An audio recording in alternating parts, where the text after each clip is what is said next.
Silence, right click. Oh, misses the right click. Looking for surrounding and he gets it on the DK.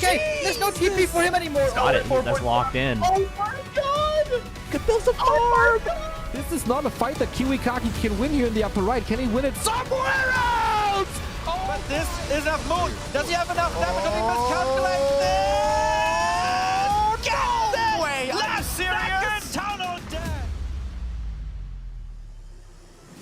Right click, happy. How can you save this DK? You have no resources for a potion. Trying to nuke, doesn't work. Step out. Funny composition, not the right one by Johnny Cage. Stormbolt, All the trees go. Perfect shockwave. You don't have much time. Shockwave. Here we go. One more right click. Lin Guagua. Oh!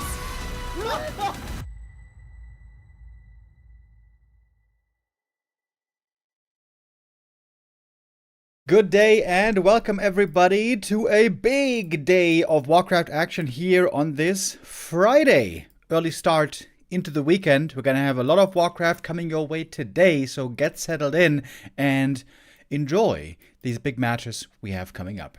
Today is our third and final day of Fruit Cup 60. This was a 8-player invitational tournament where today we're going to be down to the top 4. At the end of the day, we're going to have the winner of that match with 4 of the best players in the world competing. And after that, later in the evening also, we're going to have a show match, a best of 7, play all 7 map show match between Starbuck and Soen. Sponsored by a member of the community, AMA Credit. Looking forward to that as well. Later on today, for that best of 7, Carson is going to join me. But first off, we're going to have the Asian tournament finishing. This is our bracket for today for those top 4. Happy versus Labby, Fortitude versus FoCuS for the first 2 matches. Then we're going to have a third place match as well, and a grand final. Every match here is going to be best of 5, and that means we're going to have a lot of Warcraft in store today indeed. And surprise, surprise to me, the tournament even started a little bit earlier than it was supposed to. Apparently, we started a bit ahead of schedule. The first map they already played. They started about half an hour ago. It was a long map. Sorry that we missed that one, guys, but that came as a big surprise because we're supposed to start right now. So apologies that we missed the one map. The first map of the best of 5 did end up going to Happy between him and Labby. It was a long game. Northern Isles for the first map. It was over 25 minutes. Pretty close indeed. But Happy takes it in the end, as he is expected to do today against Labby, to be honest, because Happy is sporting a very impressive, in fact, perfect track record against Labyrinth. We have something rare here, a 100% win rate. Over the course of 19 matches these two have played over their careers, Happy, in fact, has retained a 100% win rate, which is pretty crazy. Can Labby finally break that streak today? Well, he's going to have to do so now, being down 0-1, which is not going to be an easy task by any means.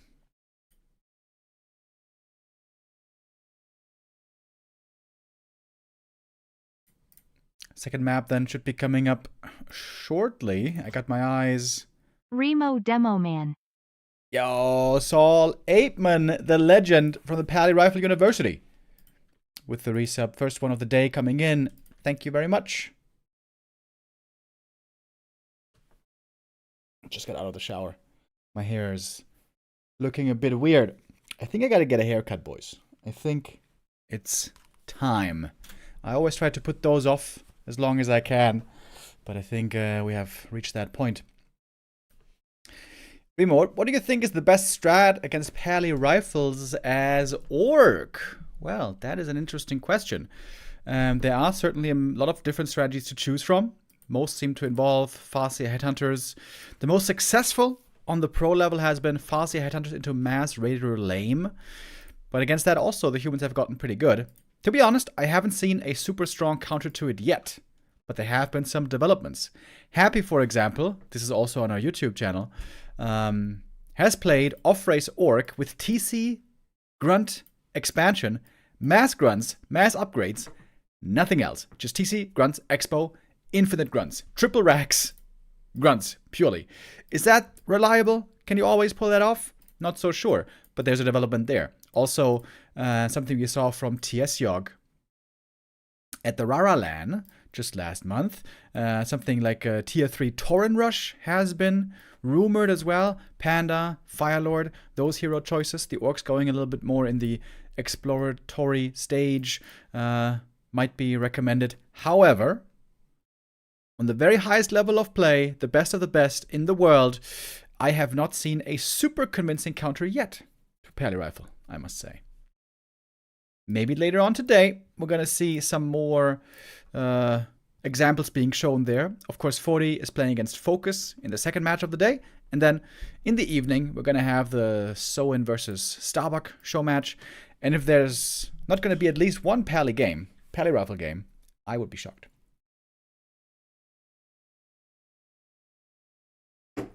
Soin is playing TC or Expo right now against Running.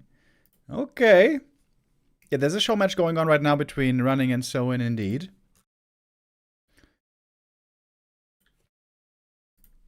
And that's the Happy factor. Happy plays TC Grunt Expo once, and all of a sudden everyone's like, oh my god, maybe this is good. Maybe this is the strat. That is what the GOAT can do, even with his off-race. Okay, but we're going to get to that later. Of course, right now we have to focus on our Undead Mirror. Map 2 is coming up here in a moment. Labby against Happy. Can start the first Gamba of the day because we are about to join in. Last Refuge for our second map.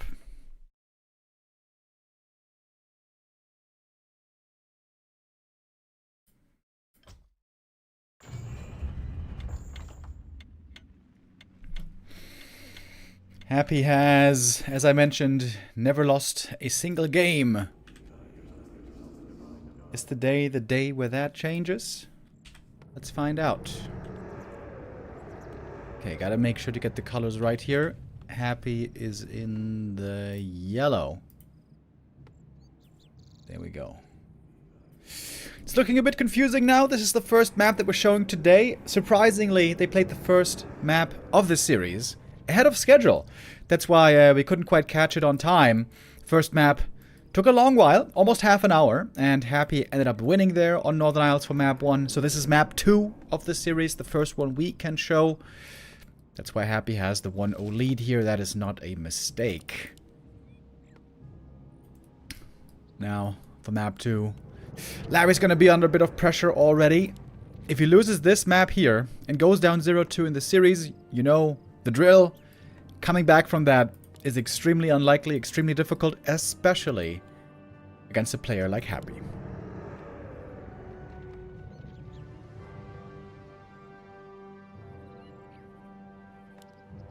Why is it Neo casting? It says so on the website. On the website, Neo normally handles the website. There's a lot of copy-pasting going on, you know, from one entry to the next. And then sometimes the caster names are not exactly correct. Because it seems to us that it's not that important to correctly state who's casting on what day. But yeah, that's why.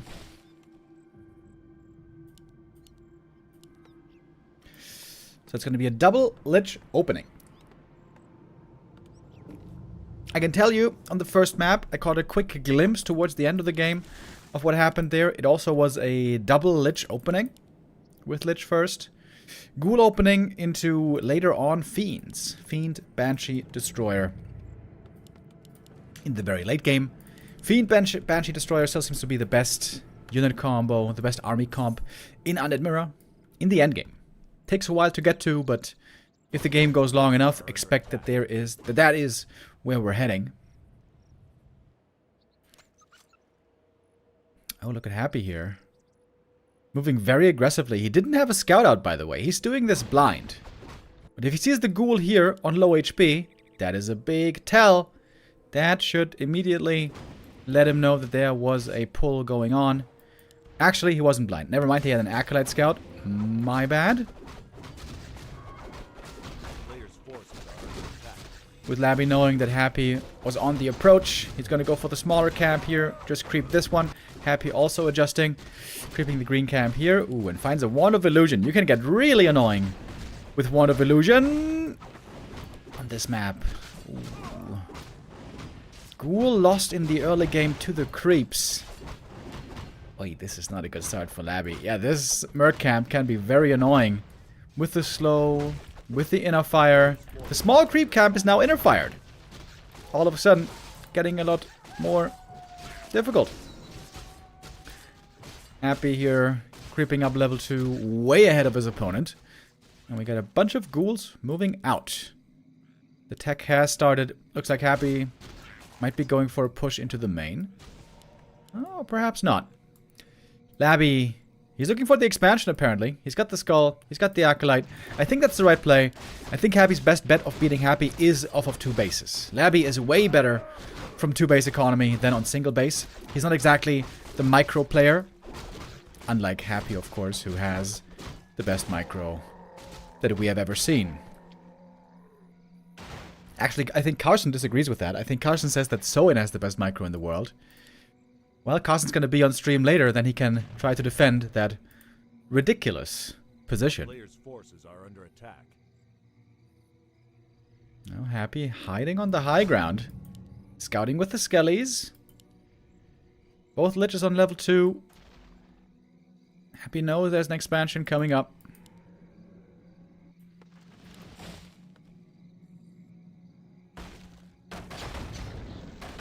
What's Happy waiting for?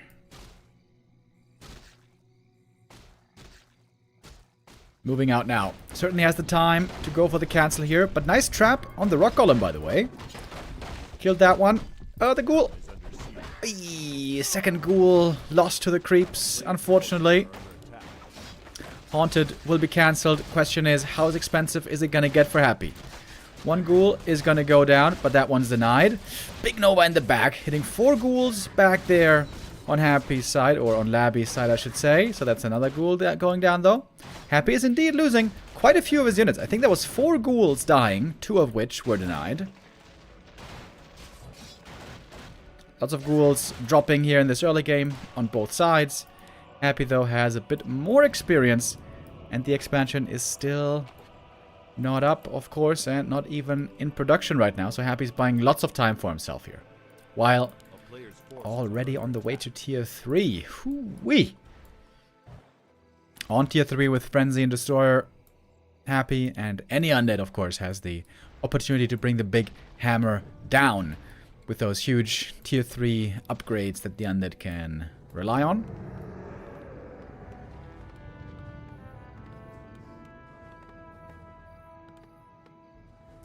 Best micro ever was obviously Moon. Well, I think that is certainly not correct. Moon was perhaps the first guy to show new levels of micro when he did the Zeppelin stuff and you know, similar things back in the day. Oh, hold on. Lich. Low HP, close to falling. 50 survives. But what Happy has been able to do over the last couple of years is just on a way different level. If we're being honest. Okay, counterattack. How much can Labby do here? He needs to kill a couple of acolytes, I think, to really put a dent in Happy's game here. But all the acolytes are surviving for now. Happy has the coils and the potions necessary to heal up. A little bit greedy. Actually, quite greedy. To not have a narrow tower. But in fact, in the end, no narrow was needed to save the units and the heroes. Larry's expansion. Only now finishing up. It's damn late. Another ghoul falls. That Nova a bit wasted.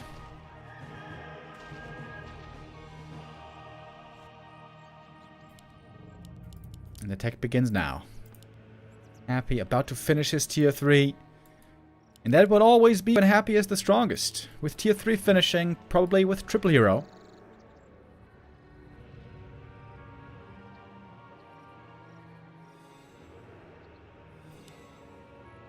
Best micro ever was Alpha Star.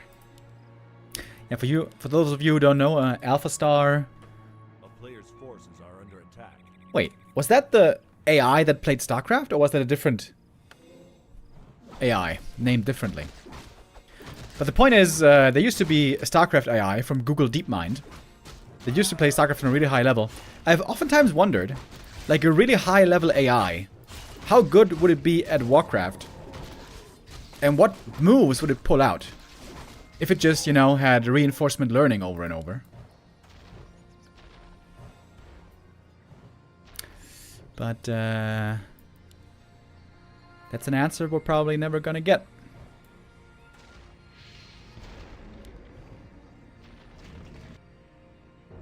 No orb yet on Happy, but he's getting Frenzy. And he's getting Destroyer. Okay, now he's got the orb.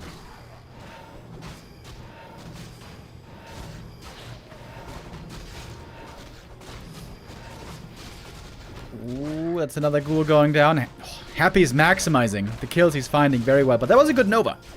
That was a very nice Nova here to get another kill. But Happy is just running down these ghouls one by one. Until I say it. Haha, the classic cast of curse. This one ghoul does finally get away. But it was certainly still lots of losses for Labby in the end. But he's making Happy's life difficult here at this creep camp. Not all too difficult though. The statues are able to heal up the damage for the most part.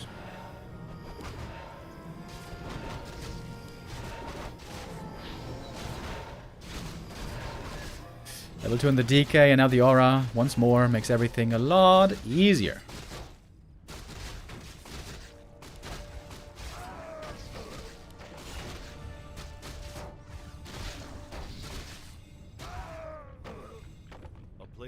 Big mana potion you don't want to leave behind. We got the third hero now for Happy, the Dark Ranger, going to provide lots of skeletons. Great synergy, of course, with the Lich, who's almost level 4. We take a look at the expansion and we see a bunch of towers here. No surprise. Labby needs to turtle up against the push that Happy could be bringing any moment. Uh-oh! The Lich, though, playing a dangerous game. He's got the potions, though, to pull it off. Shrug off the damage for the most part, waiting for his DK to finally join him. Lots of towers, indeed, were researched. Upgraded, I should say. Main base and expansion. Labby needs to hold on a couple more minutes to win this game. And I don't mean when tier 3 finishes. It's going to need a lot longer than tier 3. He's going to need a supply lead over Happy, because he's going to have inferior heroes.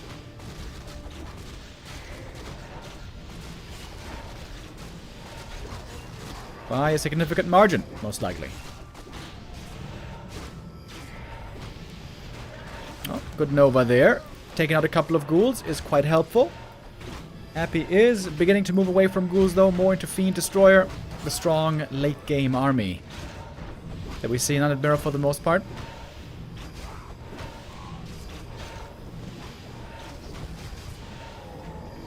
Oh, Lich level 4. We know what that means. +4 intelligence, baby! And also way more mana from the Dark Ritual. Ooh, and the DK now for Labby out of mana. This is where it gets very difficult to keep your army alive. When you have low level DK and no mana, not even aura yet. Happy's army is just way more capable at this point. Especially thanks to the heroes, who have insane items, by the way. Health Stone, big mana, and one of Mana Steal on Happy's heroes. Not shying away from pushing into the enemy base. Well, honestly, Labby doesn't have much in terms of defense right now. He needs tier 3 Frenzy and Orb to do anything. He doesn't have that yet. Couple of Acolytes going down. Oh! Chance here for a trap. Oh, and he gets it! Oh, Labby perhaps luring the Lich into a bad spot. He's trapped right there. He is surrounded. DK might fall. Oh, but the Invo Potion. Did he pass it? No, he didn't. He passed the Healthstone, though. Happy gave that one over, and he is the one to turn the table. Get the double kill instead. Labby thought he had built a nice trap there, but couldn't pull the trap card in the end, if you will. The Yu-Gi-Oh maneuver fails. And Happy goes up 2-0 in this series. Quite convincingly, if you ask me, on the second map.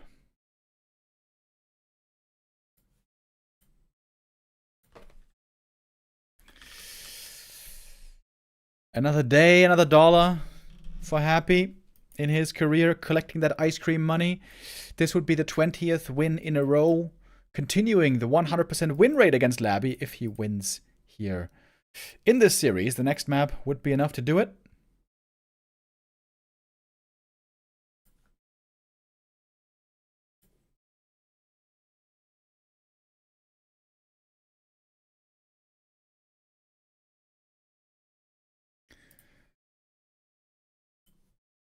What was the last? Ooh.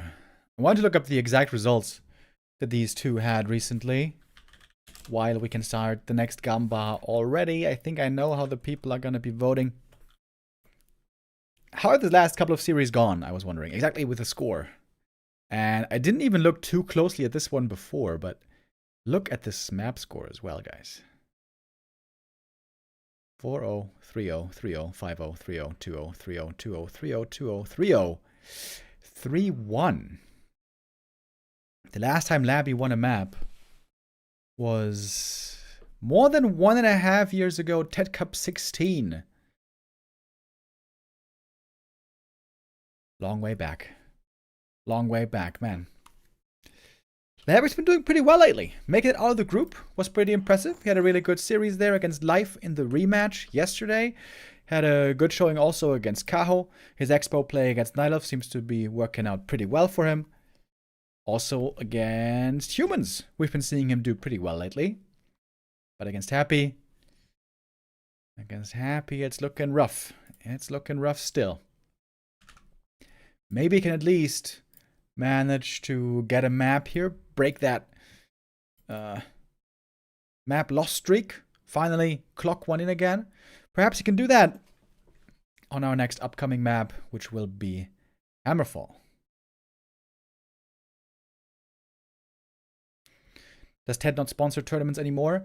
No, unfortunately, TED has retired. I think that was like half a year ago or so. Yeah. Did for a long time. He was a legend in the Chinese scene. Still is a legend. But he has retired.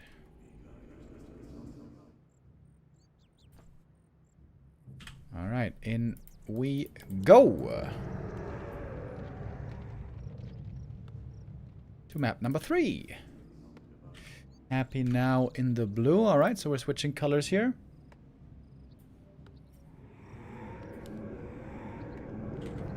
Happy bottom right.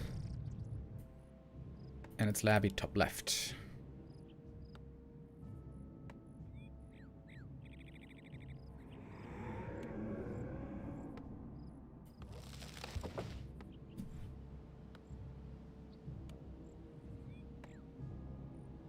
Chat is calling for the Dreadlord first. It is a Labby specialty. And to be honest, it seems like Labby needs something special here to win. I'm still a pretty big fan of Cryptlord Fast Expo in this matchup. I feel like this is very underplayed. But I seem to be the only one who's thinking that.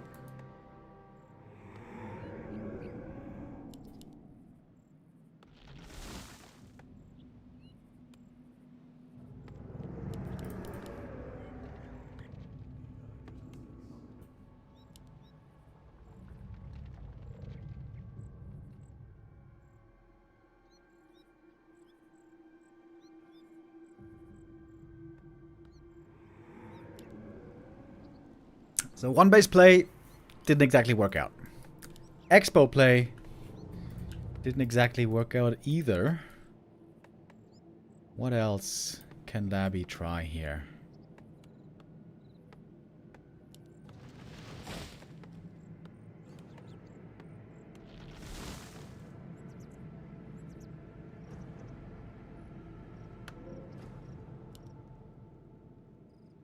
Happy is scouting with the Acolyte up here. Up north. A player's forces are under attack.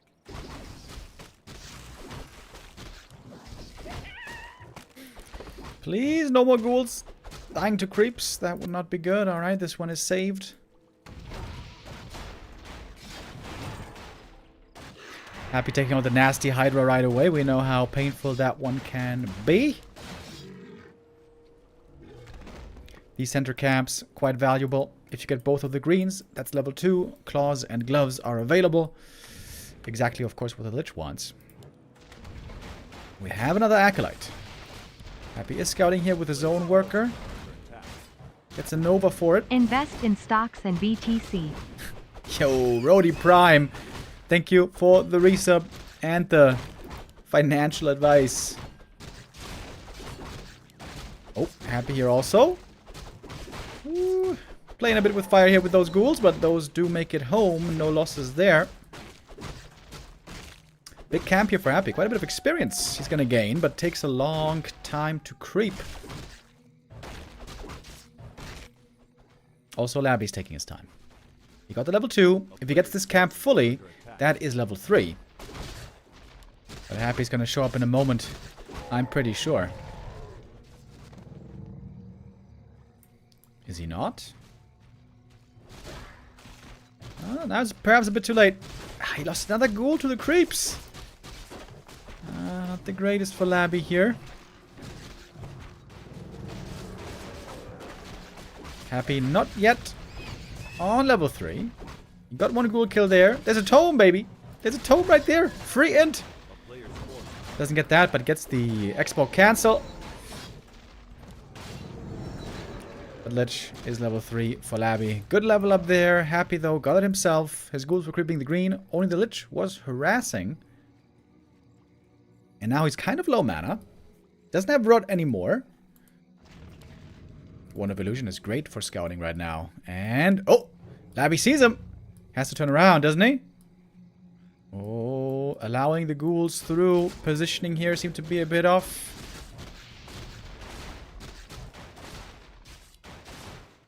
Happy committing for the cancel. If this fails, this could be a great position for Labby. Splitting the ghouls. Is the damage sufficient? Oh, it's pretty close, man. It's pretty darn close. Wait. Happy is now getting it. That was a lot of kills, though. That was almost all the ghouls taken out. Oh, damn. Got that one as well. There we go. There we go, Labby. This is certainly the best early game so far. 3.5 on the Lich. And Happy lost almost all of his units.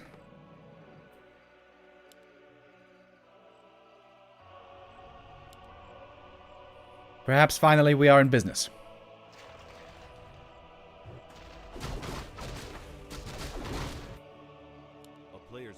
Happy's coming back for the next round. He's gonna have to get a telestaff, surely. He has gotten his expansion cancelled plenty of times in the past. He knows how long that window is, where the expo can be cancelled. Abby definitely lacking a bit with scouting here. Oh, Lich has to get the right clicks in, though. Oh, hold on.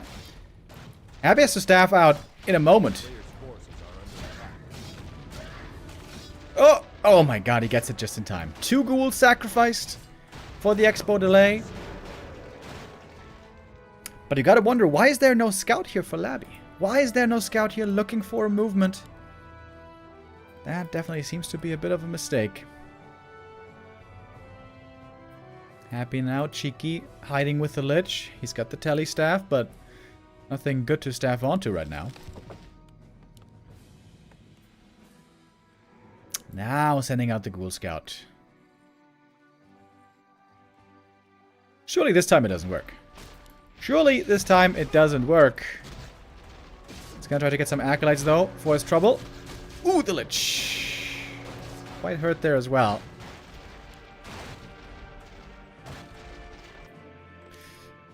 This game is certainly looking better though. Tekka started. Expo is about to finish. And Happy's tier 3 is still pretty far away. And Labby's got a very strong Lich. Level 4 already. Big mana potion still in his pocket.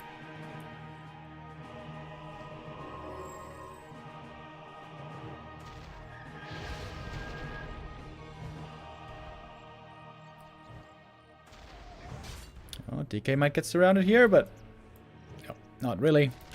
Not so easy to do with ghouls without aura. That was a nice Nova. Hitting all those frail ghouls.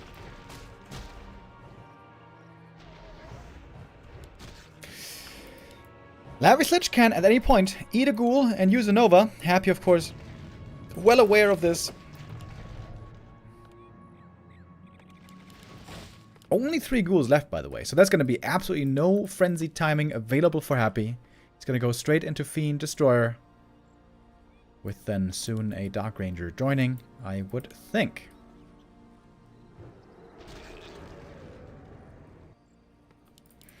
Alright, Labby, this is your best shot yet to win a map against the Hapster.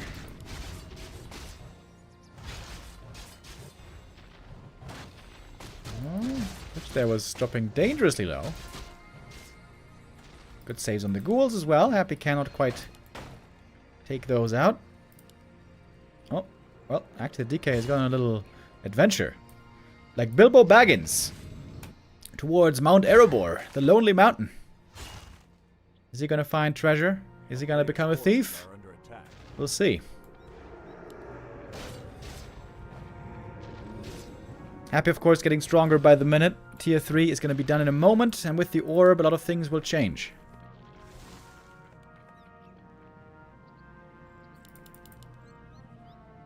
Once again, heavy defensive investment here. Bunch of towers being upgraded.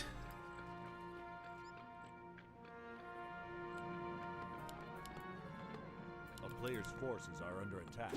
But Happy's still only at 30 supply. He really has been slowed down a lot this game by losing all those ghouls in the early game. Must have been...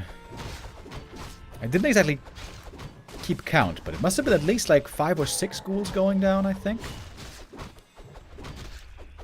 But we're going to have the orb in a moment. We're going to have the aura in a moment, and same goes for destroyers. So Labby cannot feel too sure of himself here. He knows Happy's most dangerous point is yet to come. Forces are under attack. Labby's Lich might make it to level 5 this game. And level 5 Lich is very, very strong. Might be enough to win this game. We'll see. I would say, in most scenarios, this game should look very good for Labby. But this is Happy we're talking about, so you can never count your chickens too early. Oh, hold on. Happy going for an Acolyte. Looks like he is going to try to counter-expand instead of going all in. Maybe feels like he doesn't have the necessary strength fast enough to force the issue. And he's probably right. Because Labby's going to hit his own power spike pretty soon with tier 3. Wait. His Invis potion just got dispelled. By the Geomancer or something. He bought an Invis potion, but it... Dispel. Dispel. Yeah, the Geomancer lost some mana. I didn't even know this guy could dispel. The heck?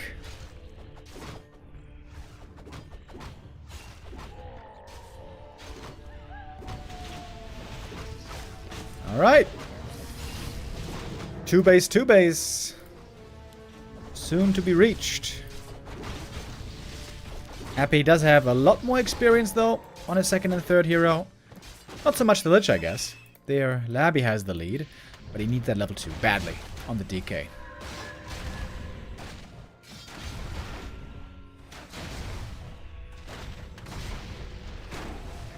I like these items here quite a bit on the DK. Oh my god, look at this regen! He's got plus 5 HP regen per second from these items. Pog champ! This DK is healing up like crazy. Oh, now he's on blight! Look at this HP regen! It's like 8 HP per second. Probably even more. Wait. He's got 5 from the items, 2 if he's on Blight, and then half of a HP regen per second again from the aura, and of course natural HP regen. So this might be A player's forces are under attack. close to 10 HP regen per second standing on Blight. Pretty nice. Unfortunately for Labby, this map is rather small. There's not so many creeps around, so now creeping the Dark Ranger and the DK is pretty damn difficult. Happy did a good job going up north, trying to limit his opponent's creeping. Labby has the supply lead, but Happy probably has the stronger heroes, at least DK and Dark Ranger. Would love to get level 4 Lich as well, to get that increase in power there. But the level 2 coil is the big one.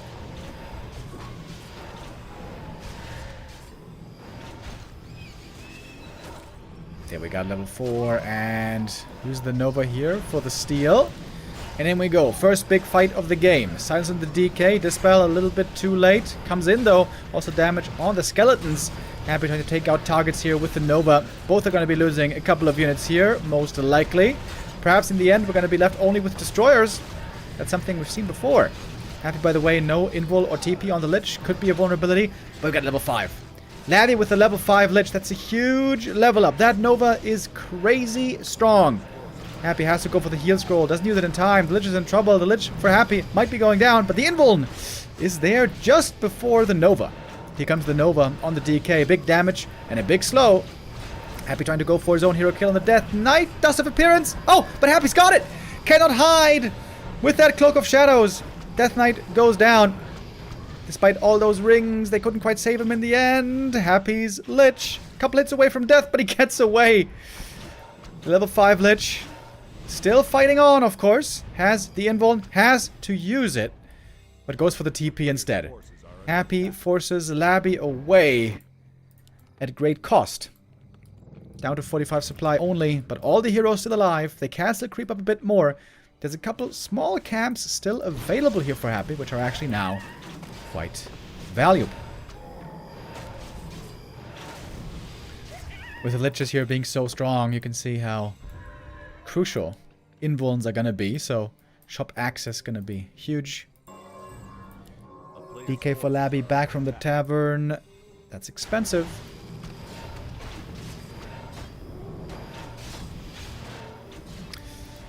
Labby very aggressive here. Moving a bunch of destroyers, getting ready for the next attack. Happy doesn't have too many fiends. Can these destroyers overpower is the question. Lots of mana on them as well. Nova into the fiend. That one might be going down quick. There's going to be one healing coil coming through. But there we go. Now we're in destroyer territory. The Nova is so big. Oh man, that level 3 Nova. Potent. In the extreme. Death Knight though. DK goes down with the Nova. Almost looked like he was home free, but not quite. Happy's Lich also hurt. No invuln on him. Oh, Nova. Who's going to get the first kill here on the Lich? Can Happy close it out? 3-0. They're both about to die, as it seems. Happy gets it first, but loses the Lich as well. But the thing is, Labby only has the Dark Ranger left. I should say. As far as heroes go, only the Dark Ranger, but actually still a ton of destroyers in the air.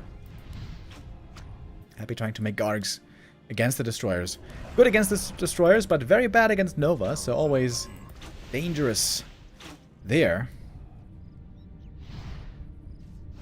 Supply lead still on Labby. Still a gold lead as well.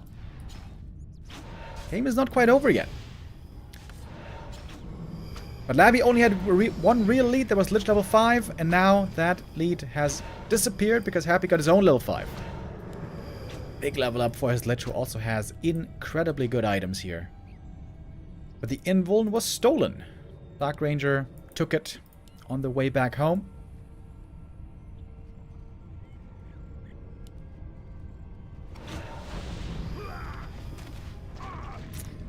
Alright. Almost all the creeps are now gone. We have one little camp left up here, but no item anymore. Only the scraps.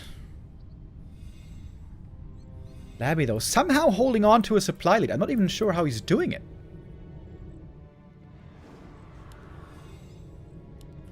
Most of that supply, though, is in destroyers, and destroyers aren't the most supply efficient unit when they don't have mana.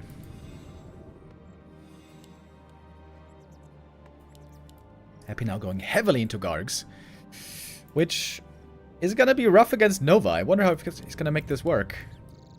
He's gonna need heal scrolls, I would think, to keep the Gargs alive. Still a 5 supply lead on Labby. Still has a decent chance here.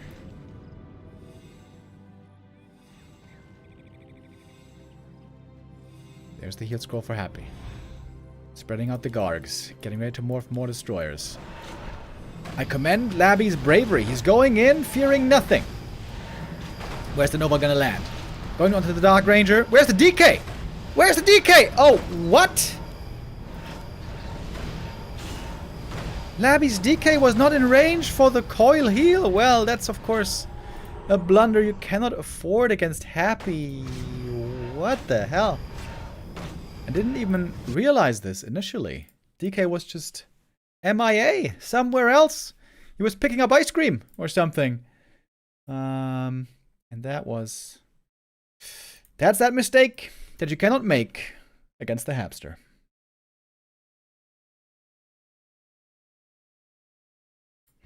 And so it is 3-0 again, unfortunately. Happy's win streak continues. Labby still for over 1.5 years without a map win against Happy. Looks perhaps a little bit like a mental block is building right there.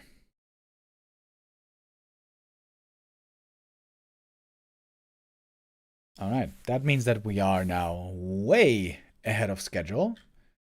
With our first series over already, when we're only supposed to start 40 minutes ago.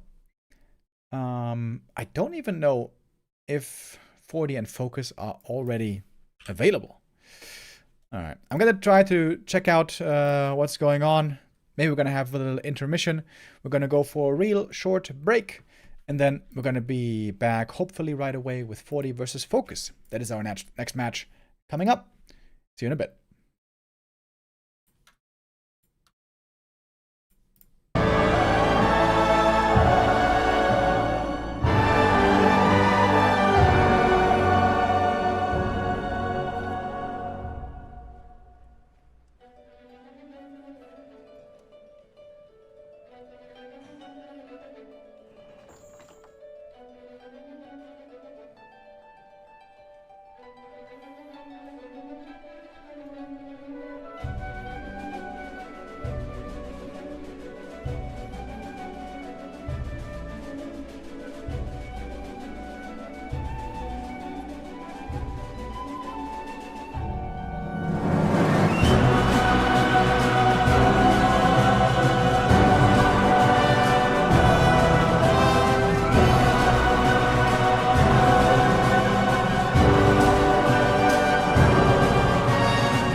We still have some surprise for us.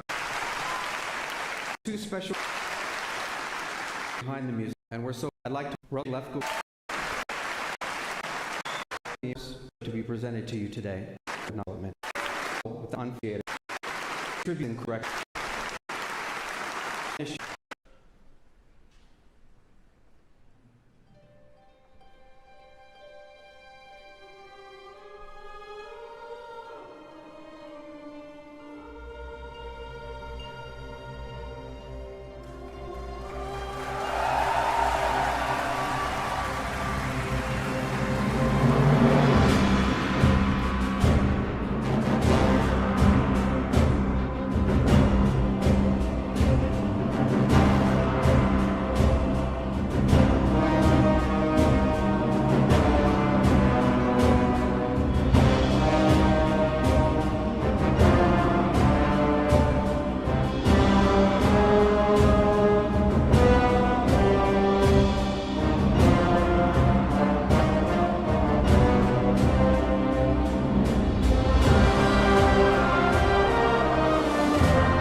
Welcome back, everybody.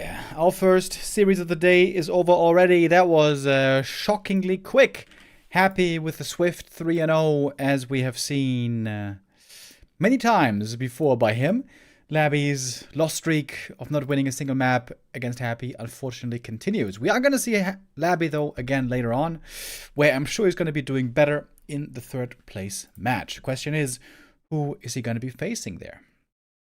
It's going to be either Fortitude or FoCuS. 40, of course, the highest ranked human player in the world right now, second highest, right behind Happy. Fortitude had an insanely successful year in 2024, earning more than $120,000 in prize money and a lot of fame and an insane level of skill that he has gotten to. The rivalry between 40 and Happy is what has really pushed the level of play that we've ever seen in Warcraft forward over the last 12 months, at least. And all of us, of course, are hoping for the 40 versus Happy rematch in the grand final. But the question is, are we going to get there? Or is FoCuS perhaps going to rain on the parade? That's a very real possibility. FoCuS normally very good against human and has beaten Fortitude plenty of times before. So this is not a done deal. This is by no means a clear affair. If we look at their stats against each other, there is historically even an edge for FoCuS. Most recently, it seemed like Fortitude was doing a bit better this year and going back to autumn of last year, but it's pretty even. It's pretty even indeed. Going back and forth again and again between these two. Fortitude's matchup against Orc is good, but not insane. Not like his human mirror, not like his human versus undead, where he is by far the best, also the best in the world. And I think FoCuS, I think this might be his best matchup against human. It's hard to say, I guess. It's hard to say. What do the stats say? Let's consult the stats. On War 3 Info, we can look at the different win rates against different races. Now, this is across all patches, across their entire career, so that's, not exactly super detailed and shouldn't tell us too much, but it's a little indication. Let's take a look. FoCuS win rate against Night Elf is 64%. Against human, 66%. Against Orc, 67% actually. Okay, so that's the highest so far. Against Undead, 66%. Okay, so Orc and human there slightly would be his best then, but all pretty close to each other. And for equality's sake, let's do the same for Fortitude. His win rate against Night Elf, 58. I would say this is his worst matchup, personally. Against human, 71%. That's pretty damn good. Against Orc, 56%. Oh, that's a lot lower than I thought it would be. Against Undead, 54%. But that is because he's playing Happy again and again and again and again. And also because he used to be a lot worse than he is now. Look at that graph, baby. Back in 2021, a lot lower in the elo. But he's been climbing and climbing and climbing and climbing. And especially since last year, has really hit a new high. So yeah, this is, I think, an indicator of how stats can be a bit misleading sometimes.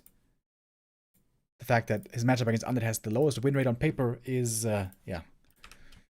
not really indicative of how good he is against Undead. Is he going to prove that later on? Is he going to play against... Well, he is going to play against an Undead. Labby's waiting in the third place match. Happy's waiting in the grand final. Question is where 40 and FoCuS will end up. Okay. The first map is getting ready here. We're about to hop in. Northern Isles to be our destination. We were talking a bit about Pally Rifle earlier in the day. Pally Rifle we've seen can be very strong on the right map. I would say Northern Isles is a very good map for Pally Rifles, in my humble opinion.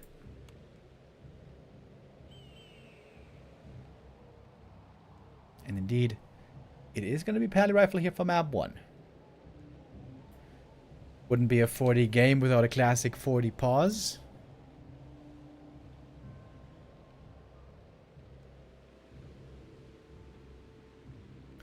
Lots of stuff has been tried lately against the Pally rifles. Farseer, Headhunter, Raider, Shaman, even TC first, even Mass Grunts, Expansion Play, even sometimes Torrents, which is my favorite because Torrents are my favorite unit.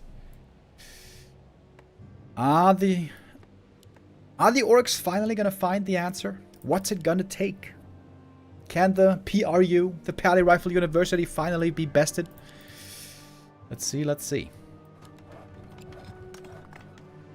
I talked with Soen a couple of days ago, by the way. And we did talk a bit about Pally Rifles as well. I asked him what he thought about the Torrent strat. And he told me that he hadn't tried it yet, but perhaps he will. But he also told me that, in his opinion, if the human plays perfectly with Pally Rifles, the orc cannot beat it. That is Soen's standpoint. Of course, we're all somewhat biased in our minds, especially when it comes to faction-based games like Warcraft. And to be honest, Soen back in the day wasn't the most reliable source when it came to balance. I remember, back in DreamHack days, when Farseer Headhunter was owning everything and was super strong and was winning everything, even back then Soen told me that human was OP. And that, back then, was ridiculous. The point is that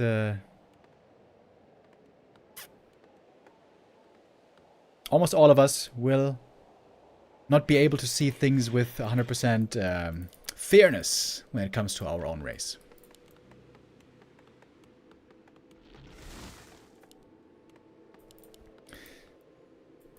And take a look at this. It's a Blade Master first, Grunt, double Burrow. Also, we got a shop over here, so it looks like heavy creeping by FoCuS early on.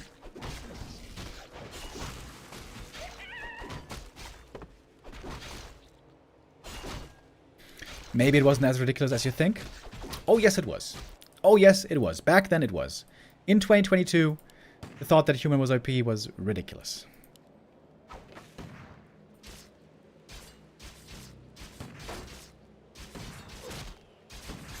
Now I fear that I've opened the Pandora's box. Talking about balance and talking about OP. Oh no, what have I done? Please let's not get distracted by complaining about what's imba and what isn't, guys. That is always very tiring and not very fun. Let's have fun with these games, with these excellent players that we have playing here today on our long Warcraft day.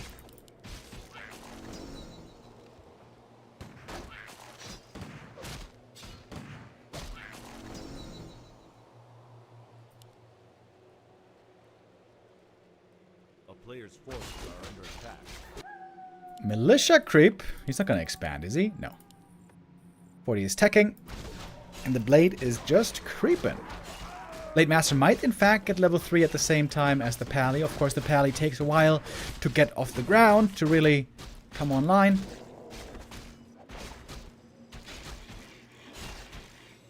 Putting his trust back in the Blade Master.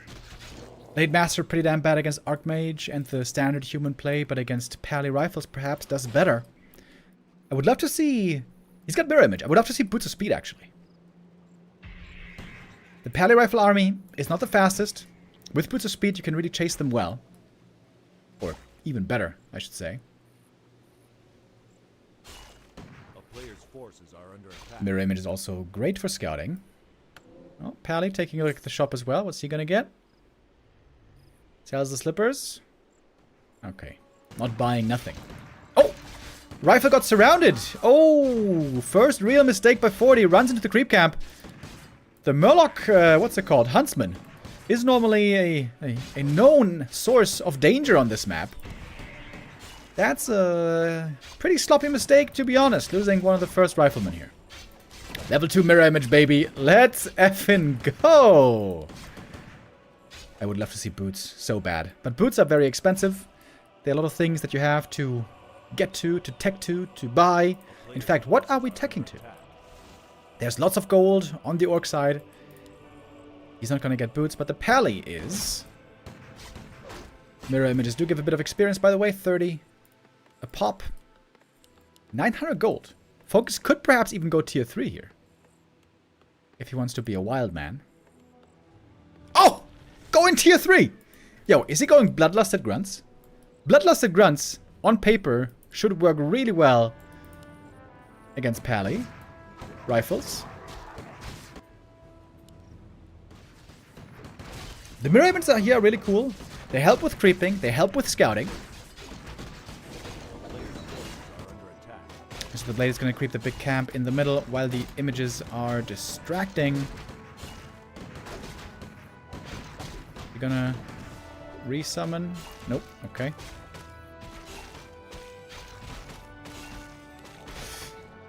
Blade Master items so far, not the best, to be honest. Robe of the Magi, also not the best. But the Shadowhunter is going to appreciate it. Oh my god, we got Tauren and Spirit Lodge. This might be Bloodlusted Taurens, boys. Question is there enough time for that? Because the Blood Mage is on the way.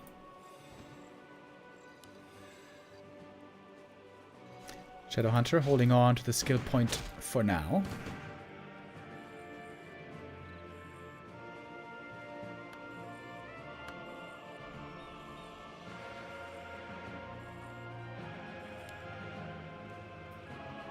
No War Mill, by the way, so no reinforced defenses, but also lots of gold being saved.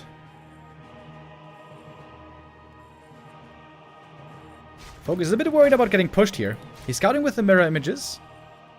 He wants to be at home if an attack is coming. In fact, he needs to be at home if an attack is coming. Because he doesn't have reinforced. Siphon Mana does instantly dispel mirror images. Or not instantly, but on a 1 second delay. Okay. Moment of truth. Here we go. 40 doesn't want to take it late, of course. The Orc is on the way to tier 3. War Mill coming now. Isn't that a waste of gold? What is that War Mill doing now? Burrows could be quite exposed right here. And the Shaman... Oh man, this Master Training is going to take so long, dude. First Grunt has gone down. We don't see a Tauren yet.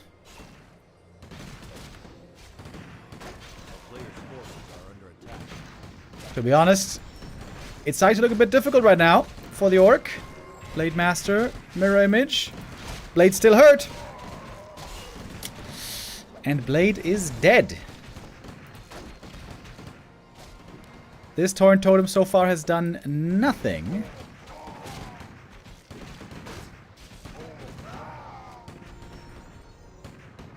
Well, nice try by FoCuS, but that did not work. A swing and a miss, as they say.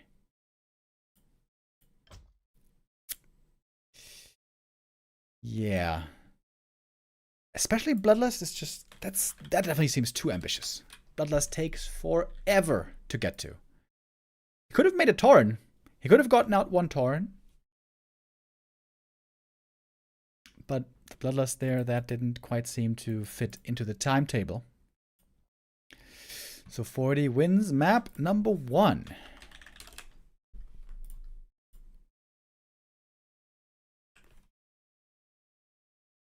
We're still looking. We are still scouring the universe for the answer. What is the answer against Pally Rifle for Orc? Do you need a War Mill for Taurens? Oh, that's why. Wait. Did FoCuS just try this on the fly and he didn't know that you need a War Mill? Yeah, Kevin is saying it in chat. I also thought that you might need a War Mill for Taurens.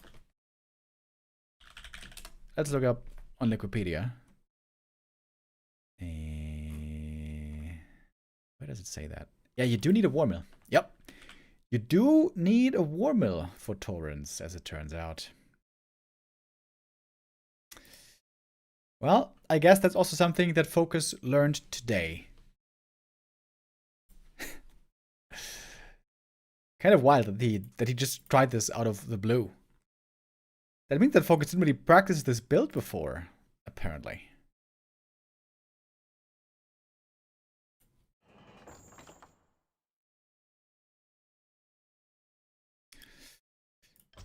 Well, well, well. That doesn't exactly inspire us with too much confidence, but maybe FoCuS can find a way to turn this around here as we're going to move towards map number 2. Turtle Rock is the map.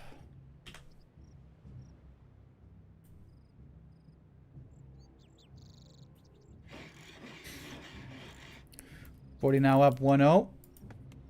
40 has been playing a lot of pally rifles lately against orcs. And I guess this one is another installment.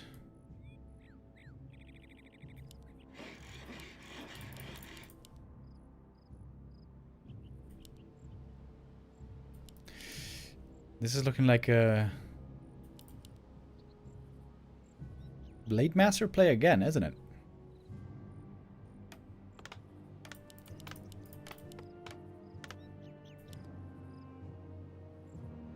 I feel like the most promising game that we've seen so far was that game from Tidehunters.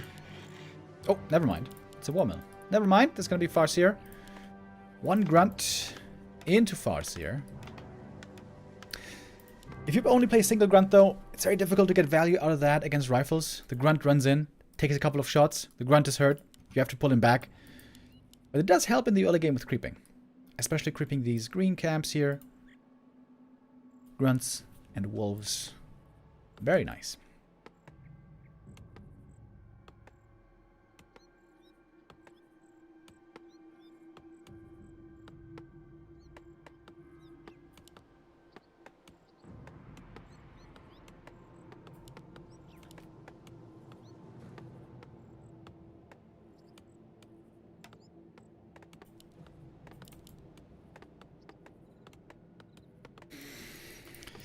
When is Lin coming back, bro? We need Lin to crack the code.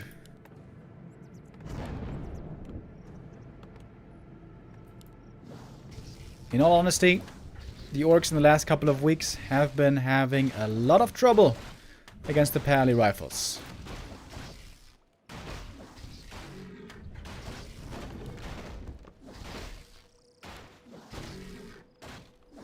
Against Undead, it seems like Happy has been having a much better time.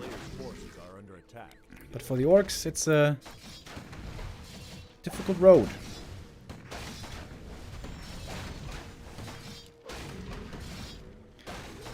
Chad is saying orcs are just bad because they're stupid. Funnily enough, that's exactly what Hitman says as well. According to Hitman, orcs just aren't playing the right stuff. Is that true or not? I don't know. I would like to find out.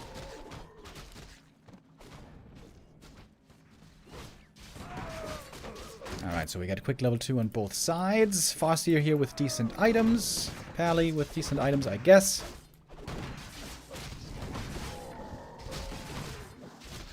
Could certainly kill a peasant or two here with some chain lightning. But doesn't want to invest the mana here. FoCuS being careful with his blue bar. A player's forces are under attack. Making a bunch of headhunters here. Of course, in the early game, Orc has the range advantage with a Farseer headhunter. Rifles only with 400 range before the upgrade. Tech also seems pretty late, right? Kind of.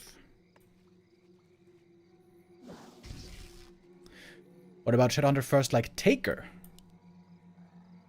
Yeah, Shadowhunter with Serpent Ward's problem is you only got piercing damage. Piercing damage not that good against rifles.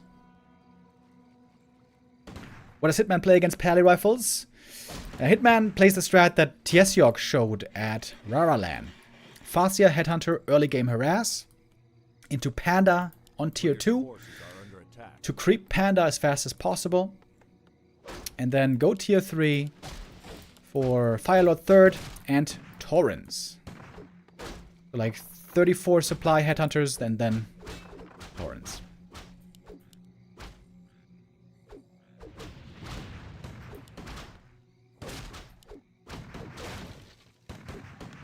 Rifles now, hitting the burrows. Farseer was attacking across the map. He got, oh, 2 peasant kills actually.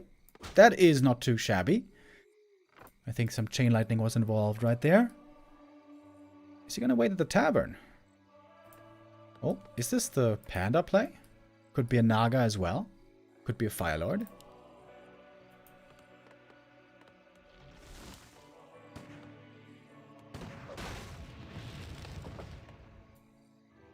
It is the Naga. Alright. This is going to be very strong early on tier 2. A little bit less impressive later.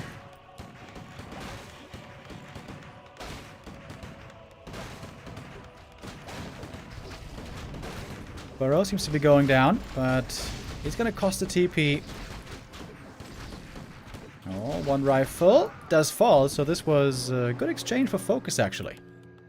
And he's going bestiary.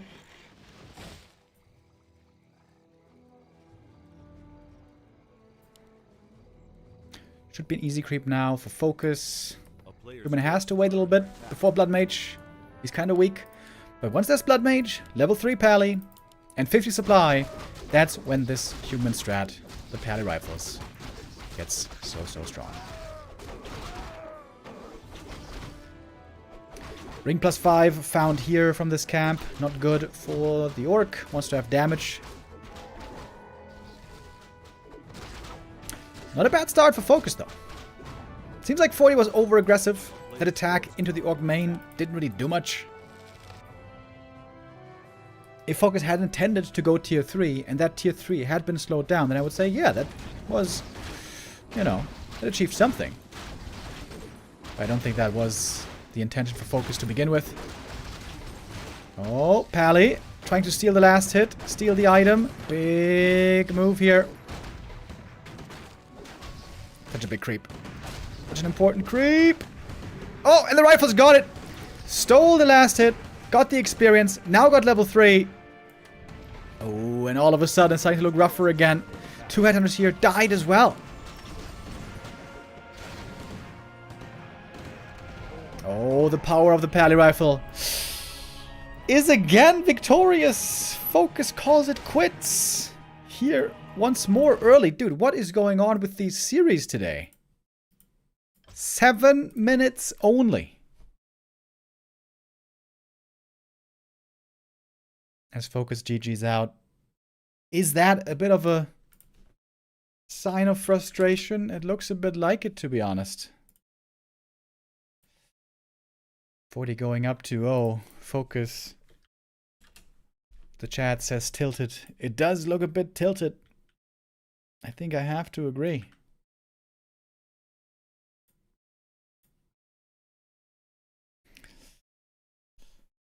Ay, rough start.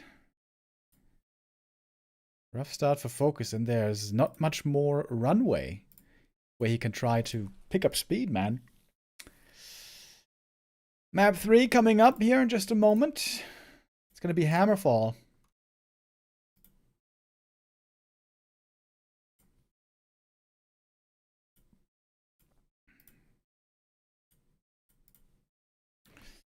And that could be the second 3-0 of the day. Happy and FoCuS, of course, with the 2 big stars of last year. Those 2 basically decided almost every tournament between the 2 of them. With some exceptions of Lin and 1-0 sometimes, but mainly it was Happy and 40. They seem to be in a collision course here once again. In a record time, by the way. We could be done with 2 best of 5s in just about 2 hours, which is kind of crazy.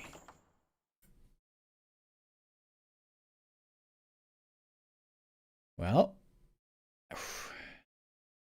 I'm a bit nervous for FoCuS. Can he somehow find some new hope, a new strat, a new gear, and perhaps a new mindset? He needs, it seems like he needs a lot.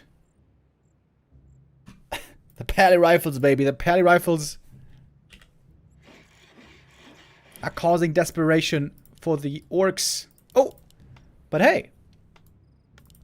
Guess what? This game is not going to be Pally Rifle. Fortitude going back to a normal Archmage footy game. Didn't Lin play recently? Lin's last match is about 1 month ago. So yeah, we haven't seen Lin play in a little while.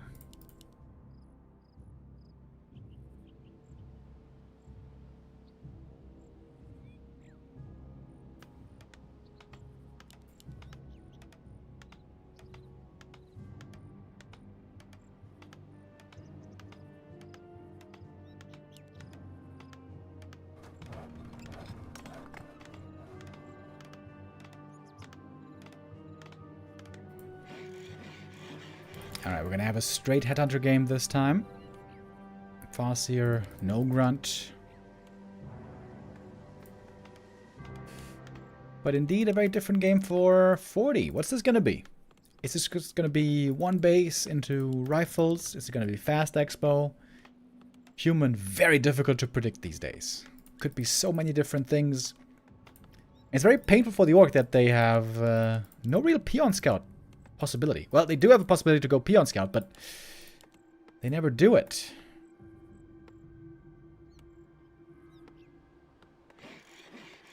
It does slow down the tech a lot. Is why they don't do it.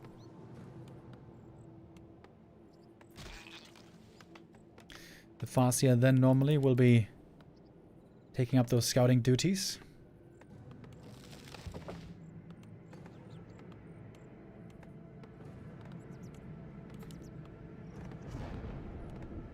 Players' forces are under attack.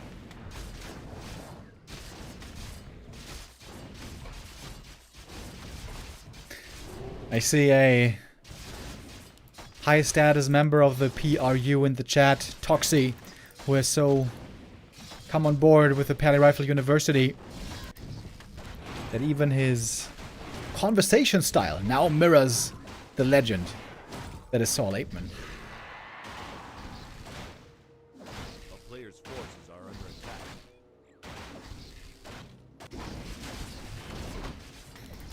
Alright, we got a 4th farm over here. We know what that means. Expansion, then it shall be. Farseer got 1 item. Claws of attack are pretty nice, and he is right on time for the harass. Wolves being a bit annoying here. Gonna force those militia back, and 40 is gonna have to take a step back, at least for a moment. Respect this pressure that's coming his way.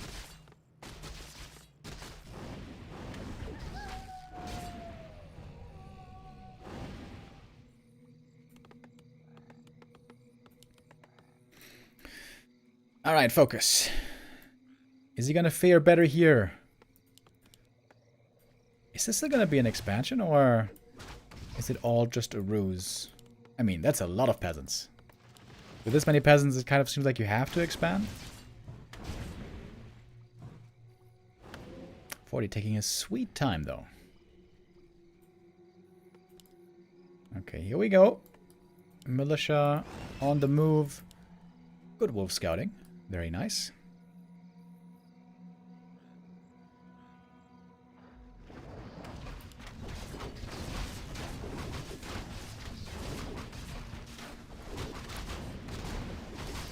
No defense so far for these footies, so the Headhunters can still do pretty good damage. A little bit more experience with the Farseer here. But the militia are taking the camp. The footies are buying the necessary time. Oh, 1 more for the level 2 Farseer. Okay. And there are some Purge peasants here as well. Not a bad start for FoCuS, I guess. No Headhunters have gone down so far. Archmage also hurt. Is this gonna be a Fire Lord, baby? We've seen that plenty of times before from FoCuS. His tier 2 is about to finish up. Oh! He forgot the burrow! Oh, FoCuS forgot the burrow for the second hero. Oh, no! Big time mistake that costs him dearly now. Maybe he wants to lose 2 Headhunters here to get that hero. Oh, man. Oh, man. FoCuS. Oh, okay. Guess what? He lost to Headhunters, and now we got the Fire Lord. Okay. All good in the hood, maybe? Bossier, very hurt as well. Oh, and the Archmage goes down. Oh, the Chain Lightning comes in as a surprise. Didn't see that one coming. AM falls and cannot be Tavern Resed. I think FoCuS going to get on the board here. Oh, yes, he is. GG is called, and FoCuS wins map number 3. And perhaps the lesson is... never stop playing Pally Rifles. Never stop. Never stop. Because this one didn't work out for 40.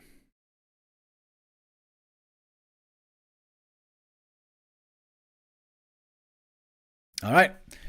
We got a series here, folks. We're not done yet.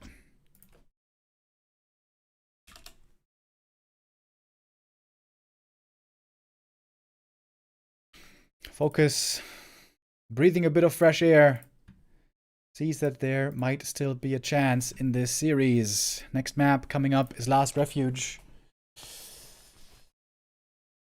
Last Refuge is not played that much anymore these days in tournaments. I think I've never seen a Pally Rifle game on Last Refuge. But I think it's a pretty good map for Pally Rifles. Especially because it's a bad map for Archmage.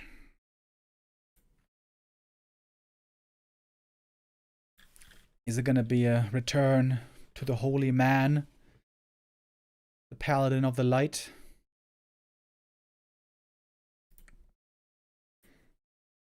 If FoCuS wins the next map, then all of a sudden, everything is up in the air again.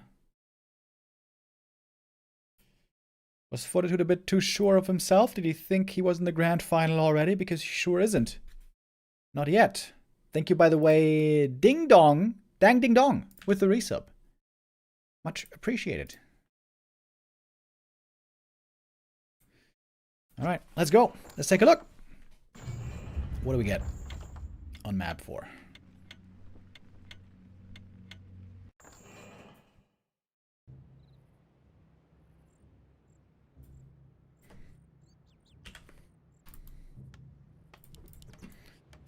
Fortitude, bottom left.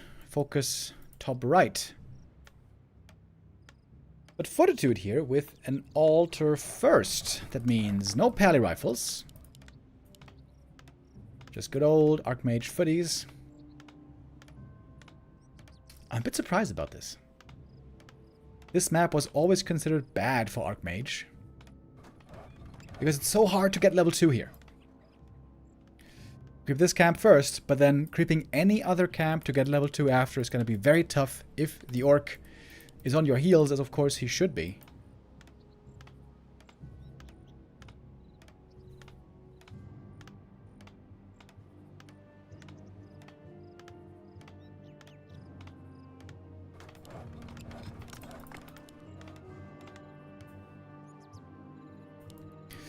It's going to be Fossier Headhunters again by FoCuS. Very stable opening that almost always works for Orc in this matchup.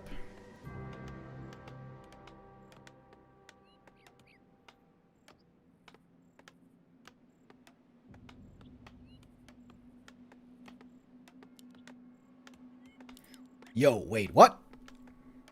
MK first. Well, hello there. Fortitude, busting out the bag of tricks today.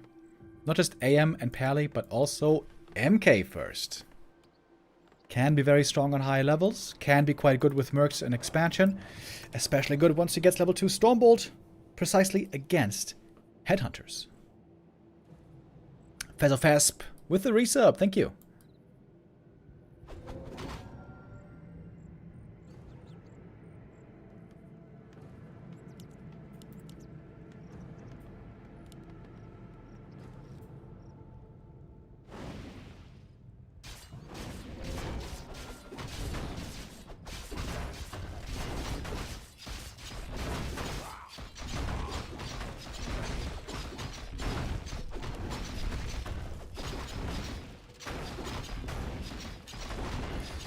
Fossier Trying to come in for the harass here. Oh my god. Sobi Mask. Sobi Mask for the MK. That must be the best item imaginable here.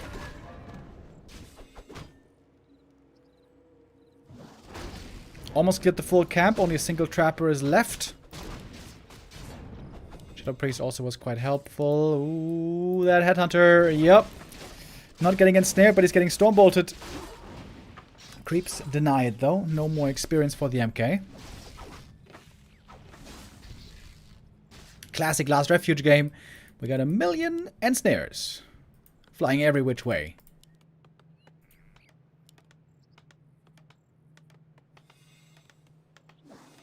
MK with 50% additional mana regen. Absolutely wonderful.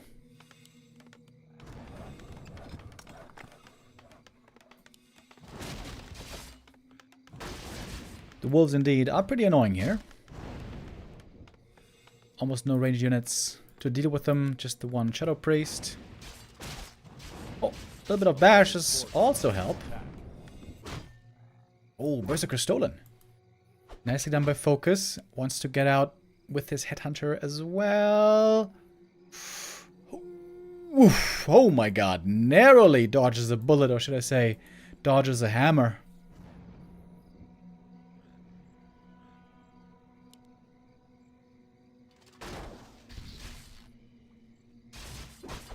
Alright, Farseer so far, not much experience. Stormbolt on the FS. That's kind of surprising. MK gathering more experience. Wait, I think the Farseer got one of the trappers. Yeah, okay. He got one of the trappers. Didn't get the big boy though. And that should be a TP forced. Surely. Oh, MK. Stormbolt. Has a TP.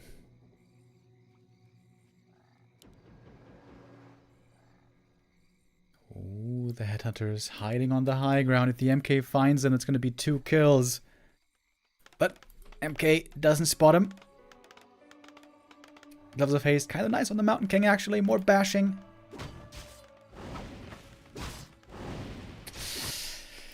And now FoCuS again is looking a bit rough, isn't he?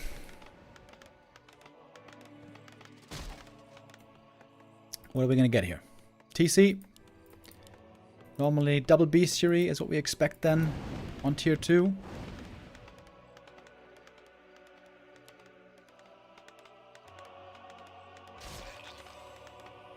Mountain King would love to get himself some boots of speed.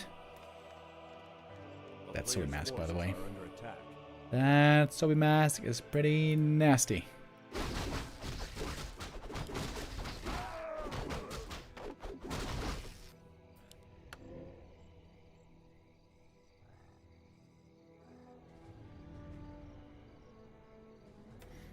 Alright, full mining established at the expo.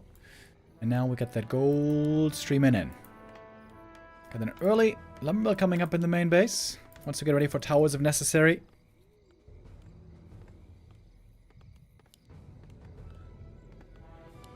MK basically full mana, thanks to the Sobi. A player's forces are under attack.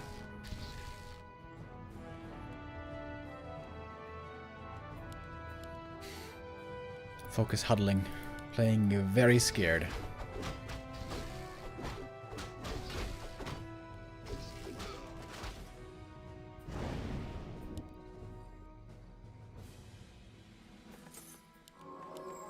Getting the Raiders now. At least FoCuS didn't lose too much. I think only a single Headhunter went down this game. But then again, he also didn't kill that much. TC, by the way, with Shockwave. This is going to be about building elimination. Make the Raiders, kill the Expo. That'll be the plan.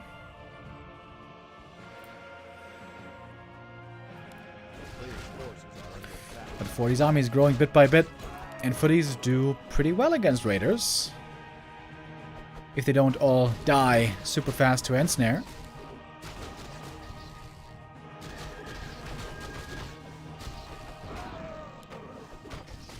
A little bit of a bonk. Steals the last hit right there. FoCuS. It's gonna have to fight at some point. So far, it's just seemingly running away. Alright, there we go. Ensnare. Looking for a kill here, finally. Shockwave doing a bit more damage. Oh, the Raider does not quite get away. It's gonna be a second one going down. Oh, never mind. Going for the Headhunter instead, but that's also a kill. So many Shadow Priests, by the way. Those will be falling off later, of course. But Human Tier 2 is almost done. MK close to level 4. Got the Invul Heal Scroll from the shop. Very nice as well. 1 or 2 more kills will be level 4.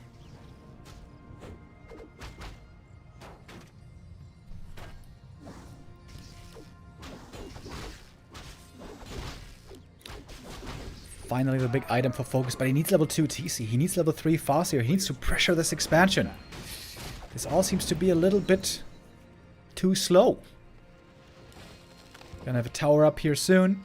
There's an Archmage second already coming. There's gonna be Sanctums as well, getting ready.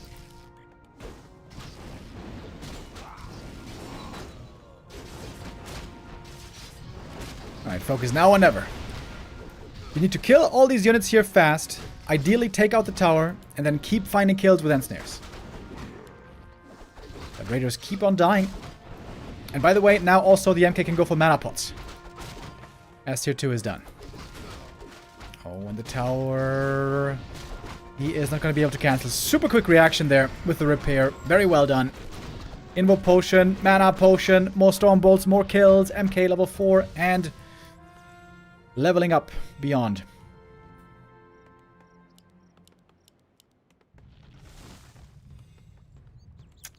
It doesn't seem like it's working. Whatever FoCuS is trying here, it just doesn't seem to be working out.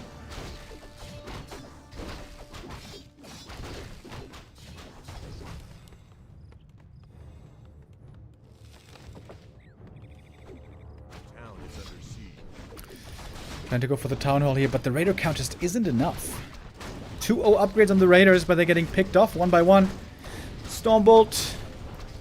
Again and again. Bonk. Sobi Mask. Oh my lord. What an item that is! The Sobi Mask. On the right hero.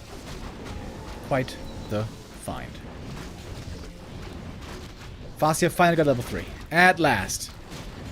Maybe he can kill the Archmage here. He is very frail on level 1. But barely surviving.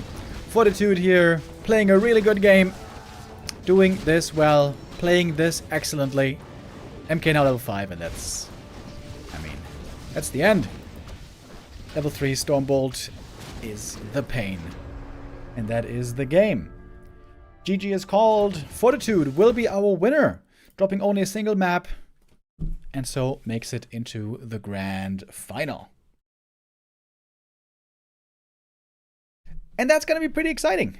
That means we are going to have the Happy versus 40 best of 3 coming later for the grand final, which I am very excited for. And FoCuS, of course, also going to play another match. He is playing in our next match in the 3rd place decider against Labyrinth. We're going to go into a real quick break and then come back with Labby versus FoCuS right after this.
Welcome back, everybody. We're getting ready for the next match of the day, our little prelude before the grand final. We're going to have the third place match now for $280 between Labby and FoCuS. Later on, the grand final is going to be for a first place prize of $960. That's pretty damn good for a little 8-player invitational, 3-day tournament. Of course, in the grand final, awaiting our Happy and 40, getting their strats prepared right now for the best of 5 later. I think I may have misspoken. You guys are talking about a best of 3, but no, today everything is best of 5. Semifinals, third place, and grand final, all best of 5. I was a bit worried that perhaps we were going to be running too late, over schedule, and might not be making it in time for the show match between Soin and Starbuck later on tonight. But these first 2 series were over insanely quickly. So in fact, I think we are going to be plenty in time. Okay, well, we are waiting for the first map here to start. FoCuS against Labyrinth. Labby had no chance against Happy earlier. FoCuS had almost no chance against 40 earlier. But now we're going to see the two go up against each other. These two also have played one another a good amount in the past, also in the Korean tournament, in the WSB. And it is, in fact, a very close affair between them. Almost 50-50, historically speaking, the last couple of matches going back and forth and back and forth, perhaps just with a tiny edge towards FoCuS.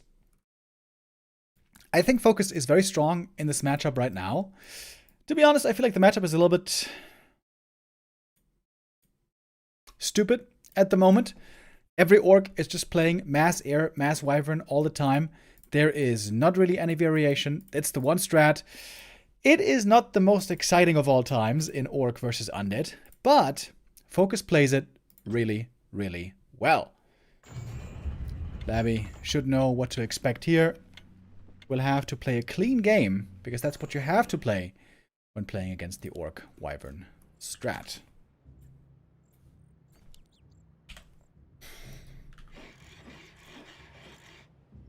As we all know, Labby loves to play fast expansion. But this is the one matchup where undead really, really, really cannot fast expand.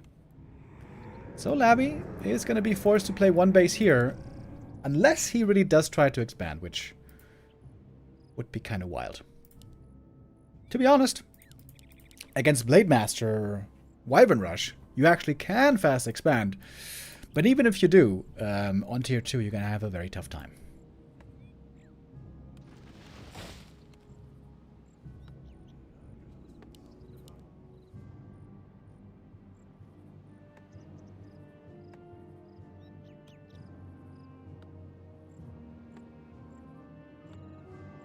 Labby, in fact, sometimes did try to play Dreadlord first, Expo, which was pretty cool. We do see a blade. Fast shop. Will be harassing early. But Labby so far with a standard opening. This does look like a one-base game for now.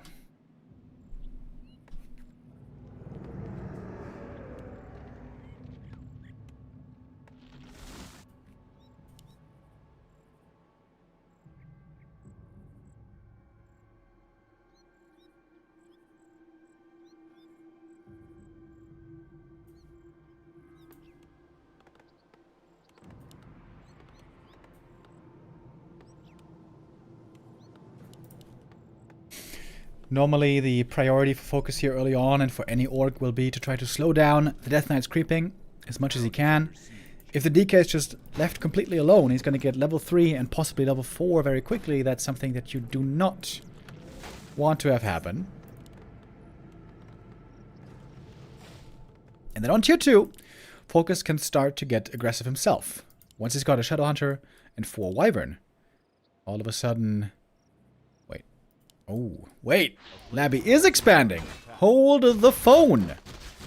Okay, interesting, interesting. Blade Master seems to have the right idea. FoCuS is playing in the blind. He doesn't know if Labby will be doing this, but he's checking the right spot. He is having the right guess. But he can't stop this. He can delay it a little bit. He can make it a bit more expensive.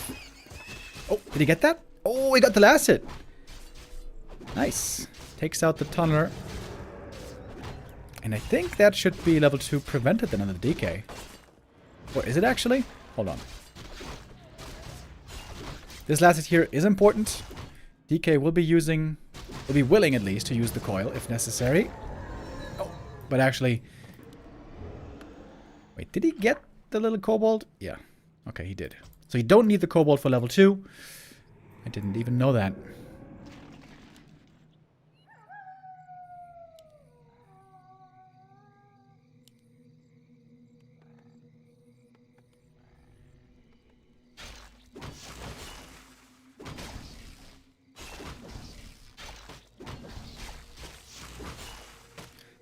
We'll try to see the last hit here. Ah, Labby a bit too late to do that.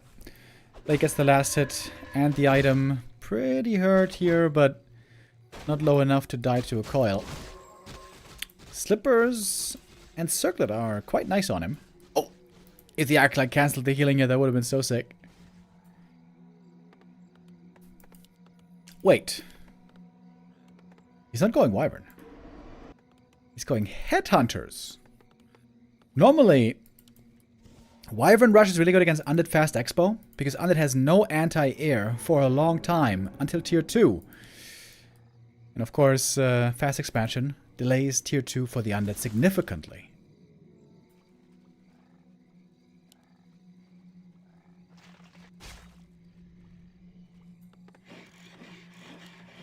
Wait, now it is double bestiary. Okay. So it's just 2 Headhunters into Wyvern, I guess. Bit of an unusual strat here by FoCuS. Of course, Labby is the one who started with the unusual stuff. Normally, nobody plays Fast Expo in this matchup.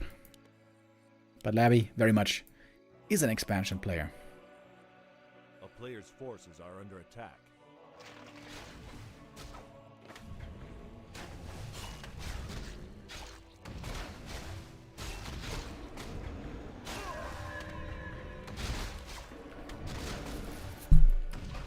Alright, one Acolyte killed.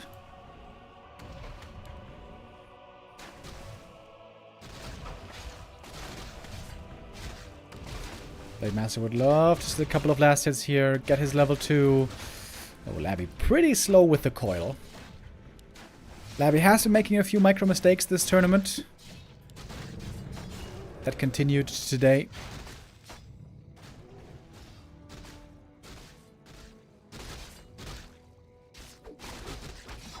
FoCuS wants this item. I can smell it. He wants this item. Blade Master now, though, very hurt. If he gets surrounded again, he's dead.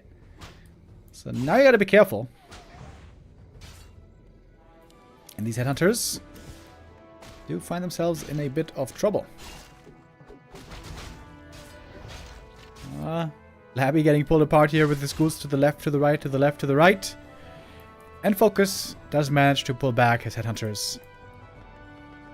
And now he's got Wyvern and Raiders coming. And the Wyvern will be the real challenge here for Labby.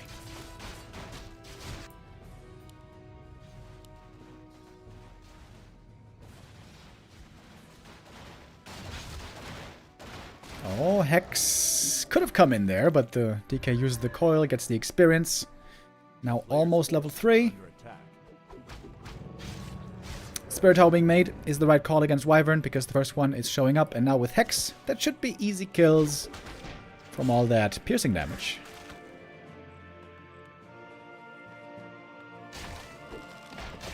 Just use the Ritual Dagger just to deny some of the ghouls over here, which is kind of nice.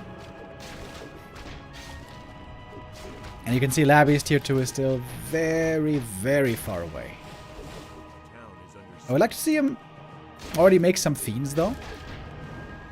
Fiend, web, normally what you want to have later on. And the towers seem to be a little bit late here in the main base. Well, killing the DK would be big, but there's also a dust, so Blade needs to be careful here. 2 ghouls go down. Blade finally level 2. Now we got the crit. And the bases are pretty secure with these towers.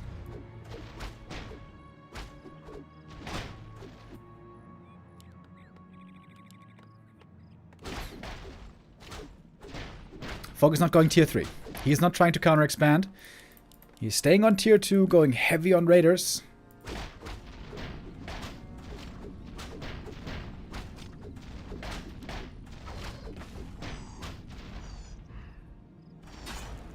Pretty good base build here. Necropolis protects the towers protect the Necropolis.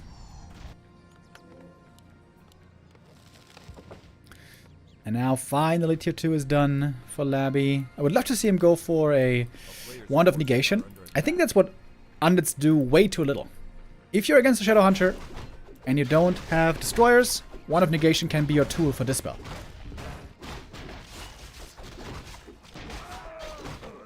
Big Invul Potion here for the Blade Master is quite nice. Labby, despite the expansion, isn't really rich yet. He has had to spend a lot of gold with the losses he's incurred.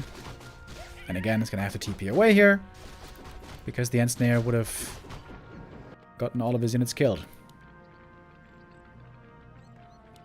But DK got level 3. I should really buy a Wand of Negation here. Come on, Labby. Wand of Negation. One time. A player's forces are under attack.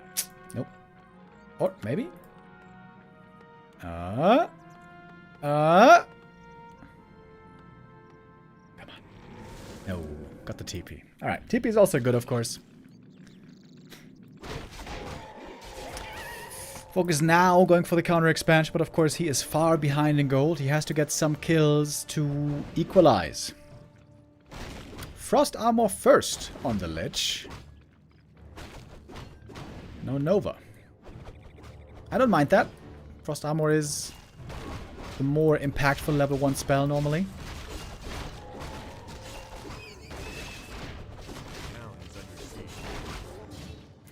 Good scout here by the Skelly.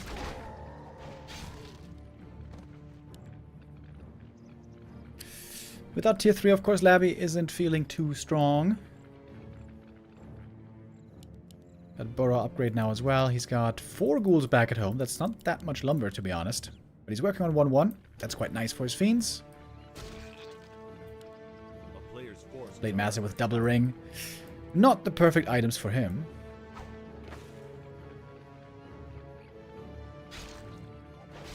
Gonna find one easy target here. Oh! No coil save there. Small map like this, it's very easy for the player with map control, in this case the Orc, to bully the Undead, who's lower levels, who's weaker right now with his army. Or at least he should be. But the DK is pretty strong. Level 3, full mana. A player's forces are under attack. Labby is not backing off too easily. Got an early Temple of the Damned, so Banshees, I guess, soon to join. FoCuS on the way to tier 3. He is going to need tier 3 in the end game to have a chance. Tier 2 will not be enough. Thank you, Saliano, with the resub.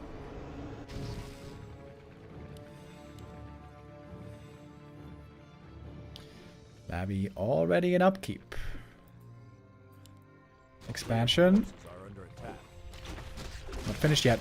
Oh, and now the webs are kicking in, and that's a lot of damage against the Wyvern. It's 2 Wyvern taken out right away, 1 Fiend also getting devoured.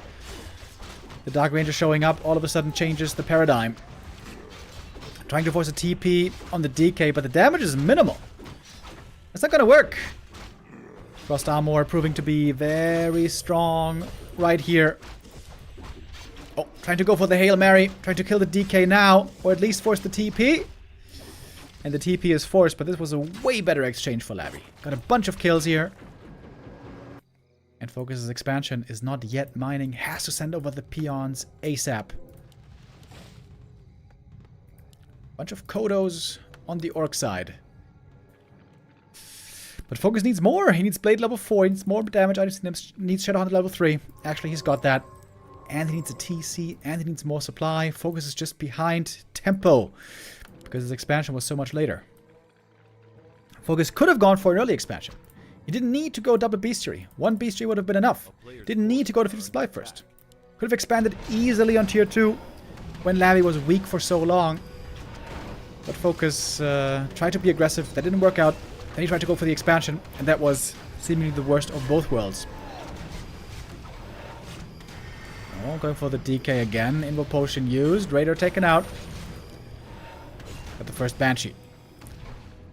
Starting to throw out some curses. Oh, Purge against the Hex! But there's a Health Stone. Is it off cooldown? I think so! Or maybe not. Cooldown, I mean... Health Stone and Heal Potion share a cooldown, so gotta be careful with that. FoCuS buys himself a bit more time. Is it enough, though? He's down in supply. It's kind of low mana. But at least now the TC is joining. Wyvern, Kodos, and Headhunters in this army. Another big invuln is nice for the Blade. TC didn't bring heal salves. Oh, FoCuS. A little bit sloppy there with the macro. If FoCuS can hold this attack, though, he should be in a good spot. Can he hold? Supply is even. PK has the TP again. He's been buying tons and tons of those TPs. Blade Master did get cursed here. Damage now decreasing significantly. Kodo also coming into play. One Kodo goes down. Fiend returns. Good stomp from the TC. Kodo Beast half to devour. Double devour on the Kodo. That was good. Blade Master has to do the majority of the damage here, though. DK, he's now a level 4. Decent level up for the entire army. Even some ghouls joining from the main base. Silence on the TC. No stomp anymore. He is very squishy with his level 1 only. Trying to run away, but the coil finds him. Oh! The Fiend didn't quite execute. The Banshee could kill him! Aha! That would have been funny. But the TC actually is the one to get the kill. And FoCuS might hold here in the end. Blade Master not cursed anymore. Critting a bit more once again. FoCuS has to hold and keep this expansion running. Shadowhunter, though, also about to die. One coil. One coil is enough. And he gets him. Shadowhunter executed. Blade Master looking for another target, but doesn't quite manage. FoCuS cannot hold, and Labby does make the fast expansion work. FoCuS there, in my opinion, over-aggressive in the mid-game. Could have counter-expanded way easier. Could have even gone tier 3, perhaps. But decided to go for an aggressive mid-game that didn't work out. And so, Labby takes map 1.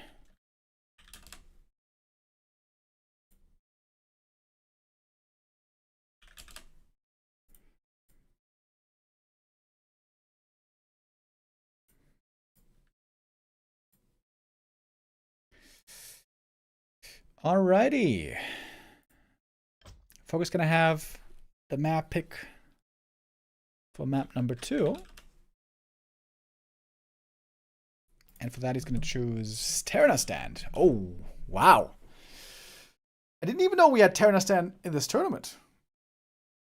That map has not been played a single time so far. Ooh, Terenas. Very rare to see this map in general, but also in this matchup. Very defensive map, very good for expanding. But also good for late game creeping, late game expansion, triple hero.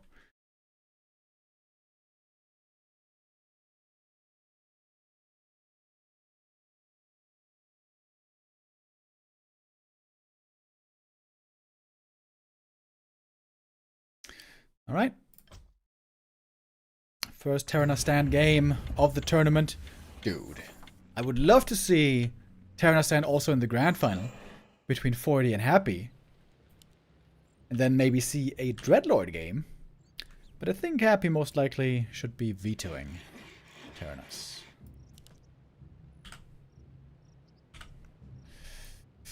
Oh, and Razor is mentioning, what about Dreadlord in this matchup? Oh. Well, if there's a map to do it, it's this one. Dreadlord is similar to Mountain King. Very weak early game. Needs a lot of support. Level 3, mercenaries, easy expansion. But insane in the late game. And this map is the perfect defensive map. Easy level 2 from the Merc camp. Easy mercenary support. Easy expansion. Defensive layout of the map.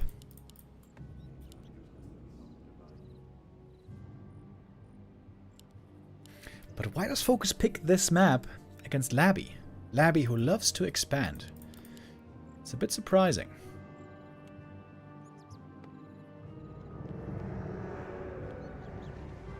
A Wyvern Rush can be good on this map. If you can delay the expansion and all of a sudden on tier 2 Wyverns show up, you fly in here, you might be able to get a cancel. Oh, but it's Farseer. Okay. Farseer Grunt into Headhunters. And it's the Dreadlord! Oh, damn! Shout out to Razor with the call. The Dreadlord is back, baby. Farseer Headhunter can also be very strong on this map if you get those mercenary to support you. Farseer Headhunter plus mercs. Very, very strong in the early game.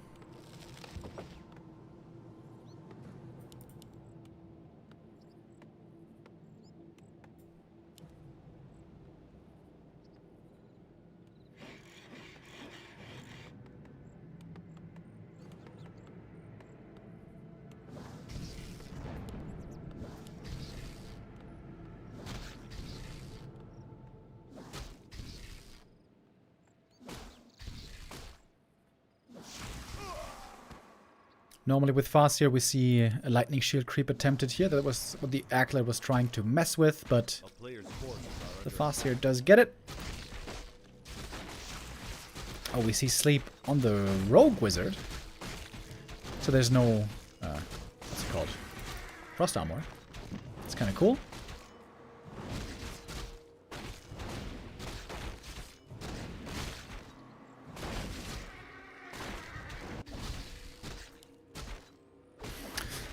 Items can make a big difference here. Big mana potion, very good for the Farseer. Big invuln is okay for the Dreadlord. Actually, this is probably the worst item, now that I think about it. Mana items and heal pot and Scroll of the Beasts would probably all be better, so this is actually pretty unlucky.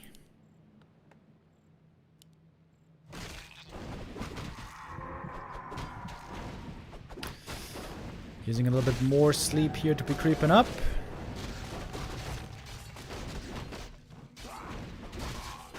Ring of Regen. Now that's a fantastic item. Lots of little sources of healing here for this Dreadlord. And the Farseer is coming in for the first bit of harass. We got one Shadow Priest here. Oh, nice Chain Lightning. He stole that last hit right there. Gets the Berserker. Sealing progress on the Dreadlord toward level 3, and that's a big deal. That was a big chunk right there. Now the green camp will not be enough for the level 3.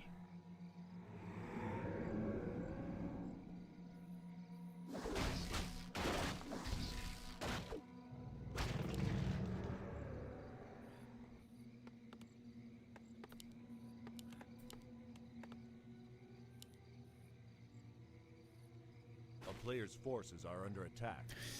If the Dreadlord finds some straggler units, he can easily go for a sleep surround, find kills there. So the Orc army wants to stay nicely, tightly together.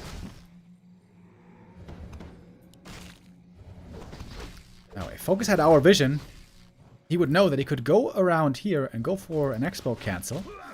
But I guess he doesn't really know how far along the gold mine is. And all of a sudden, these Headhunter numbers are getting very high, so pick-off potential against the ghouls is significant. Farseer getting a bit more experience, double Ring of Protection, very bad for him, but very good for TC.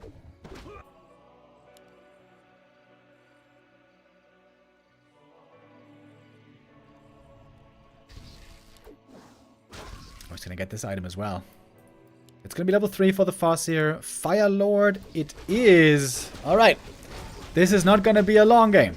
This is not going to be a Counter Expo game. This is going to be all in very soon. Oh, it's just enough for level 3 Dreadlord. Thanks to some Wolf Dispels.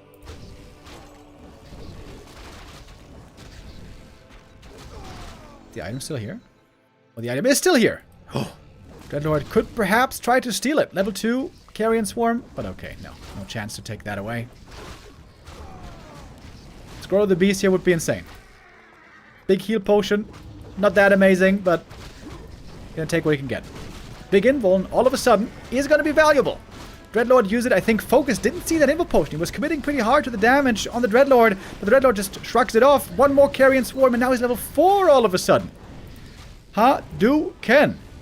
Healing up passively from the Ring of Regen. He's going to get at least one more kill here. If he commits to it, but he won't.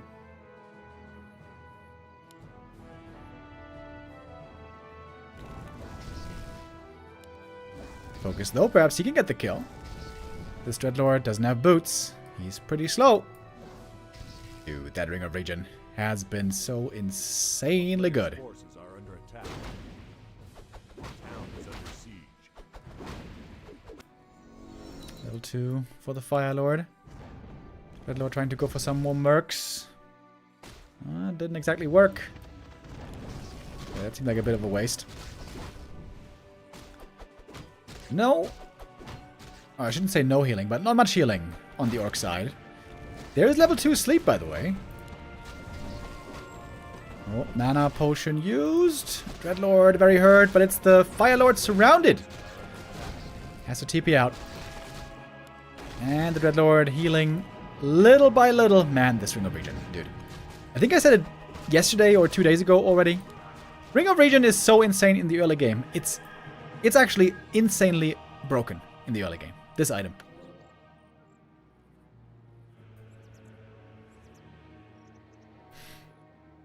FoCuS's time is soon running out. The Undead expansion is paying off more and more.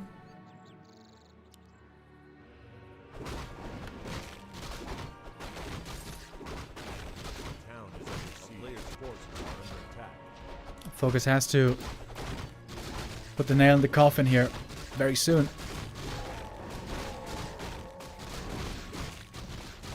Would have loved to see cannibalize for these ghouls, but we did not yet. What's this item? Sentry wards don't help here. Okay, some buildings cancelled though. There's no heal potion, no heal scrolls on the Orc side. What you see is what you get. Dreadlord doesn't have too much mana, by the way. 2 Carrion Swarms. That's pretty much it. Heal scroll already committed. Lab with lots of gold, but not really able to spend it too well at the moment. Shadow Priest goes down. Did not use the second Abolish. Dreadlord almost fully out of mana. But tier 2 is finishing up, then he can go for mana potions. Wait, he's almost level 5. Oh! Oh, there we go. Now he's level 5. Hold on. I kind of missed that. Now the Carrion Swarm is going to get crazy. And indeed, tier 2 is finished. And he can go for a DK here easily. Mass ghoul production from double barracks. Or double crypt, in this case. Yeah, now it's time for mana pots. Hell yeah. And I think Labby has stabilized. FoCuS not graced with too many great results today. Only winning a single map so far, and I don't think he's going to take this one. Ooh, look at that level 3 Carrion Swarm. Dreadlord weak early game, but man, when he gets to level 5. Man, when he gets to level 5, he gets crazy. One more Carrion for the road. And that's more experience for the Dreadlord, getting closer to the level up. Sleep. If that's a surround, that's game. Yeah, that's game. Labby does it with the specialty move. The Dreadlord is successful here for him. And for FoCuS today, things just are not working out, man. They're just not working out. I gotta say, FoCuS isn't looking that sharp. He's not really looking that practiced in these games. I'm not sure how much he's been playing lately, but this does not look that convincing. Well, the series is not over yet, though. FoCuS does still have a chance to bring it back if he can dig deep now and begin a comeback on map 3. Twisted Meadows will be our third map.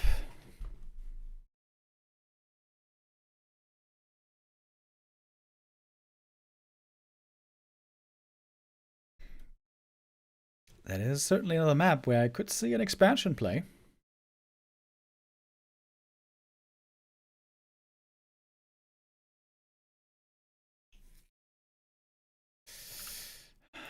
Of course, there's no grand final to play for here anymore. The third place match is going to be the last stop for these two, but it is about a good little bit of prize money.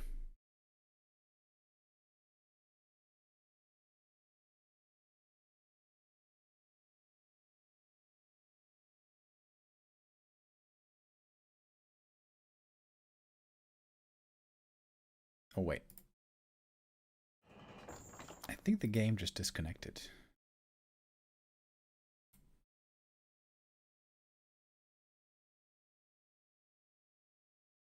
Okay. Then it's going to take 2 or 3 minutes more to get the next game started. Was it a disconnect, or did they host the wrong map, maybe? I'm not sure. But I can tell you that we're going to have a lot more Warcraft still in store today. Happy vs. Fortitude Grand Final, of course, is coming up after this. After this best of 5, we're going to have the Grand Final between the two legends of last year. The two biggest rivals of last year, continuing their rivalry into the new year. I am excited for that series, as I always am. They already played, by the way, 2 days ago in what was a crazy series. I mentioned that yesterday already. This was the Don't Force Me Cup 190. 2 days ago was played on the epically long day where Neo streamed for 12 hours. That was wild. And yeah, they had a crazy best of 5. Super sick. Cryptlord play, Pally Rifle play, Expo play, One Base play. It was a treat. I hope that today they can do similarly amazing things. I hope I'm not jinxing anything here. But yeah, if they both bring their best, then we are in for a treat. To be honest, the series have been a little bit short today. Almost disappointingly short. We would love to see some longer games, some more epic matches. Hopefully the grand final later will deliver. And that's not going to be all today, of course. We're going to have another match coming up later in the evening. It's going to be at 6 p.m. CET. That's going to be pretty much exactly 3 hours from now, when we're going to have a best of 7 show match. A play all 7, where Soen is going to face Starbuck. I wonder if they're going to play only main races, or maybe they're going to switch some races as well. This is a show match sponsored by community member AMA Credit, who also very often contributes very generously on our stream. So yeah, in 3 hours, we're going to have another best of 7. And for that, Carson is going to be joining me.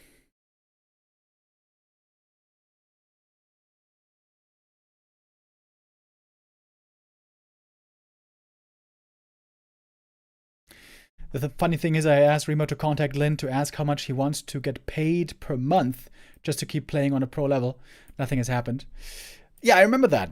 I did think about that, but I felt like that was not an appropriate thing to do. Because it's not like Lin is under contract with me or with anybody. And if I just ask him, hey Lin, how much money do we have to give you to keep playing? I feel like that's a bit disrespectful.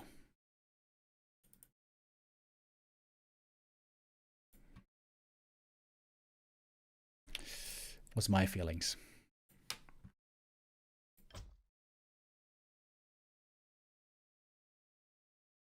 Yeah, but rumors have been swirling around Lin. Is he retiring? Are the rumors true? The rumors were being spread already like 1 or 2 months ago. by the end or by autumn of last year, he took a break and then came back. And then he was owning hard again. But now, again, he has not been playing for almost a full month.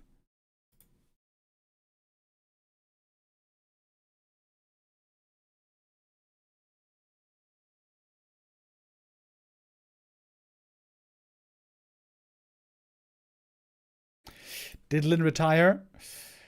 Not that I know of. He hasn't played for 4 weeks, but people have been talking about it. People have been talking about it a lot, so it's a rumor so far. Of course, we're all hoping, especially I'm hoping, that Lin will not retire, because I'm a big Lin fan.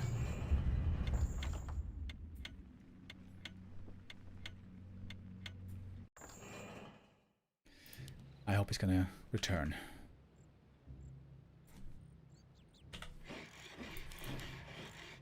Okay, here we go. Map number 3. We got Labby on the right-hand side. FoCuS on the left. Echo Isles for our third map. Ah, wait. Wasn't it twisted earlier? I guess they perhaps posted the wrong map. So FoCuS is picking the best expansion maps, which does surprise me. Again, Labby is an expansion player. Everyone knows it. We're all aware. And Terenas Stand is good for expanding. I think Echo Isles is probably even better for expanding.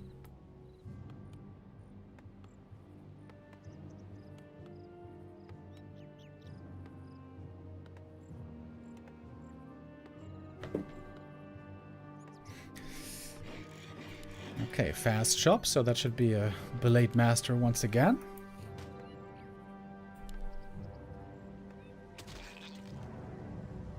No Red Lord this time. DK first it is.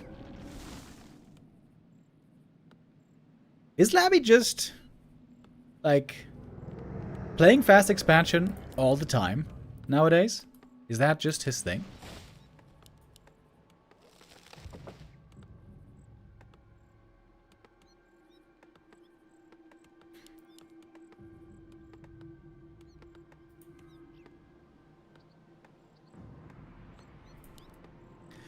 It kind of looks like it.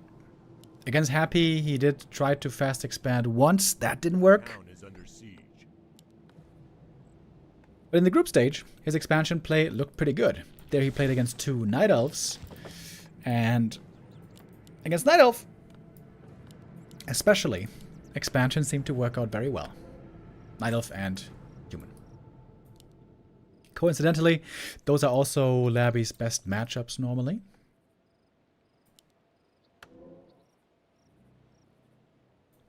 Alright, Acolyte did see the Blade Master coming, so Labby should know what's going on.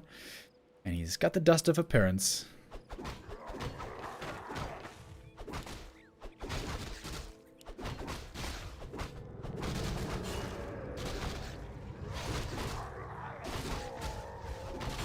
Alright, here's the Blade.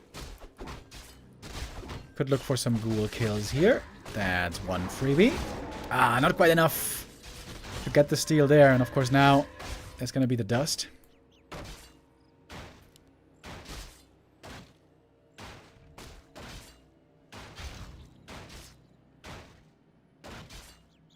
There's supposed to be a 40 versus life show match after Fruit Cup is over. Oh, nice. Thank you, Stoka. That is very good because, well, if there's enough time, we're going to go for that. There should probably be enough time, right? I think so. Okay, big last hit. Blade, can he at least get the item? Nope. DK got the item, got full experience here. Blade got at least a little bit of something with the ghoul.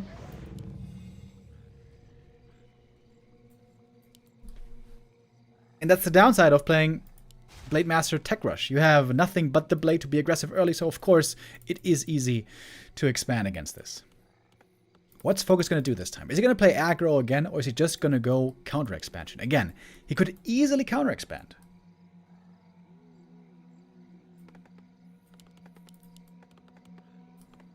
Maybe even tier 3 rush. Counter Expo.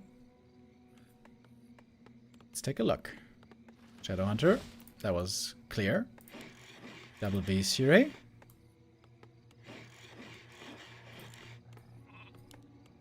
Okay. And I guess it has to be tier 3, so got lots of resources to spend.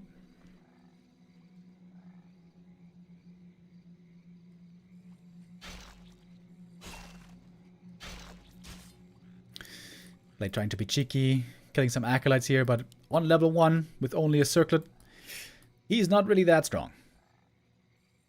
That might change later. If this game goes long, if he gets high levels, and a couple of items, Blade Master could be the carry in the ultra late game. There's no tech though. What is the plan here? I wonder. Forces are under attack. Shouldn't FoCuS be teching? He's got so much gold. He still has 800 gold. What? Wait, what? Wyvern? Yeah. And Wyvern? Another month of awesome Warcraft entertainment. Thank you, smiley face. McGreedy with the resub. Thank you. He still has so much gold. FoCuS could have fit a tier 3 tech in easily.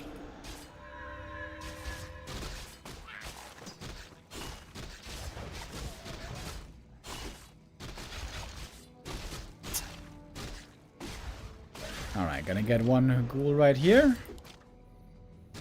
That's, I guess, the second ghoul of the game. Or maybe the third. Blade has a bit of experience, but really not much.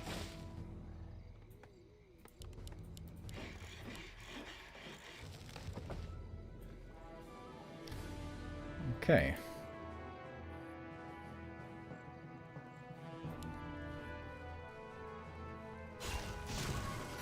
Now we try to keep the Merc camp here. That could be some valuable anti-air.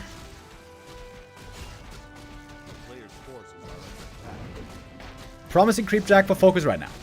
Coming in with the Wyvern. He's got the Hex ready. And now he can steal the Berserker. While getting a couple of ghoul kills. Alright, there we go. That's a good move for FoCuS finally. He's picking off a lot of ghouls here. Labby has to upgrade towers.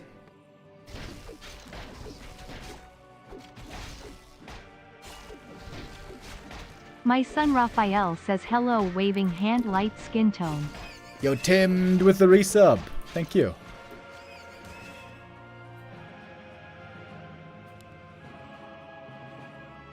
The Wyvern should be able to attack from the right with impunity. No tower really protecting there too well, but Necro's going to be done soon. Then there's going to be reinforcements coming for the Acolytes. Oh, or maybe the Necro won't finish. We can see the Wyvern are doing some good damage here. Oh, and that is... Oh, not yet a kill, but it will be. I guess this is the best game for FoCuS so far.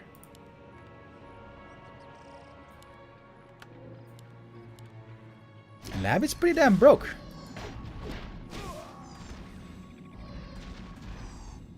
Only 2 Acolytes left down here.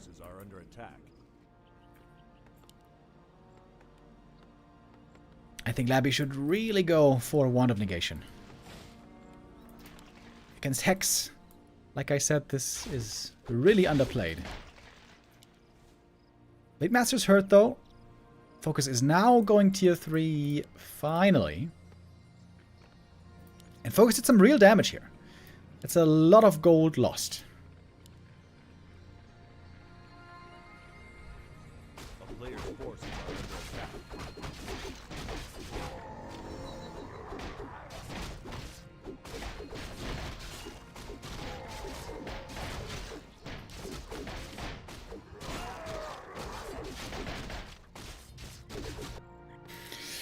Lich, quite late. Necropolis has to be remade here at some point. Levels on FoCuS aren't the highest because sure he got some acolytes, but he didn't really get that many kills or creeps, so Need some more levels still. But he's got some time. FoCuS bought himself some time.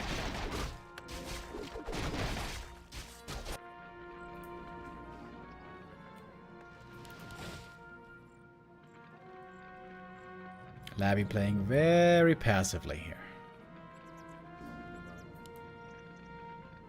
Alright. Wait, this is Slaughterhouse. He's still not making a Necro here. Kind of surprising. Oh, the lumber is super low. Oh, Labby. I think he has to send those ghouls back, doesn't he?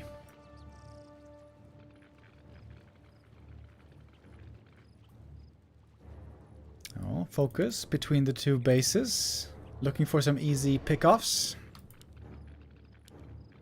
Double heal scroll. What? And no TP. Oh, Labby has the wrong read. He's expecting a counter expo. Oh, that was the wrong read. Labby's scouting off, read off. It's going to be a lot of damage here being done again. And maybe the Raiders can even take out the Haunted. Oh, huge move. Huge move by FoCuS. He's going to get this. There's almost no repair left. Oh, and there's Frost Armor again. That's so useless right now. And a TP out. Wow. Perfect attack. Perfect attack by FoCuS. Loses only one Wyvern and one Raider. And now he's got his tier 3 finished. Is he gonna go for a tiny Great Hall, or is that too bold? No, he will. He will. Alright. FoCuS back in business. Here we go.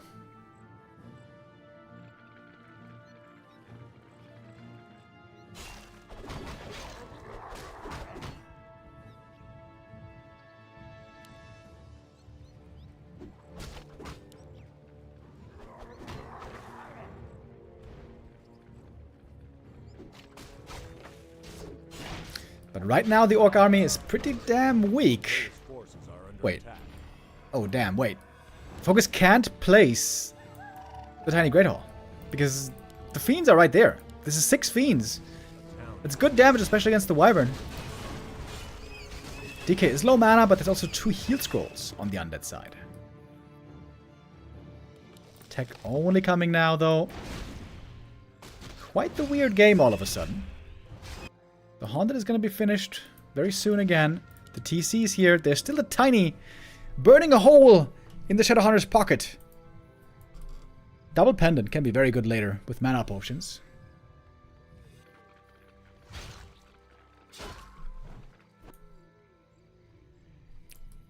Alright, FoCuS should be able to place the tiny here, but here of course it's going to be way easier to attack. To be attacked. But FoCuS starting to work on his levels now. 3-3 is good. TC level 2 is not that great. Level 1 I mean. But level 2 will be quite a bit better already. Oh, Peon Slide being found. Oh, with the Nova, that's a bunch of easy kills. Does not use the Nova though. That again hurts the economy. This time the Orc economy. No Orb of Lightning on the Blade Master here. He's not as strong. With Orb of Lightning, the Frost Armor is insanely good against him.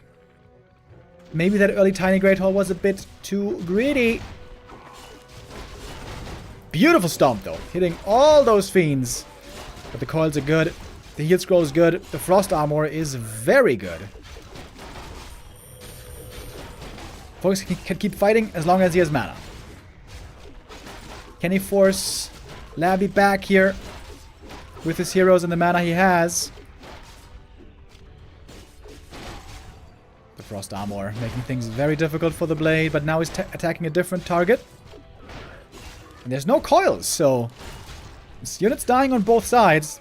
But I think that's better for the Orc. He's leveling up triple hero here, possibly, potentially. But so far didn't get any actual level ups. Statue is here, the healing is huge on top of the Frost Armor. Okay, he gets a Fiend. That's level 2. We got the Aura now on the TC. That's a big deal, actually. Using the Storm, trying to go for the Lich kill, but where are the units? FoCuS's units are all gone.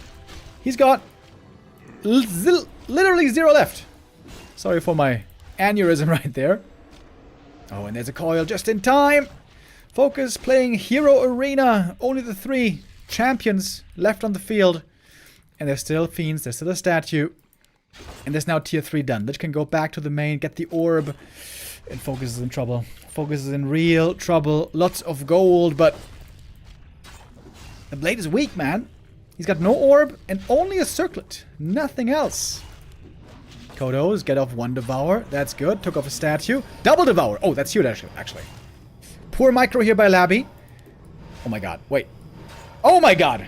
FoCuS gets 2 statues and 2 devours. Hold on.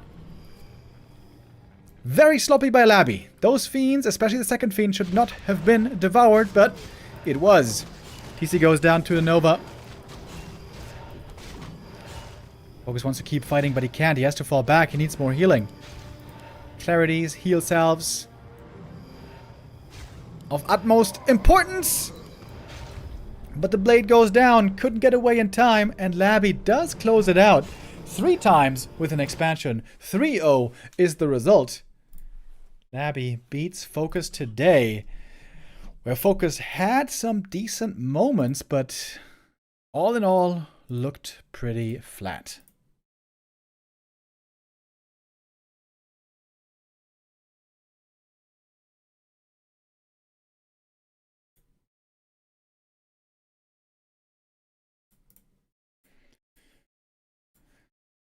So our 3rd place winner is Labyrinth. Nice little prize purse going to him. And now we have only 1 match left, and it is the big one. The big grand final for Fruit Cup 30, the match that I'm always excited to see. And that is our grand final, Happy versus 40. 1 small break, and then we'll be right back. Happy versus Fortitude coming up right after this.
We just have one more thank you.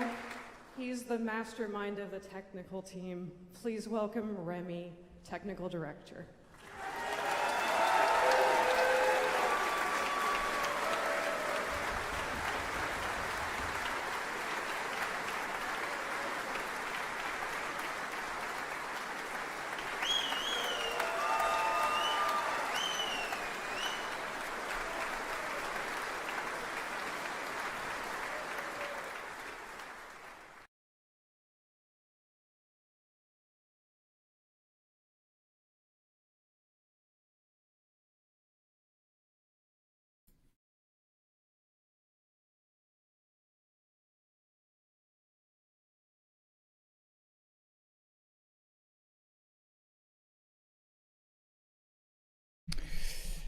And hello, welcome back. Here we are again, getting ready for our grand final.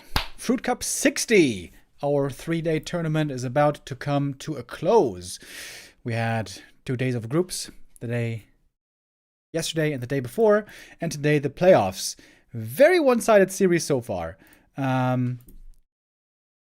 With Happy and Fortitude making it into the grand final. Amazingly, Apparently we missed a map, guys. Apparently the Twisted Metals game that I thought was a disconnect, it only lasted like 3 minutes. Apparently FoCuS won there in 3 minutes with the Blade Master. I don't even know how that's possible. Very, very strange. Hopefully, this grand final now is going to provide us with some longer games and a longer series. And I can tell you that we don't have to wait long anymore because the first map is coming right up. Happy versus 40 grand final. These two met just yesterday. No, wait, 2 days ago. Let's jump into the first map. All right, here we are.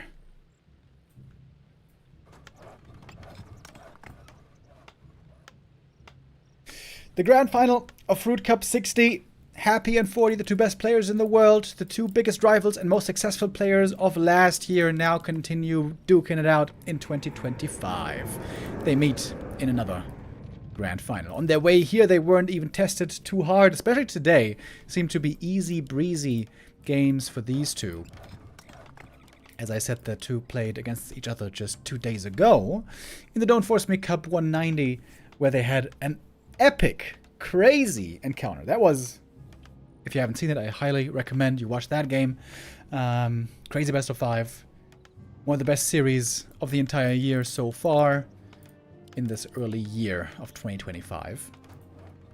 Now, best of 5 for first place. Almost $1,000 prize money for first in this 3-day tournament.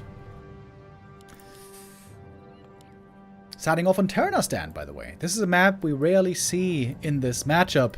A map where sometimes the Dreadlord is the hero of choice, but here it is the Crypt Lord once again. Happy has been playing a little bit more Crypt Lord lately, also in the series 2 days ago that I mentioned. Especially against Paladin, we've been seeing quite a bit of Crypt Lord, but here it's Crypt Lord against a Mountain King. This is a very rare matchup against one another. We will only see this on this map alone and nowhere else.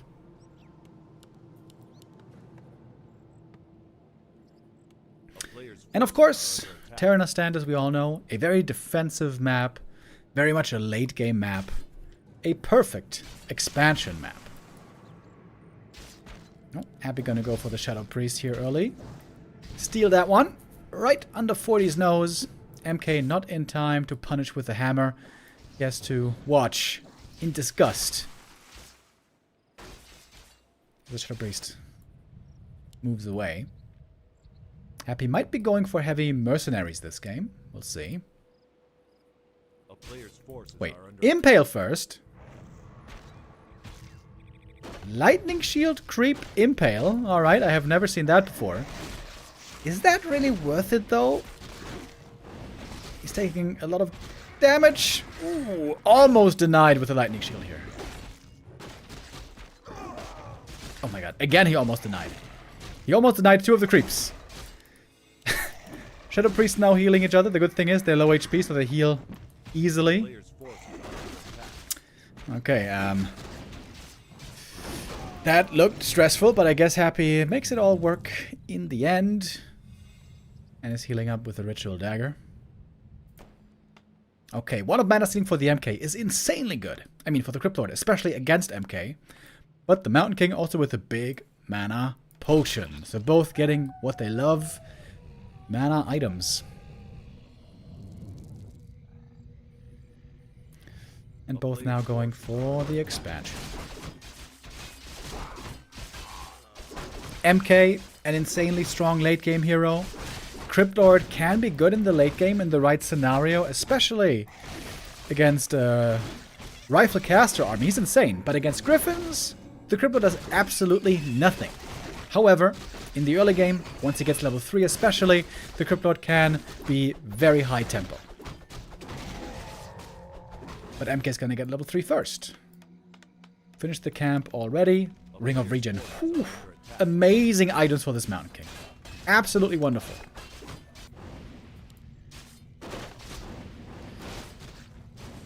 Cryptlord gonna go for a staff here, perhaps even boots. Nope, going for a circlet instead. Ring +4 is actually really good for Cryptlord. I would love to see him keep it. More armor for the tanky beetle. MK has clap, by the way. And lots of clap, of course, with the big mana. So he's got a good answer available. Do the ghouls and the beetles and all that. All those creepy crawlers. Okay, we got ghouls from one side. With the beetle. Cryptlord on the other. This arcane tower is extremely important.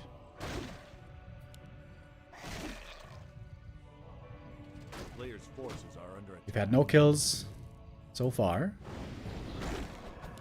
MK. Ui! Stormbolt clap. Huge impact. The Impale, in comparison, did almost nothing. And the Cryptlord is almost surrounded. But we do have the ghouls over here. There's one fully defending. That doesn't do much. 40 has to clean up this attack right here and then go to his expansion. Ghouls are going to be suffering here. And the beetles are being summoned. The Wand of Mana Stealing is helping out. Peasants returning back home. Peasants at the expansion being pulled back. More mercenaries could also be important here. Cryptlord with the right clicks, trying to take out the Shadow Priest. Level ups, I don't think, are too close. Never mind. Never mind. MK's almost level 4 already. town is under siege. Could easily get another ghoul here if he wants. Expansion now running on both sides.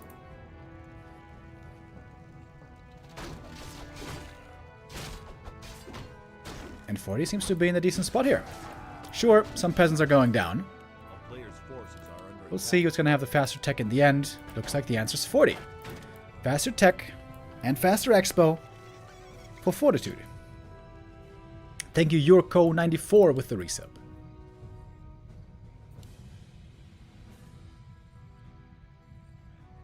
Forty being very frugal with his mana here. Doesn't even want to use it to get a ghoul kill right here. Would be level 4 for him.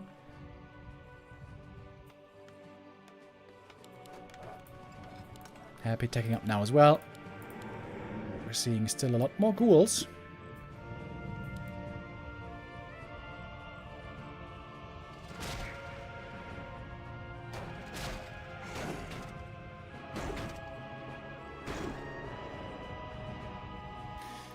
Alright, here come the ghouls.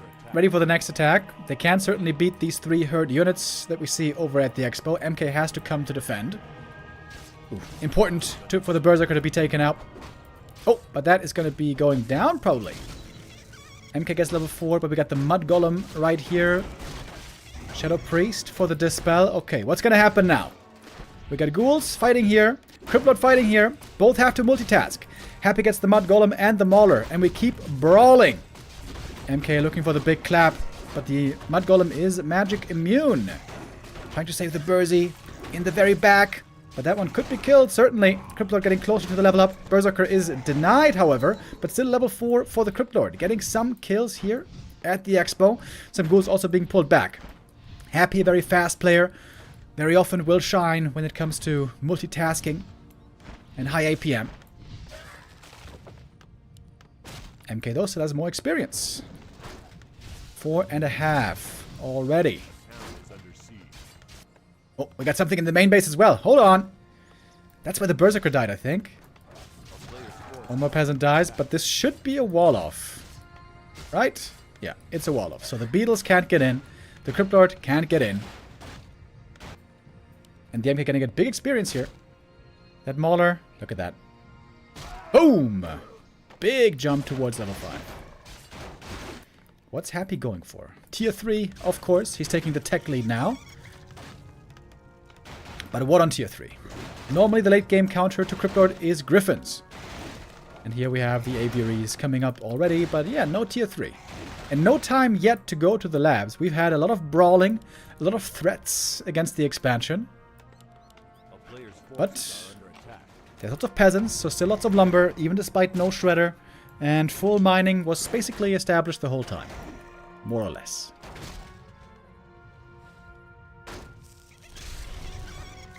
Impale going for 2 kills. But now we got a Blood Mage. And Blood Mage is very, very good against Crypt Lord, who is such a mana-starved hero as it is.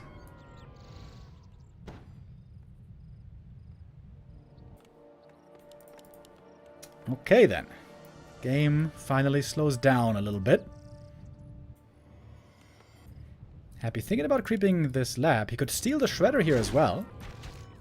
Oh, but there might be a creep jack incoming. MK, where are we going? Oh, is he gonna look? Is he gonna look or is he gonna overlook? Oh, he's not gonna spot it in time. The DK... Oh, he's gonna find him though. Double mana potion in his inventory.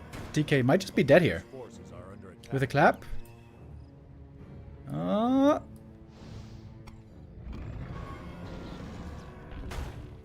Item still on the ground. Zombie Mask! Hallelujah!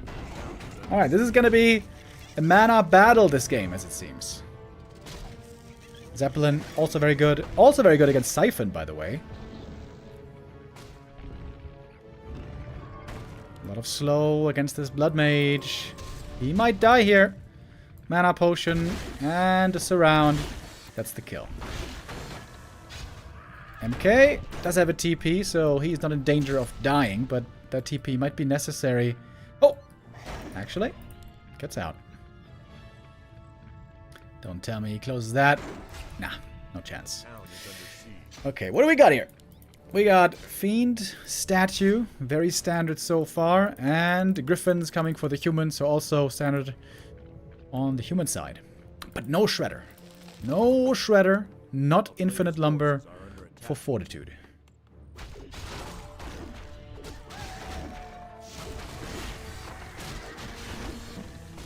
Big mana potion. Jesus Christ. So many mana items this game. Nice clap. MK level 5. And of course now he is gonna be a huge threat. Level 3 clap also super good against Mass Fiends. I wonder, how does Happy want to beat this Mountain King? On low supply, I think is the best answer. Once the Griffins get to 80 supply with good upgrades, they get insanely strong. But on low supply, with web targeting, you can pick them off fairly well one by one.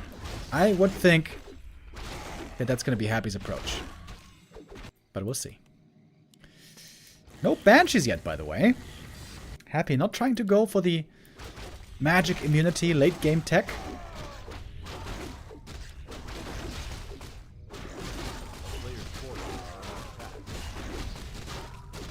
Book of the Dead, actually, pretty good if he wants to go for an attack very soon. Which might be exactly the call. Scouting with a Zeppelin, sees the MK up here. Item was another big mana potion. This is getting ridiculous. We're getting infinite mana items this game.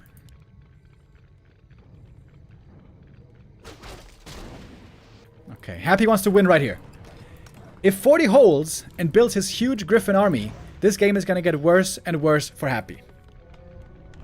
Happy wants to win right here, right now.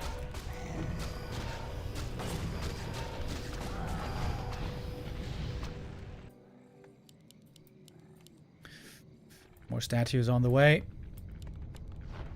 One attack upgrade for the Fiend Destroyer. And so many Griffins in queue. 40 just needs a little bit more time. Just a little bit more time. And here's the collapse.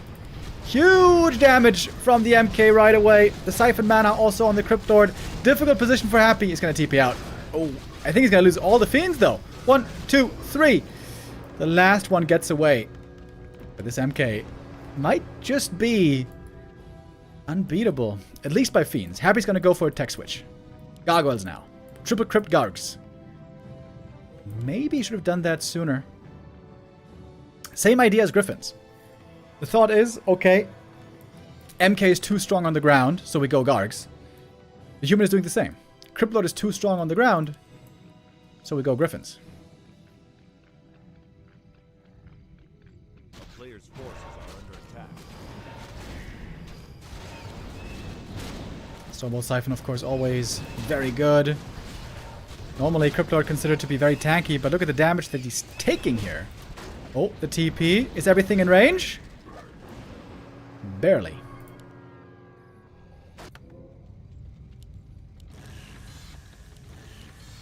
Happy's level is not the most impressive, especially on the Lich. Needs to level a bit more. And now with Mass Griffins, you can creep very fast. 2-1 upgrades.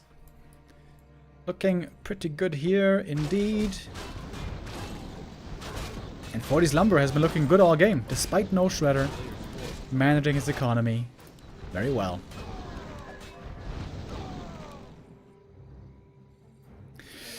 Level 3s are going to be big on all these heroes. Oh, the double workshops, though, are late. Gargs are the counter. Gyros are the counter to Gargoyles. We don't have them yet. Level 1 Nova, not that strong. Lich now basically out of mana. And in we go. Gargoyles being picked off pretty quickly. Book of the Dead being summoned. Oh, that book is really good right now. Somehow it finds usage here. Siphon mana coming in, level 2 Siphon no less. There's so much mana on the human side. Way more than on the undead. Lich in trouble as well. Pulled back, saved, last second. Mana potion being used, coil is in. But the Cryptlord is not doing anything anymore. This Cryptlord is doing absolutely nothing anymore. Wait, he's gonna TP out. Wait, he's gonna TP out? 40 TPs away. I guess maybe thinking he's got the counter now, getting ready with the double workshop. So then this might be the perfect army. MK to take care of the ground and Gyros to take care of the air. Happy always seems to be a step behind when it comes to tech switches. That is the big downside of Cryptlord. The biggest downside in this matchup. He just cannot really do anything against air.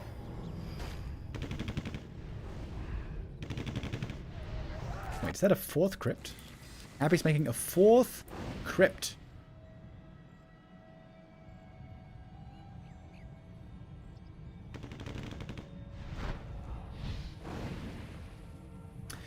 Why isn't he making Fiend Banshees?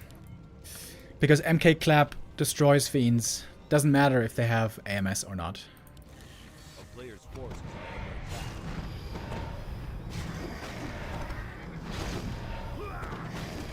Happy banking a lot of gold right now.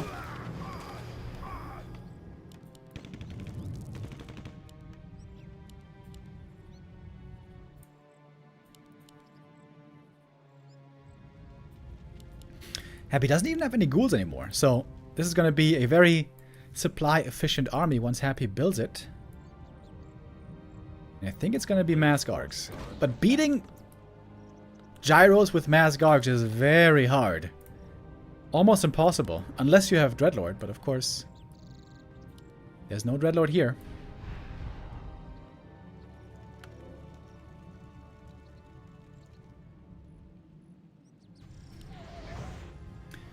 Cryptlord right now seems to be doing kind of nothing.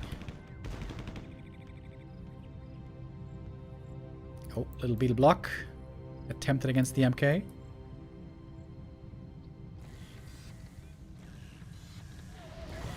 Gargs are in production. Oh, the Shredder. Oh, the Shredder. What's the Lich doing here? What? Lich is just dead. Where was the DK going? That's definitely a mistake by Happy. He should have impaled the MK and stayed close with the DK.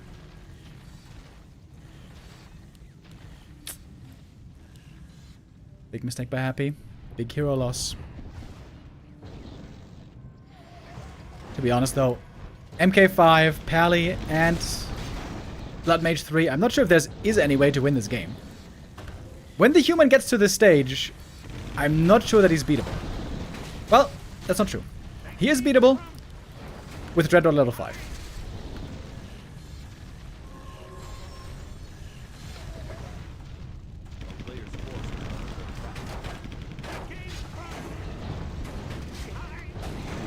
But so far it's 40 getting all the kills here. And of course, again, he's got way more mana to work with. The Siphon is coming in again. Happy's losing everything in the main. This is the end of map 1. That has to be the end. Griffins and Gyros working well together. MK level 6. Is it time for Cosmodon? Oh, Stormbolt, Holy Light. Lich deleted. No Cosmodon, unfortunately, but still map 1 going to Fortitude. Terenas Stand has always been a marvelous map for the Mountain King. Happy. He had a game plan here. He wanted to cripple the MK early. He wanted to leverage his strength of Cryptlord early level 3. Beetles coming everywhere. And when we have beetles and ghouls attacking in every place, it's very difficult for the MK to deal with all those threats when you don't have water elementals. But the damage he was able to deal was not enough. And so 40 takes map 1.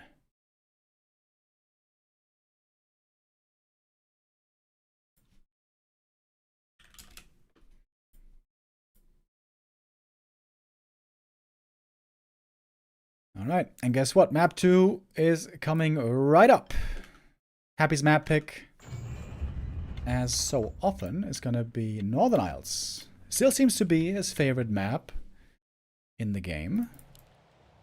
And here I imagine we're going to see a different kind of a game.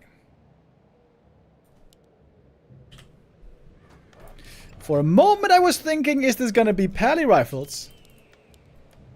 But no, it is not.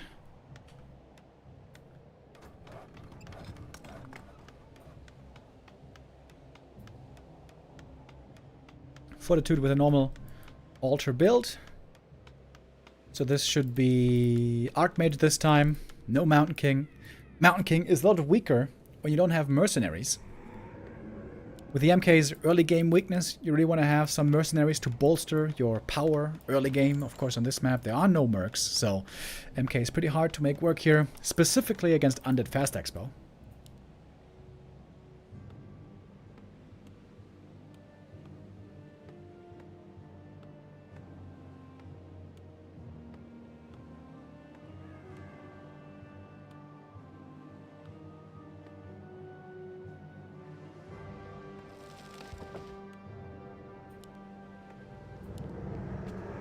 Almost seemed like there was no shop coming up for Happy, but now there is. It is Cryptlord first again, and I think he's doing this because he feels that there might be Pally Rifles heading his way.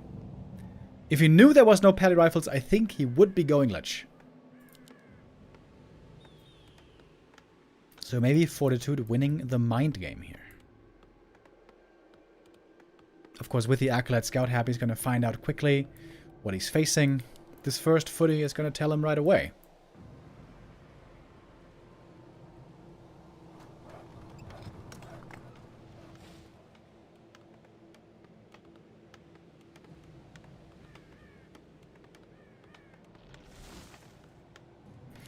And now the jig is up.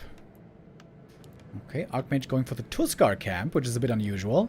Not going for green into expansion, so he might be looking for an aggressive maneuver. And Happy not going for the early expo. He's mirroring the creep route.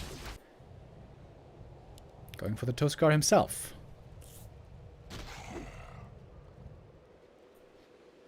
Footy Scout on one side, Acolyte Scout on the other. Oh, Acolyte goes down though. So now the question is, who's going to expand and when?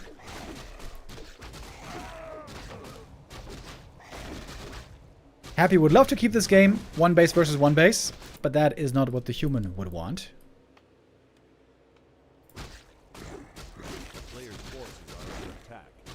Oh, what a mana steal. Very good for the Cryptlord.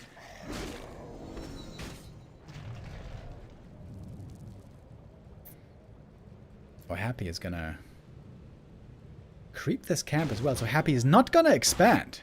Happy's teching. One base Cryptlord play. That's pretty wild. Pretty much nobody plays one base Cryptlord. Archmage looking for his level 3 here. That means a bit more for level 3, by the way. He needs this green camp to get it.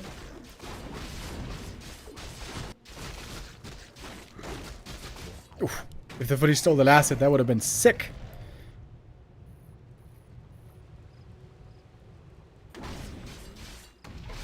Okay, Archmage items. Oh my god. Oh my god. That's actually that is literally perfect Archmage items. Claws +8 and wand and gloves.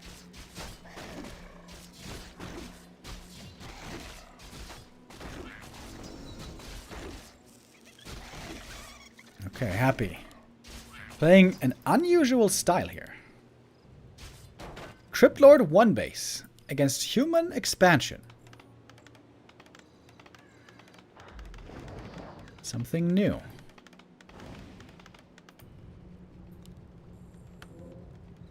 He has lots of units here you can get involved.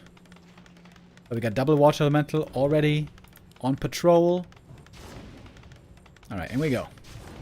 First impale on the peasants. It's going to be a few of them going down. Oh, of course. One of mana stealings can be used. Ooh, there's going to be a lot of peasants going down. Of course, also going to cost a couple of ghouls here. Oh, the tower. The tower. The tower is big, and the tower is cancelled. A lot of peasants falling. Experience-wise, we're still pretty even. Both 3.5. Slight edge to the human. But Happy now used most of his mana and lost a lot of his ghouls. Only one might get away, or perhaps not.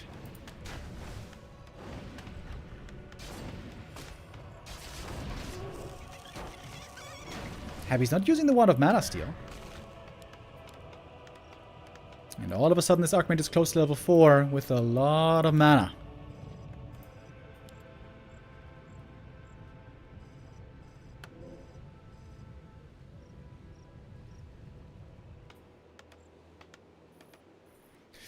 And it's time for the counterattack. Happy is expecting it. He's going for a Spirit Tower already. That one's going to help quite a bit. And the Crypt Lord right clicks, by the way, aren't too shabby. He's going to have another set of beetles ready to summon soon. Question is, can Happy defend at home without Crypt Lord? He's going for double towers. Oh my.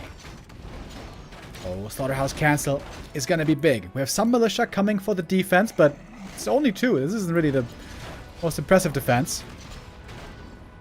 Okay, Slaughterhouse is cancelled. 2 footies go down. There's no staff on the Archmage. Happy with the great ghoul saves here so far. Shredder coming now to help defending. Crypt Lord trying to go for the tower cancel. Oh, this tower is huge. This tower is a huge deal. Tier 3's been started. TK might get surrounded here if he doesn't look close enough. Once again, both have to multitask. And the time has been bought.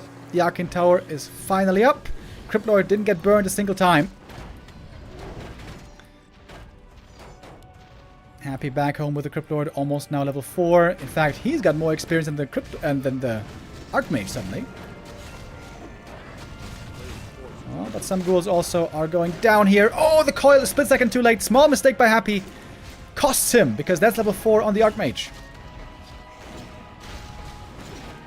And the Slaughterhouse is cancelled again.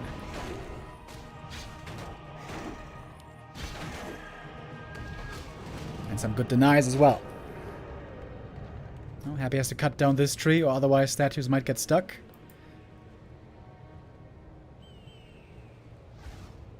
Ah, there we go. Got the surround now. 40. Ooh, with a very late tech, by the way. I didn't really see that before. Under tier 3, way ahead of human tier 2. And of course, 40 is going to need towers.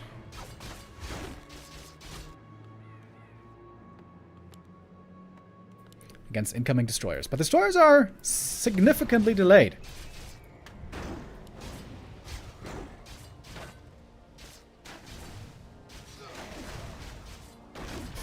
DK would love to get level 2 here to unlock that aura, but he is still lacking a bit.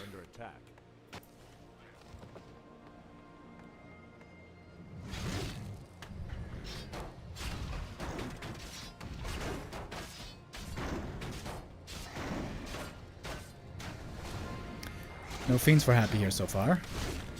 Just ghouls, statues, And the heroes that you're gonna join soon then.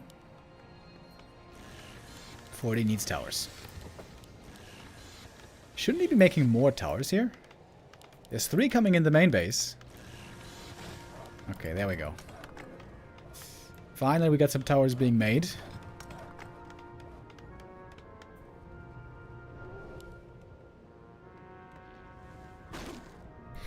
Still has the 1 of mana ceiling, by the way, from the early game. Happy now on the move.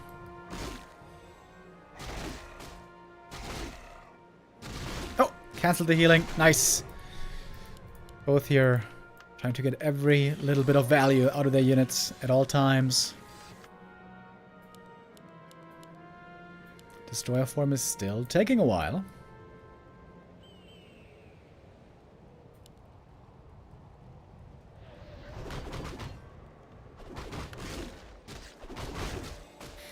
DK low mana. Oh, last hit steal here would be so big. Oh my god, if you can steal the big creep. Missed Impale. He wanted to hit the Archmage, but Happy gets the last hit regardless. That is level 2. But another ghoul goes down. Item was Ankh. Not really good.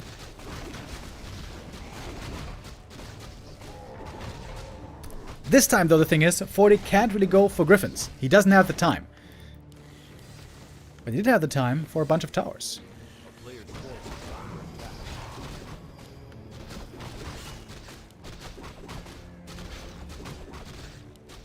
Double mana items on the Crypt Lord, by the way. 1 of mana steal and mana potion, so he can use a lot of impales if he does this well. But good tower positioning here by Happy, I think. By 40, I think. Not easy for Happy to get in here. In the main base, we got 3 towers with a 4th one coming. Double workshop getting ready for gyros. Happy not yet going for the full attack.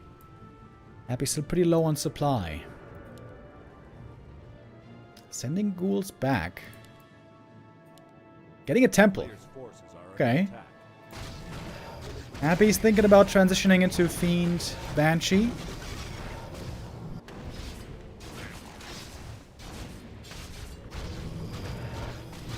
But then again, Griffins could beat him in the very, very late game.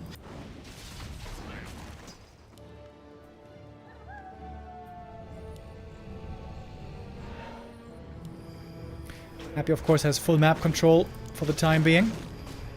40 has to play on the outskirts. But he is going for aviaries again. Great positioning here. At the expansion.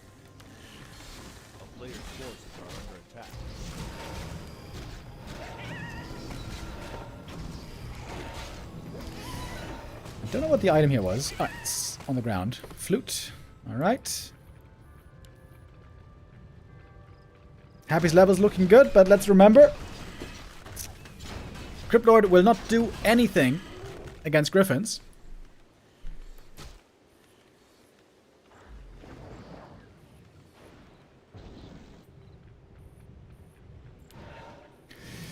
And 40 is allowed to creep these camps, but Happy probably feels that Fortitude's army is way smaller. He's going to creep this way slower, so it might still favor Happy in the end. He can creep the red and the orange and this one and maybe even the green. Oh, Medallion of Courage is really good for every single one of these heroes.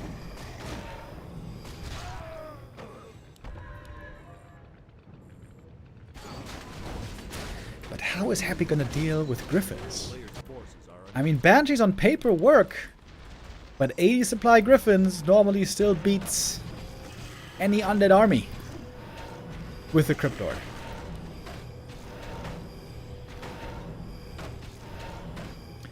Happy trying to solo level the Lich. The Frost Nova will be very important later on.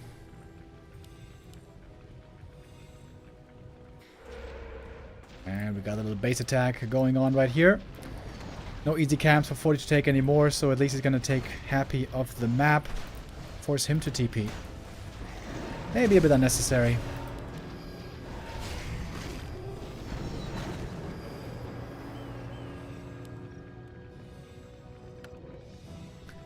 Both still at 50 supply.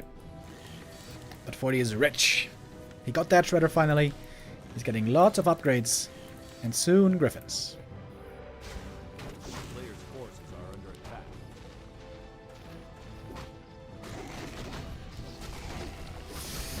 Solo creeping now for the Crypt Lord. While the Impale is indeed completely useless against the Griffins and Breakers, against heroes it can still be very good. 2 rings of protection are actually quite nice on those melee heroes. Happy has some really good items.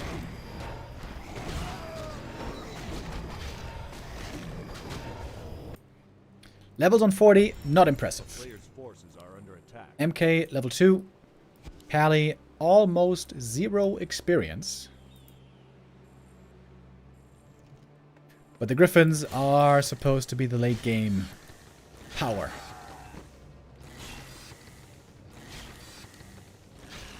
Couple of peasants being killed already. Boy's gonna try to round out his army with all Griffins.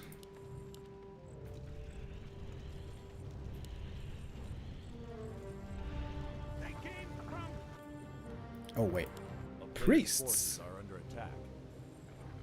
You don't really need Dispel against Cryptlord because the beetles don't really matter in the late game. Maybe he's gonna try to go for Inner Fire.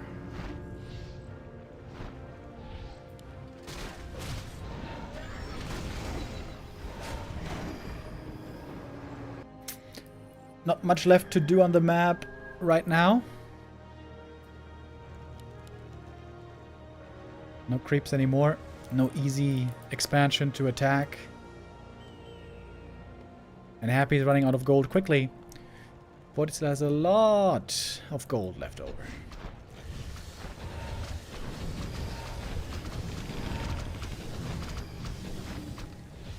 Tons of piercing damage. Not a lot of fun for the destroyer. Akmit got level 5, by the way. I don't even know how. It's kind of nice.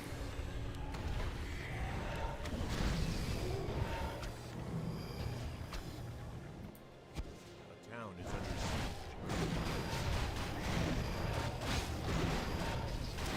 On map 1, all it took was one flank with Griffins Are under attack. to win the game. But 40's not ready yet. Doesn't want to fight yet. This is not enough Griffins. Certainly not. Oh, but he can catch some units. He got a Banshee. He's going to get a Ghoul. And TP out. Well done by 40. Losing nothing. Almost got that Banshee as well. Good play by 40. Really good play. Patient. A little bit ratty when it has to be.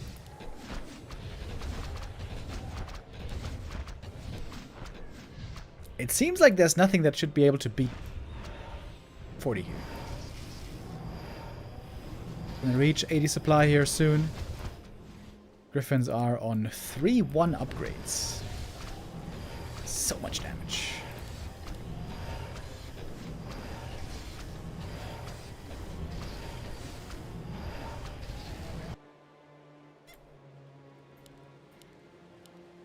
.40 with some invulns and heal scrolls already. Oh, all of a sudden though, the town hall is dropping pretty low. Oh, wait, is it gonna go down? Happy could commit to the town hall. Oh, and he got it. If Happy wins this fight, all of a sudden this game is playable again, but the DK is basically out of mana. Griffin's being webbed, Gyro's being webbed. Happy has to take off autocast and manually use the web. But the Fiends are dying fast as well. We have a couple of curses that can also be reflected if there's enough breakers. Stormbolt in the MK, he's now level 3. Big level up for him. Lich got level 3 as well. Lich is very surrounded, but fighting his way out. With Impale and Nova, he gets away. And now Happy can play the kiting game. The thing that made him win championships, and many of them. But the Fiend count is low. The Fiend count is very low. We only have 2 Fiends left on the field. One more coil is there to heal it up. Lich might be a little bit exposed here once more. Mana potion coming in for more coils. But that Fiend also goes down. A lot of damage here on the human army. And Happy might be running out of steam. There's not much mana left. The Crypt Lord is hurt. The Fiend count is low. That Fiend almost falling as well. And the Griffins seem to be enough to power through here. Happy has Fiends reinforcing from the main base. Human expansion should be getting rebuilt soon. Ooh, it's a close call still, though. It's a close call still. A hero kill could still certainly swing this game. More Griffins falling. Here's another coil. That's the last coil. That is the very last coil. Cryptlord, he's the target. He's the target. The Cryptlord. He's dead, isn't he? Another Holy Light or something. Just a few right clicks will be enough. Cryptlord is dead. Happy has to back off. Expo, by the way, not being remade yet, but soon will be. Cryptlord back from the tavern, but what does he really provide? I don't think too much. Pally, not level 3 yet. That's the one level that's missing here in the human army. Happy, down by 15 supply. He's fighting back. Needs a statue. Desperately. Happy now with high hero levels. 544. Trying to cancel the town hall while it's being built. And gets it. Okay, that's a bunch of resources lost. But the Lich now very hurt. The next Stormbolt is getting ready. What's the target? He's going for the Lich. Needs to put AMS on him. Or something. Invo Potion forced. Happy, what's he gonna do here? This is where normal players would panic. Is Happy capable of panic? He's gonna buy the TP and evacuate. Banshees get away. Fiends got away. Expansion being rebuilt though. Okay. We are seeing again the weakness of the Cryptlord. He does not really provide much in the late game against this kind of an army.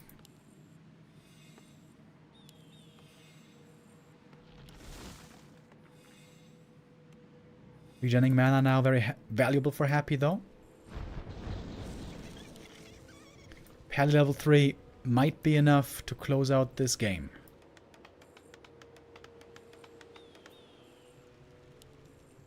Oh, is the MK stuck here? Yep, but he can open his way here without too much difficulty. Banshee Fiend is really strong now on low supply. Happy could win the fight with Banshee Fiend against Griffins. Perhaps.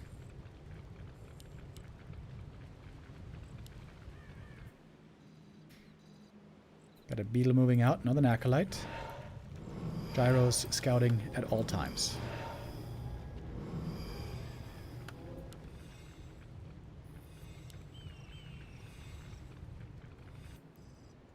Expo's up and running again.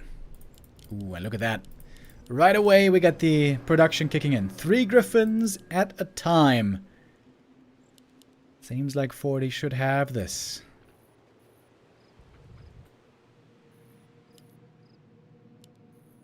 Happy's probably waiting to mine out.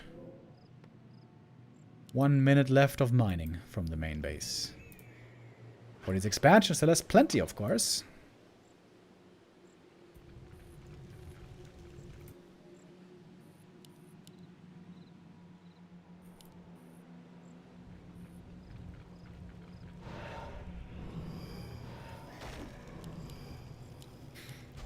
That's 3 more Griffins, and yet 3 more coming. So we're about to get up to 9 Griffins.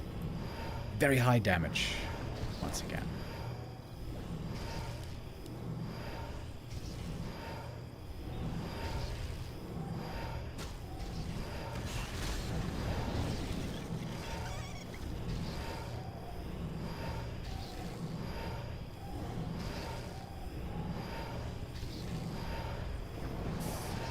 Seems a bit like Happy is banging his head against the wall here at the expansion.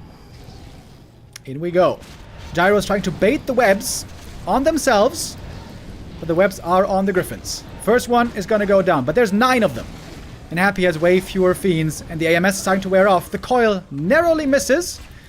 1 Fiend goes down. Impale only on the Paladin. Ooh, the Griffin damage is crazy high. Oh my god, one-shotting the statues. The tech now for the human might be too high. Stormbolt dodge though. The Lich survives. A good Invo Potion right there. But now Paladin also level 2. His Holy Light now very powerful. Even the Water Elementals is late in the game. Still doing a lot. The Crypt Lord play being punished here by 40. Happy. He was very likely expecting the Pally Rifles. But that's not what came in. Crypt Lord level 6. With the old help here, I guess so. Will he win the game? I don't know. Lich running back. Gets healed one more time, but Happy's again out of mana. Again and again, it seems like this entire series. Happy is out of mana. And that is the Lich going down as well. And 40 goes up 2-0 in this series. Alright. Close game. But 40 takes it home. As much as I love the Crypt Lord, you know, he's my favorite hero, the Crypt Lord, but he's got so many weaknesses in this matchup. I feel like Happy would be better served playing a Lich, or maybe even the Dreadlord. Dreadlord seems dangerous though, but yeah, I think Lich is still the most stable choice. Crypt Lord is probably better against Pally Rifles, but Lich can also win against Pally Rifles. In the right hands, which Happy certainly has.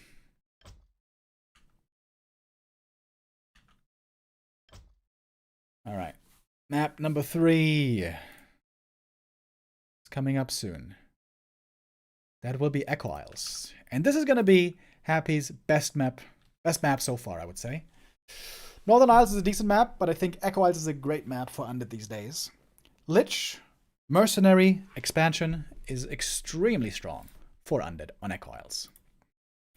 Which then might mean that Pally Rifles could be on the agenda again. If the Undead has a very strong Expo map, then Pally Rifles might be the way to go. Crypt Lord expansion could perhaps be good, but the problem with Crypt Lord is always you lose to Griffins late game. There's really not much you can do against Griffins with Crypt Lord. You just got a useless hero as one of your 3. And if you play Lich first against Mass Griffins, you have level 3 Nova and DK and a somewhat useful 3rd hero. Looks like the player took a small break before the 3rd map. So in 1 minute, we're going to be ready to join onto the next map. Chat is calling for Dreadlord Gargs. Yeah, as weird as that strat sounds, especially if you guys haven't been watching much competitive Warcraft in the last year, Dreadlord Gargs is actually the best, strongest Undead strategy in the ultra late game. If you go Dreadlord first, and you get Dreadlord level 5, Dreadlord 5 with Gargs almost cannot be beaten by a human. But it's very, very hard to get there.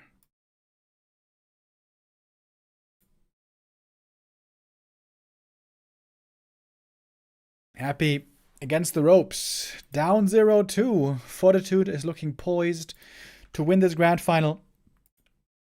It would be another final that he snatches away from Happy. We had plenty of those lately over the last 3 months. That's how Fortitude became the most successful player in 2024. He took that title from Happy after many years. For once, it was not the Russian Undead. Okay. Let's see. Map number 3 coming up. I really hope that we're not going to have another 3-0 today.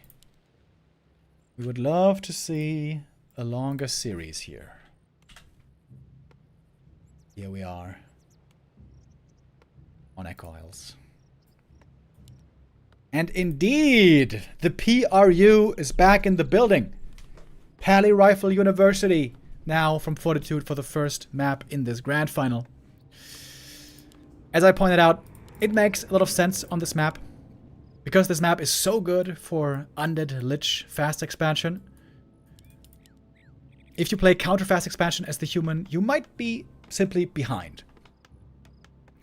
And we learned over the last few weeks that against Pally Rifles you actually don't want to expand unless you have Crypt Lord. With Crypt Lord, Expo seems good. So this hero here is a big deal. If it's Lich, I imagine Happy will not expand, because of course he's going to go scouting with his Acolyte. If it's Crypt Lord, he will expand.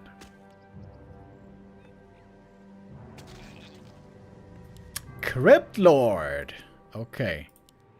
Seems to me Happy is expecting Pally Rifles here and is trying to blind counter with Crypt Lord. Just like on the previous map, I think.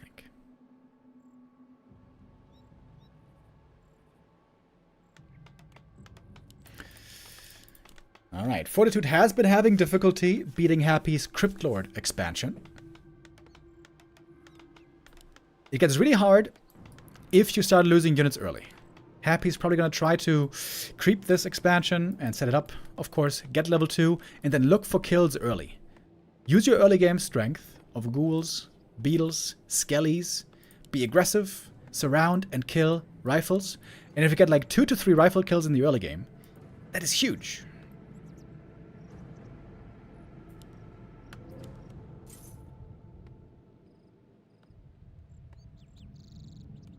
No ritual dagger? Oh no. There we go. Okay. Happy unsummoning the altar to get some more resources in the early game, where those resources are the most important.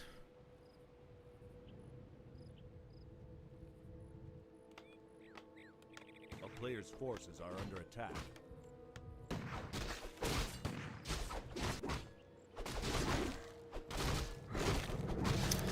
Going instant haunt the gold mine. I like that. Being greedy, as of course he knows he can afford it. It's not that easy for Happy to get aggressive on this map because he's far away from the opponent. He's in the bottom right, and 40's in the top left.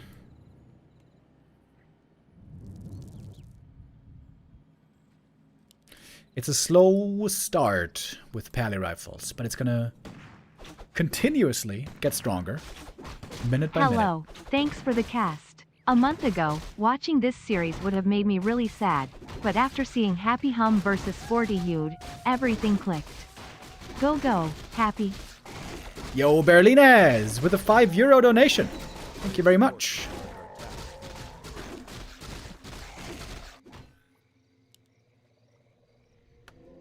Got a lot of militia here being used. Trying to creep the marketplace. Is that level 3 for the Pally, I wonder? Happy going for a telestaff. He's going to have his expo running very soon. Wait. What? Wait, what?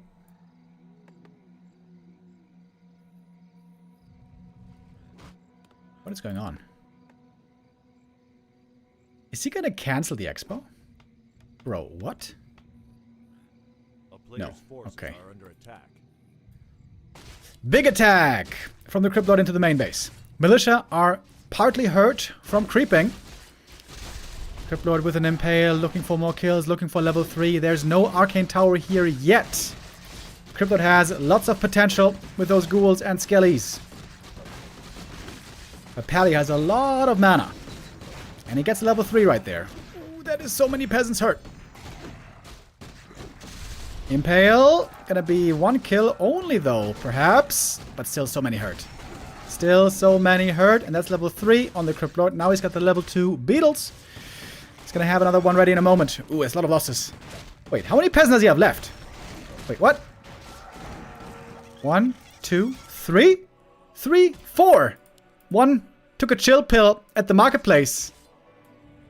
4 peasants left.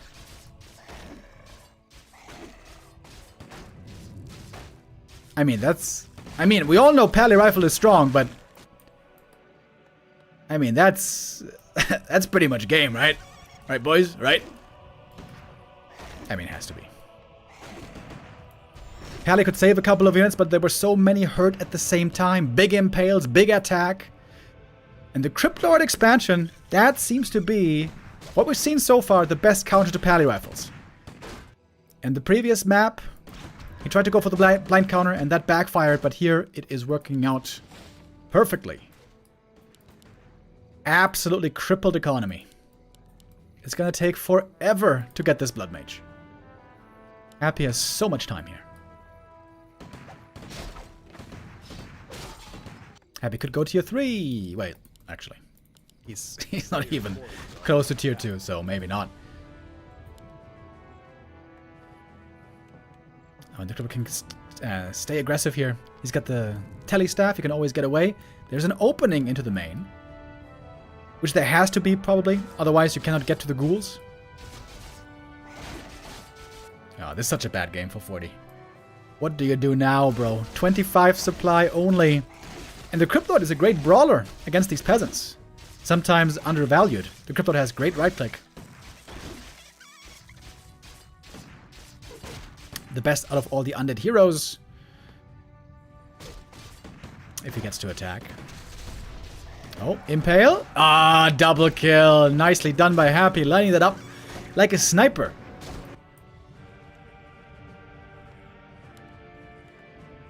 And we're getting a bunch of ghouls. With upgrades. Happy, the very opposite of 40. He has a booming economy.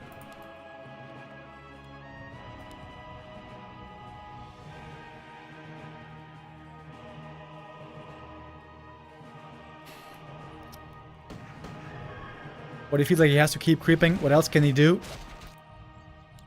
Happy. Did he just buy a Ring of Protection? Yeah, right.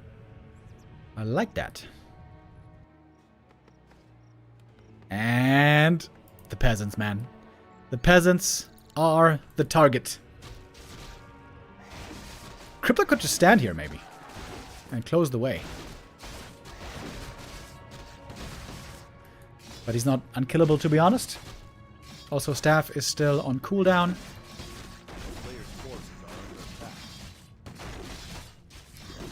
Blood Mage cannot arrive soon enough. And Happy's going to respect the Blood Mage. He's going to back off. Has reached tier 2. Going tier 3 right away with a DK. But he can continue to threaten a counterattack. Whenever the Pally wants to leave the base to go for an attack, Happy can always swing back around and get in here.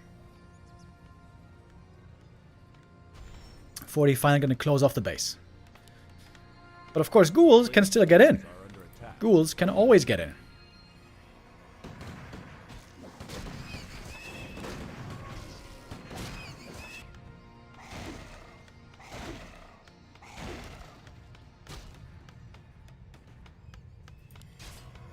Siphon mana, something that the Cryptlord definitely does not enjoy.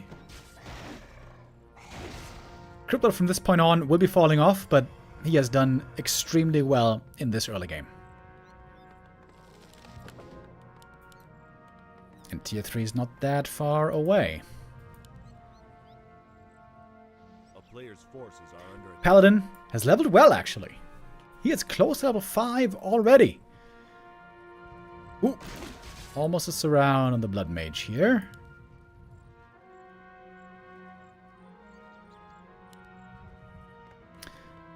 Happy going to continue to counterattack.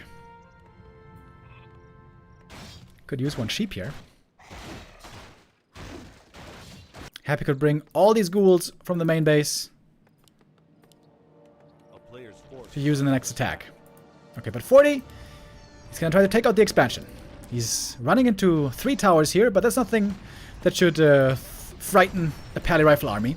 Then again, it's not that many rifles. It's only 5 rifles here, with no upgrades, by the way. Ooh, the altar. Oh my god. Oh my god, bro. This is the sweatiest altar of all time.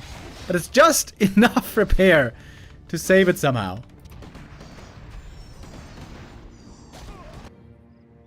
Happy gonna send the ghouls south, actually. His tech is still pretty late. No frenzy yet. Tier 3 now done. Oh, whoops. Ghouls running into the creeps by accident. We got a statue, though. Oh, there's the staff in from the Crypt Lord. Mana potion, 1 good impale. Heal scroll against it. DK running back. Frenzy is being researched. Lich is coming.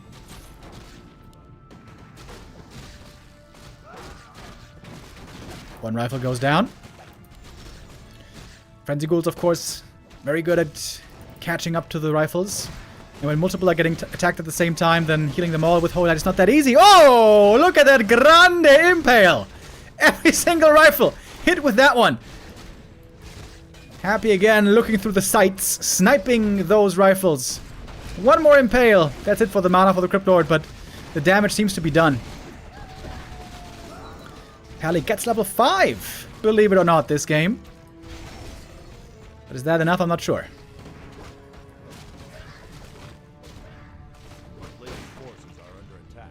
Every other strategy would have 0 chance at this point, but this is Pally rifles, so you must always treat it with respect.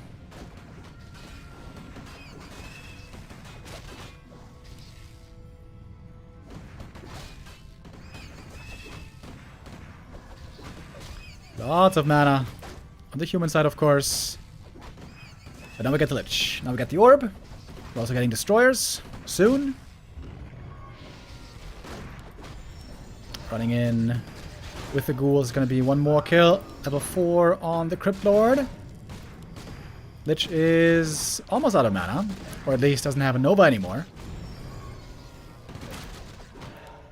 Ah, this is Happy's Mud Golem, actually. Mud Golem is really nice here. Ooh, and the Blood Mage is taking a lot of damage. Blood Mage survives. Mana still being drained. Oh, Pally out of mana at the moment. I think he used the Siphon on the wrong target there. And it looks like 40 is losing just a little bit too much here. Losing quite a few rifles. Only 2 are left. Might get the Lich kill here. That would be kind of nice. Purged by the light. Banish Holy Light. Nice combo. But it's only level 1 hero. He's going to be right back. DK level 2. Big level up. That aura now makes everything stronger.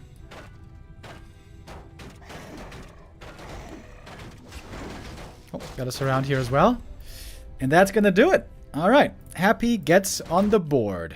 Echo Isles, in my opinion, the best undead map nowadays in this matchup. Where Happy does play the hard counter. He was gambling a bit going Crypt Lord. If he faces an Archmage here, he would be in trouble again. But there, against the Pally Rifle, Happy seems to have mastered the Crypt Lord Expo against Pally Rifle. With that, he has consistently looked really, really good. Alright. Mind games now. Mind games. What are we going to play in the next game? Is it going to be Pally Rifles? Is it going to be Crypt Lord? Is it going to be Expansion? Is it going to be something else? Difficult to get the right read, and it can be painful if you get it wrong.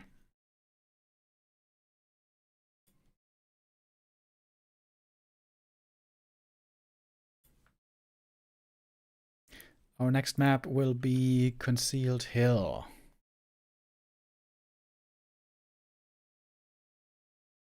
And there, we don't normally see too much Pally Rifle.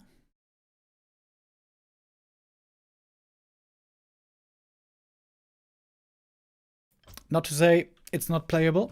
I'm sure it is.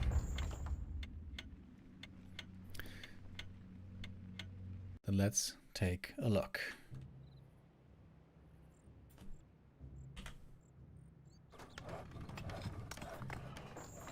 In the top right. Still leading in this grand final with 2-1. Happy getting a punch back. This might be more of a standard game. I could certainly see a Lich versus Archmage opening here. On this map especially, it's very difficult for the undead to get up the expansion in a timely manner when the Archmage level 3 is playing against you.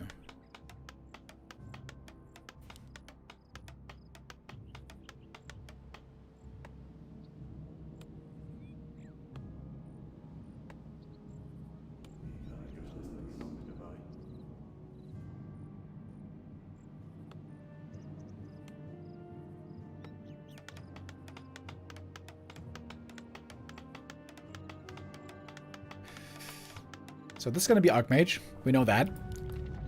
But what's this going to be? Is Happy gonna dare go Crypt Lord again? Oh, he is. Oh, really? Oh, really? Okay. Normally with Crypt Lord, it's even harder to get up your expansion than with Lich. Because the Lich, once he gets level 3, can bully the Archmage pretty well. Normally. Crippy is back, baby. I think Happy will have to have a good early game, though, to have a chance in this game. Because if we get to the late game, if both have a huge army, we're gonna have the same problem again. Crypt Lord has no chance against Griffins. So Happy will have to be ahead in the early game or mid game. Players' forces are under attack. I think.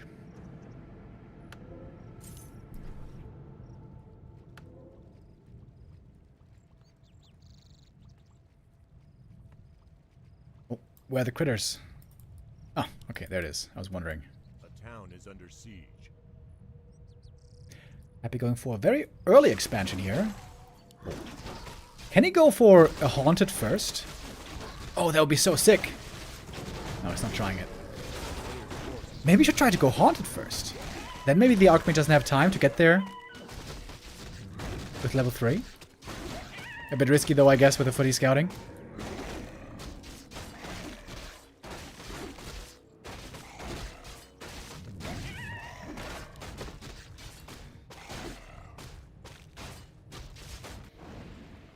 Archmage, of course, the great thing for him is he can creep faster to level 3 than anybody else with the help of Militia. Are under attack.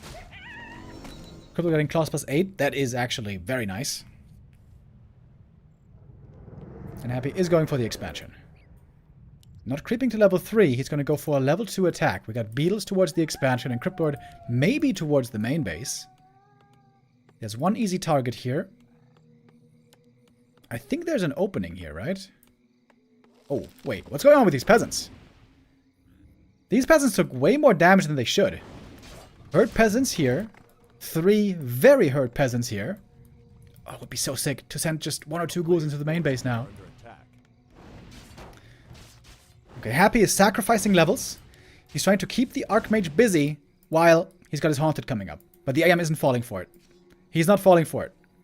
He's going for a Telly Staff. He's going to join the footy here. And the human expansion is delayed for now. This could be a lot of peasants going down, especially if Happy follows into the main base. Archmage down south. Gets 1 easy kill. Oh, Happy staffing home. Oh, if he can block the Water Elemental. Players' forces are Can he save this expansion? Oh, he blocked that elemental. But there's still so much time. There's still a lot of time. This should be an easy cancel. There are lots of hurt peasants here. 3 very hurt peasants in the main base. Archmage. Oh, he's got the cloak. He can just hide here invis. Super annoying for Happy. One more goes down. One more ghoul, that is. And another ghoul. Happy is starting to lose more and more of his units. Players' forces are under Peasants back at the expo. Peasants hurt in the main, not punished. Very difficult to manage all these things at the same time. Of course, this cloak, by the way, for the Archmage is so good here. With that, he can also heal invis at the fountain. Oh man, those peasants in the main, they're still juicy targets. And the peasant goes down. Happy trying again with the Haunted. Still a delay on the human expo. But at some point, 40 can force the expansion when he wants. It's way harder for Happy to find the castle than it is for 40. And there it is. AM healing for free. Healing for free at the fountain.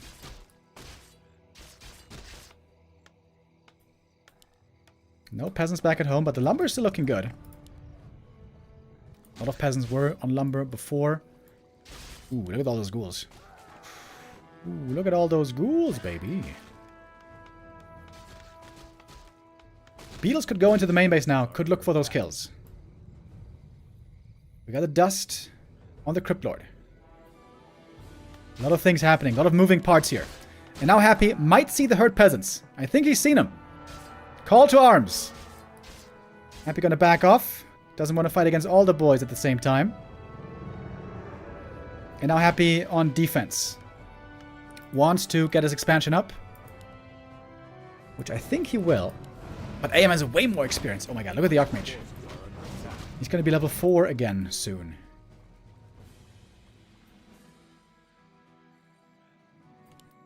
And Happy's low lumber. He is not close to attack. 40 is. Oh wait, never mind. He has to build this expansion, of course. But Happy's Expo is now up. Oh, Crypt Lord, where are we going? Crypt Lord staffing north. Big play by Happy here, attempted. But his beetles are all so hurt here. They're all going to go down right away. Gonna have to use Impale, I think. Okay, Archmage attacking down here. Again, a lot of things happening. Ghouls joining to help the Crypt Lord in this fight. Weird position now. AM can always use the cloak. He is level 4. Human expansion here will be cancelled, probably. But the Crypt Lord still isn't level 3. Still not level 3, but he's about to get it. Such a weird spot. A lot of kills. There goes the Expo. We got the level 2 beetles now. And lots of mana on the Crypt Lord. And there is, I think, again, an opening here for the level 2 beetles. But Happy's Expo might go down, which he might be able to afford. Archmage is getting a lot of experience, though. Crypt Lord has a telestaff, by the way, so he can dare maybe to go into the main. And yeah, now we got the confirmation. There is an opening here. And Happy is willing to go in, as it seems. One Impale. Crypt Lord now a bit lower on mana, but can summon some more beetles. A lot of kills. Holy hell, lots of kills both ways. Neither wants to be the coward to run back home. And I'm not sure if the militia can win the fight here, maybe. The beetles do well. The Crypt Lord does well. Oh, what are the ghouls doing? The ghouls are attacking the Crypt Lord. Ghouls are attacking the Crypt Lord right now. Happy! Not properly looking at the hero. Archmage has to TP home. That's going to clean up this little attack. Oh my god, so many hurt peasants. Holy shit. Oh my god, look at the peasants! Dude, what is this?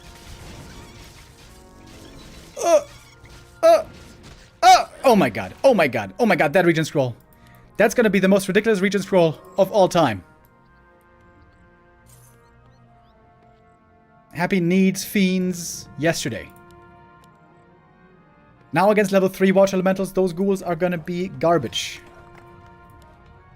Happy has to buy time to get the fiends ready. And 40's one base. If Happy can get to tier 2, get up statue and second hero, he should be ahead. He's invis. He can go invis here. Oh, invis Crypt Lord. He's going to try to go into the main base and buy more time. Beetles cancelling a bit of healing. Invuln on the Crypt Lord as well. Oh, baby. We got a game, folks. We got a game. Defend coming. This is going to be a huge help against the fiends.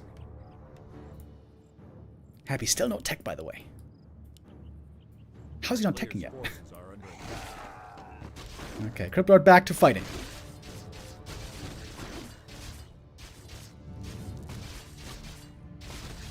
Maybe Happy should just go for the counterattack. Just bring all the ghouls north, maybe. Okay. This might be a base race. Peasants, abandon the main. For now. Beastmaster second to pressure the Expo. Oh my god, the Watch Elementals and the Quilbies. The ghouls are getting absolutely slaughtered. Happy's only tier 1. Happy is only tier 1. And the Crypt Lord might be dead here. Crypt Lord might be dead back here. This might be the end of the series. Crypt Lord is hurt. He's got an invuln, but that is only good for 7 seconds. He can go for the Tavern Res, though. Trying to get the Beastmaster. He has to kill the Archmage, though. He has to kill the Archmage, but how? Happy's already at the tavern. Cryptlord has a dust. Oh my god, so many summons, bro! Too many, perhaps. Cryptlord needs Rod of Necromancy. He needs the Rod. Archmage about to get level 6, by the way. Main base is mining again. Beastmaster is coming back. AM level 6! Cryptlord level 4.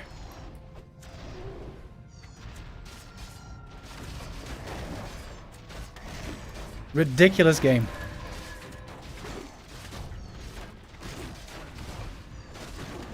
Archmage.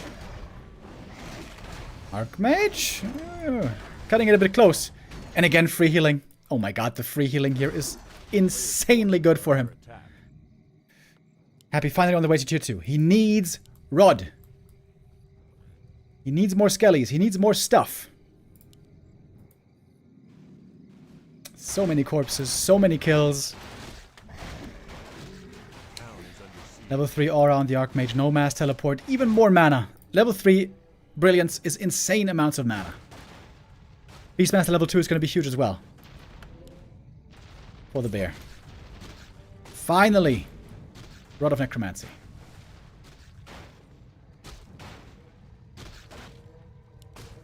A player's forces are under attack. This expansion could still fall. AM has infinite mana.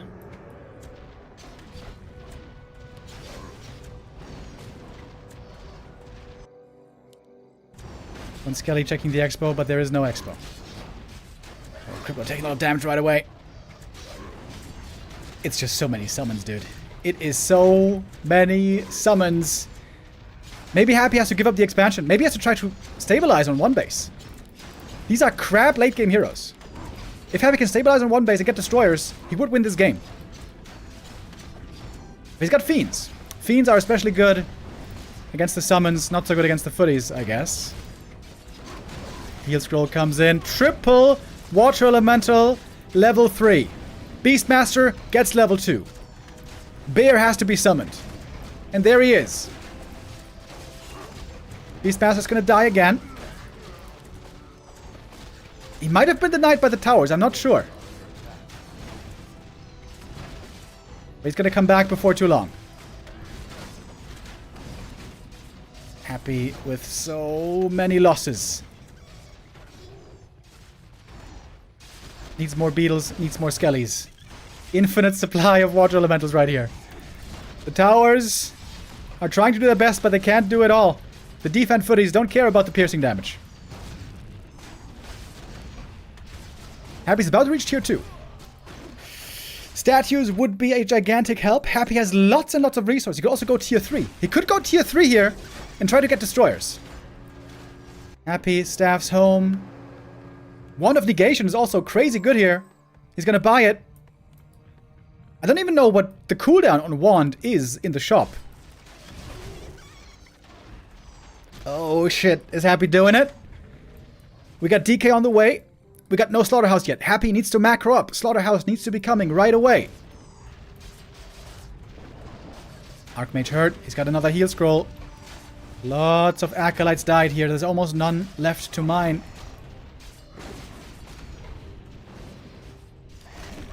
Mana potions, of course, huge for the Cryptlord as well. Rifles now joining. Not good against Cryptlord, but it's something.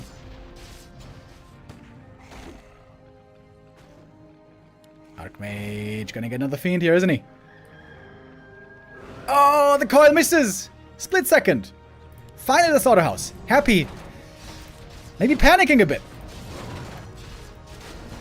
Where's that Wand of Negation? He used one charge already. There's another.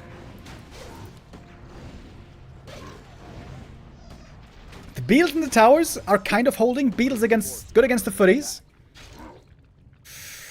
Ooh, Happy needs the Slaughterhouse. He needs these statues. He's going tier 3. Happy feels somehow safe enough to go tier 3. I don't know how he's feeling that way. It's daytime now. That's good for Happy. That means the human units can't go too easily to the fountain. With an Archmage close to level 7. Priests are huge, actually. I forgot about the priests. Beastpool soon against Beetles. But Destroyers would be the game winners here. If Happy ever gets to Destroyers, 40 is dead. A player's force. 40 has to finish this game before Destroyers. Happy has some time to breathe here. A little bit of creeping for the Beastmaster, but it's not going to be a level up.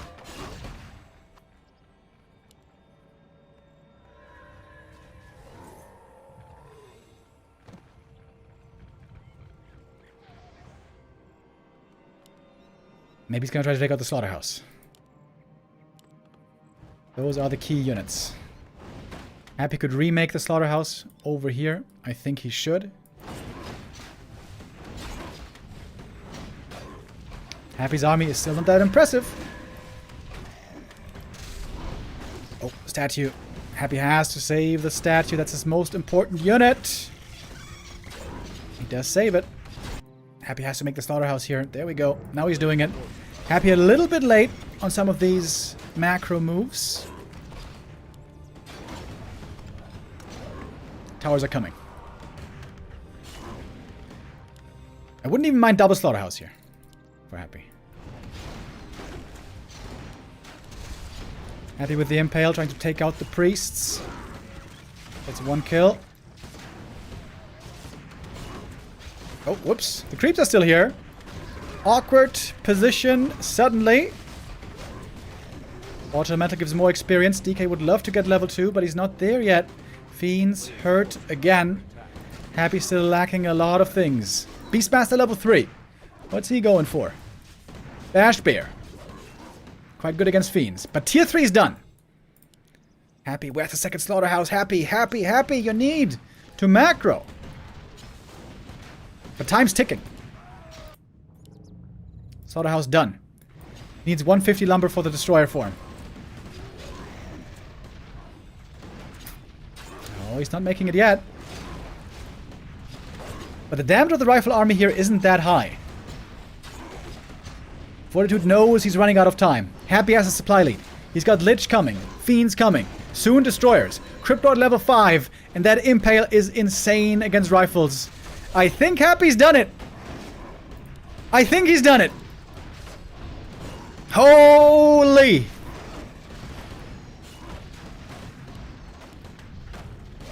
Cryptord. Pretty hurt here, by the way. There's only one coil left. But there's a shop over at the expo as well. Where's the Destroyer form?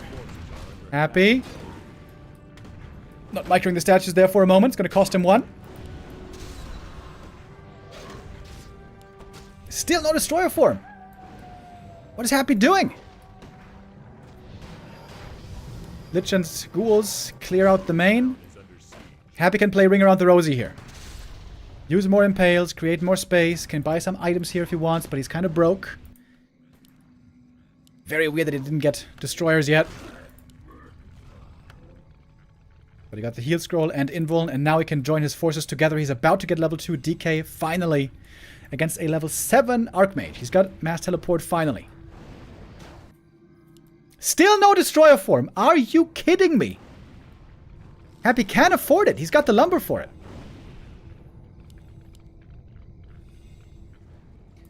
If he loses this game because of no Destroyers, that would be a travesty. There are so many summons here. And slow. Happy, how do you not have Destroyer form?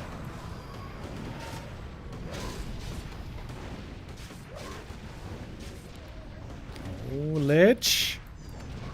In a bad position here. Lich might be dying. Has to go for the heal pot. Finally, he's got Destroyer form. On the way. Happy might have to TP to get away from the human army for now. Going way into the back of the base. Mana potion bot, Wand of Negation. Oh! Mass teleport to get into the back of the base. He's trying to take out the statue as well, but now he's in the middle of everything. He's literally in the middle of everything. The Lich is dead! Oh my god, oh my god. DK level 2, finally. Mana potion, though, for the Impale is gigantic! Oh! Everything's about to die! The ghouls can now fight with the rest as well. The main has expired, everything's red, and everything's dead! Oh, shit! It's a trap! And Happy will kill the rest in his main. Holy shit. Oh, baby. Wild game. A wild ride. Happy brings back the grand final. Takes the 2 maps. Ties us up with 2 and 2. And makes this a worthy grand final. That's what we want to see. That's how it goes. Whew. Non-stop action. Holy shit. That was like... that was like 15 minutes of Davai. That was exhausting for me as a viewer.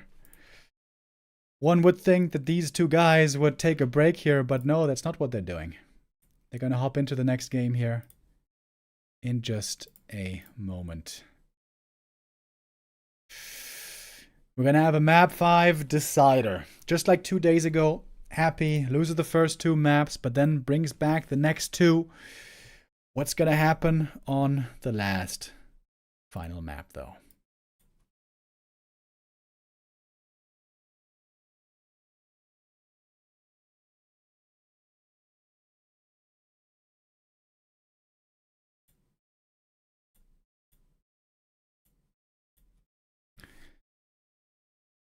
All right. 30 seconds, and then we're in. Tidehunters is map number 5. Okay. Is Tidehunters a pally rifle map? In the last couple of matches, 40 was not at all successful with pally rifles against Happy.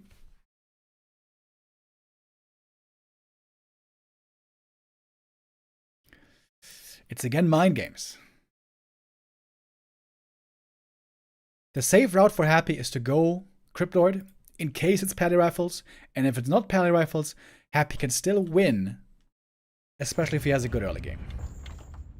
The Cryptlord, of course, has the huge problem that late game he's useless against Griffins, but other than that, the Cryptlord is seemingly a solid pick right now. Okay, here we go. Decision time for our grand final. The final map is Tidehunters. And indeed, no pally rifles here. Only one game in this grand final of pally rifles.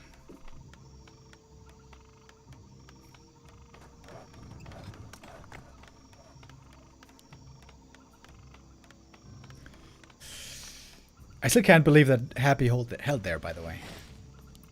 When he had level 3 water elementals endlessly being spammed into his expansion, and Beastmaster with Quill Beasts and Bear, level 3 brilliance, endless mana, I thought for sure that Expo was going to fall, but Happy holding and holding and holding. Holy crap.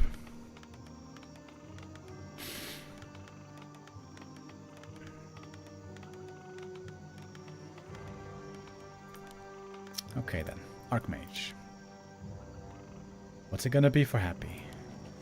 Cryptlord. Alright. Papa Roach in the house today.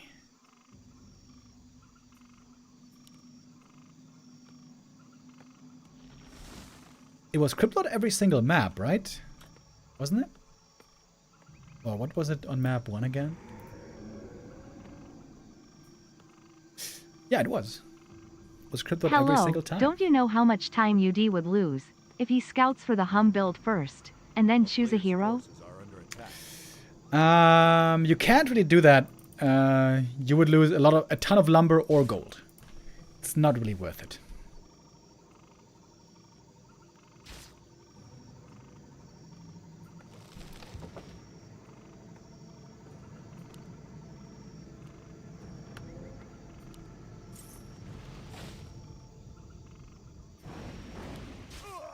Happy with the Acolyte Scout.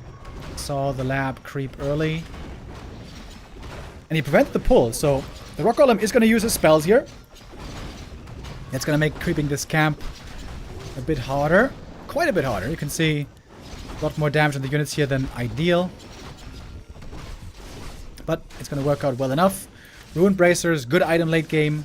Very, very bad in the early game. Literally useless in the early game.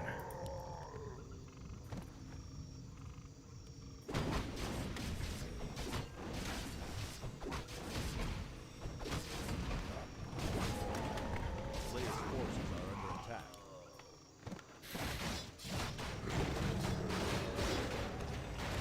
Crypto can use all these items very well. Gloves of Haste, Claws of Attack, Ring, doesn't matter. All nice for the Crypt Lord.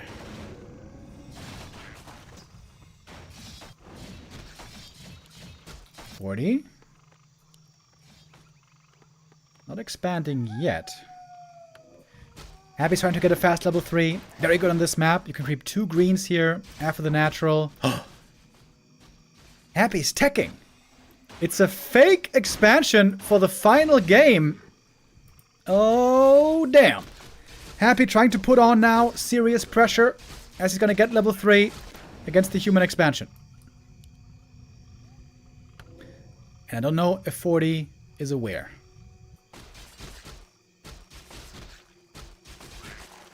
And there we go. That's level 3. Boom. Crypt Lord, full mana. Archmage, though, also level 3.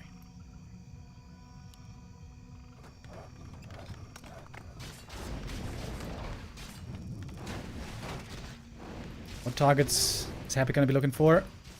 Doesn't want to normally take too much damage to the Crypt Lord. You can see the Crypt Lord is kind of dropping low HP already. Maybe not the best choice to run in with the Crypt Lord first.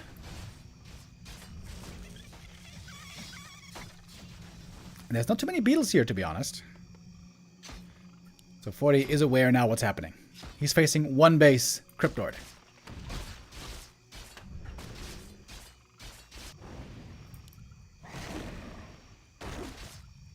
There's more corpses here. Happy could summon beetles from that position. Forces are under attack. But this attack didn't seem to be too impressive for Happy, to be honest.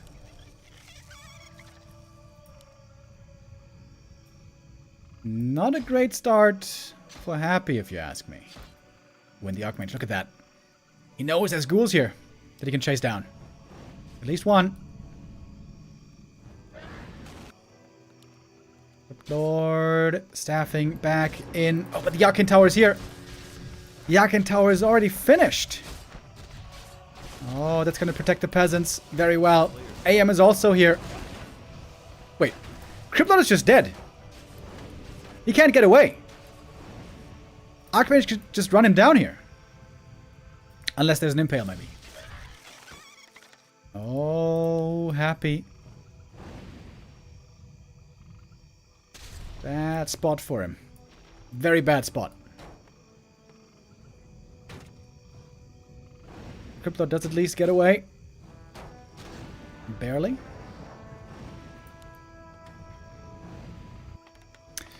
But that expansion finished pretty easily, to be honest.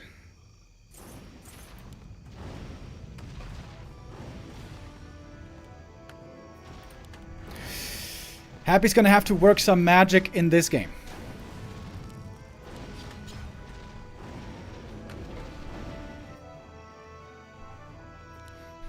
Human tier 2 already on the way.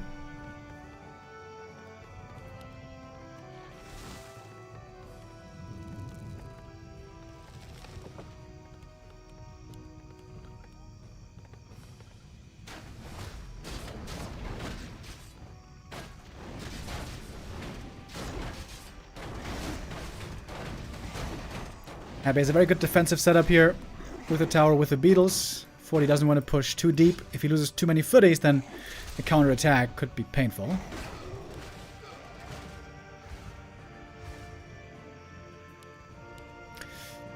But this is definitely a great position for 40. He's got the shredder already, does he? Yeah, does have the shredder, so he's going to have tons and tons of lumber. That's a rough spot for Happy. No doubt about it.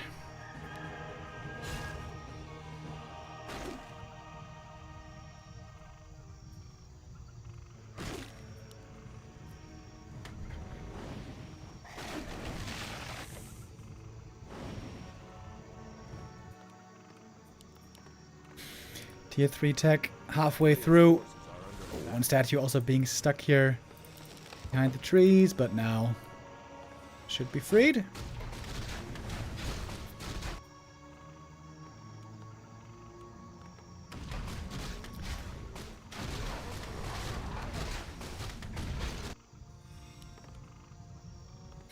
And 40's getting ready. He's going to be turtling up, getting a bunch of towers. 5 at the expansion. The Shredder is providing the lumber for it.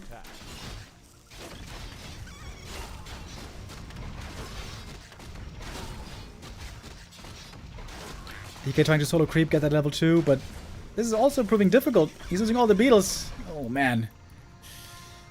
Tough game for Happy here.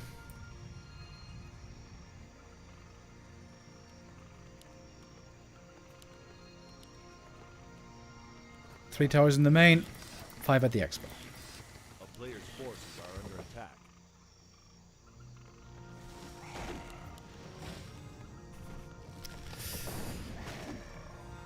I don't know if Happy can do this. What I do know is that he's the only undead who could possibly do this.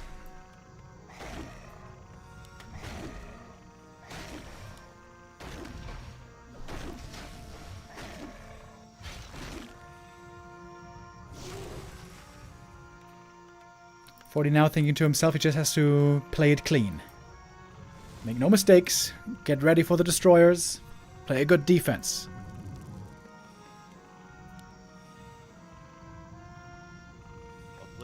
Happy has one chance here. Only one. With this ghoul attack and the Lich and Destroyers, he has to break one of the 2 bases, kill all the peasants.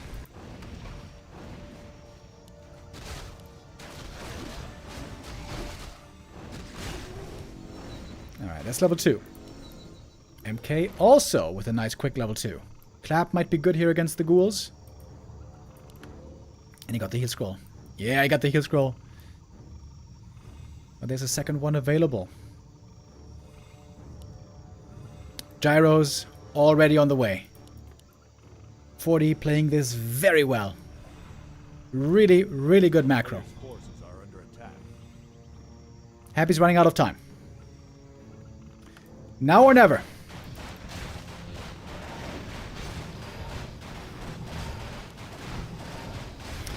One workshop might fall, but there's still a second one available. Destroyers will take a lot of damage from these gyros. It's only level 1 coil.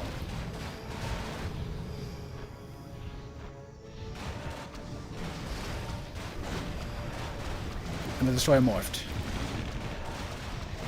Trying to go for the towers in the back, but the repair is quick. Impale prevents the repair for a moment. Nova on the footies. Destroyers will lose the air fight at some point. It is a losing fight. You cannot change it. But the Impale and Nova on the ground. Happy's trying to win the fight there against the Militia and footies, where the human doesn't have much at the moment. First Destroyer died already. There goes the second. No air units left for Happy. It's just ground. Trying to destroy the altar here before the pally comes out. It's close. It's close. Mana potion. Impale. Trying to prevent the repair. Stonebolt on the Lich. Oh, the altar. Oh, he made it out. He made it out at the last second. Impale to slow down the MK. Lich was almost dead. Happy in disastrous territory right now. He's working just with beetles, heroes, and statues. But to be honest, Fortitude doesn't have much at the moment. He needs knights. Where are the knights? He's forgetting about him. He's forgetting about him at the moment, but he holds in the main base.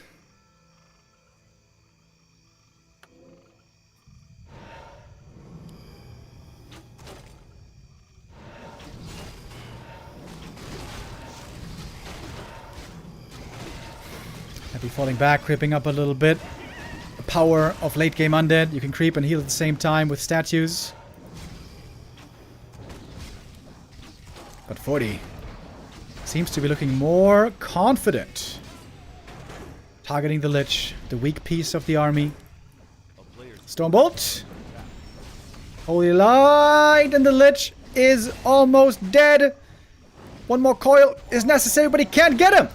The Holy Light is there, the Lich is dead.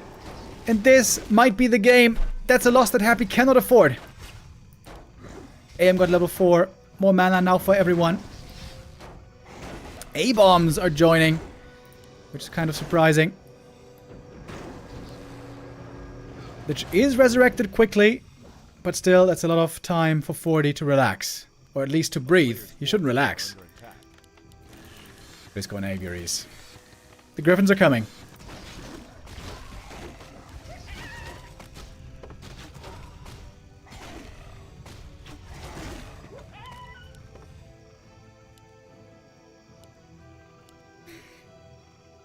Fortitude. Shortly before the finish line here.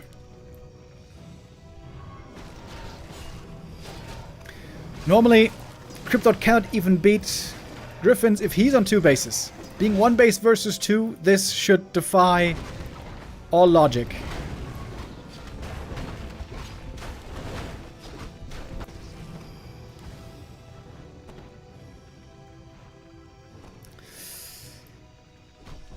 And he's gonna give it a shot. MK also close to level 3 already.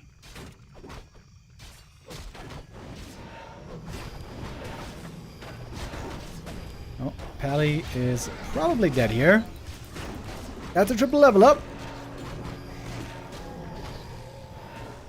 But not a problem for 40. All he needs is time. Time for the Griffins. And he should have the time. I don't think Happy can break this base. Not too easily. All these towers here.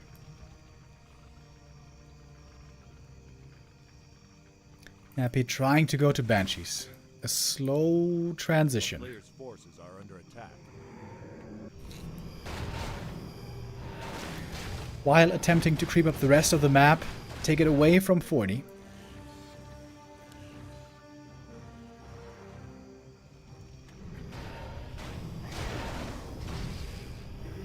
Happy's hero levels are going to be stronger, but again, the problem is the Cryptord. He will do nothing against the Griffins.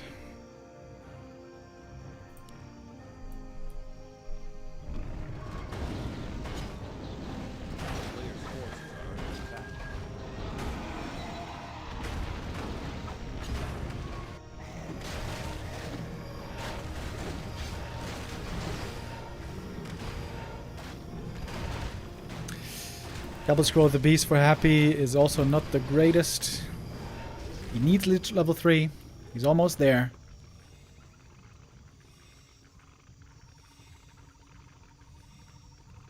But Fortitude is getting close to that 80 supply. The much coveted 80 supply. Griffins. Ooh, look at that. Ancient Django.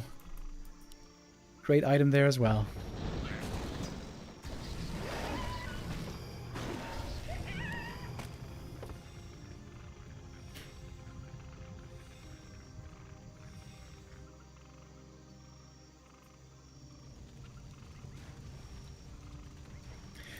Happy would love to force a fight right now, before there's too many Griffins, before they got all the upgrades.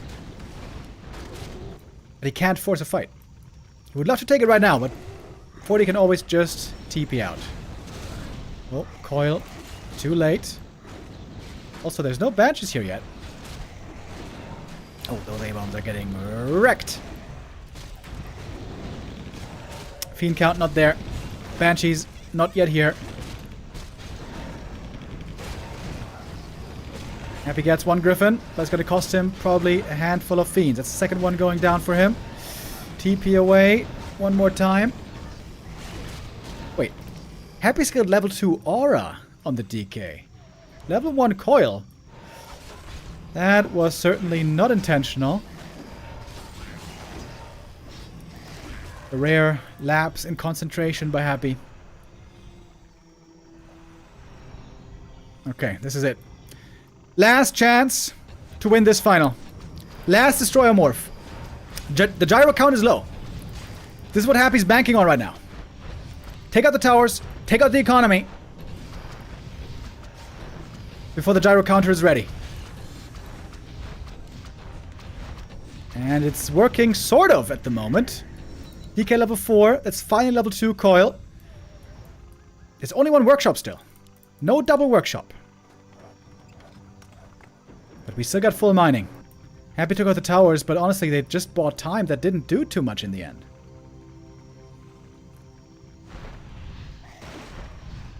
Destroyer mana is gone.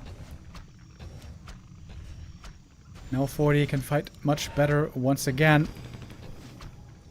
We got the gyros here. They're lacking flag cannons, however.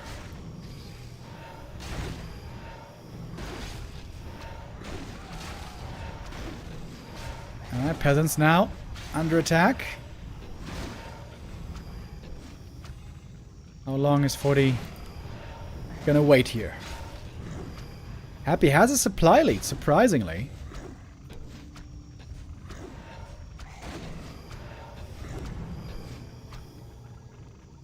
Can just remake the peasants though. Happy's gonna back off one more time. And the longer this goes, the more gyros that there are, the better it is for 40. And we're getting a bunch of them. Patience from 40, wise play. Not rushing anything. What is left for Happy to do? A player's forces are under attack.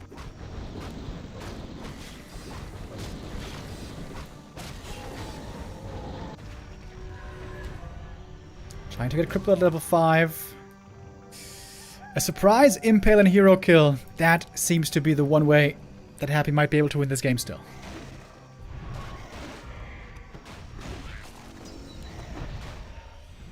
He gets to level 5.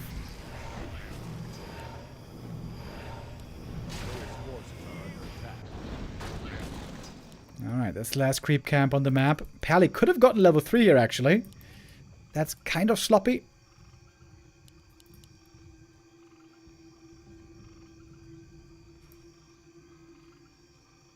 It's a lot of gyros. That's a lot of gyros. The destroyers probably gonna get owned pretty hard. But if after that there's not enough griffins left, Happy might have a slim chance.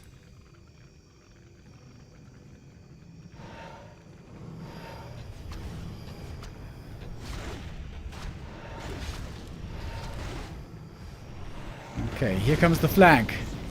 First Fiend, not gonna go down right away. Heal Ward and Scroll of the Beast coming in right after. Level 4 on the Mountain King. Destroyers fighting against the gyros. They will be losing that fight unless something weird happens. Archmage level 5, lots of kills. Lich dropping very low. The Lich goes down. Didn't have invuln. That is gonna call the end of the game. It is GG. Fortitude doesn't give away his lead in the end. He will win this best of 5. Gets revenge for their recent encounter. He takes first place, wins yet another tournament ahead of Happy.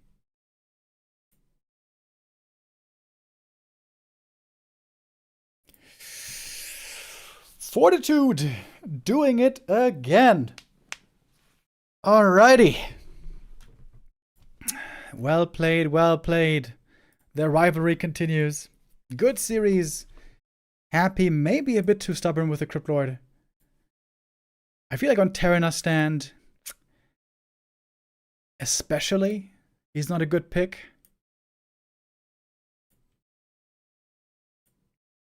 To be honest, there's not many good options on Terenas Stand. Dreadlord is a consideration, but that normally gets owned kind of hard by MK in the mid game.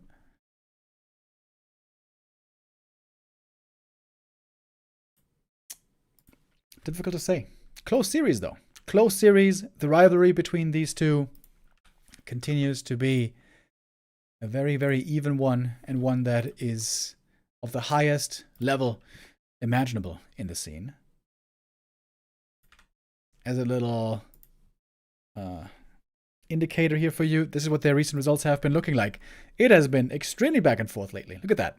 40, happy, 40, happy, 40, happy, 40, happy, happy, 40, 40, happy, 40, happy, 40. This is literally 50-50 over the last couple of months. Kind of wild. Kind of wild. The Cryptlord play alone, perhaps not the thing to go for happy.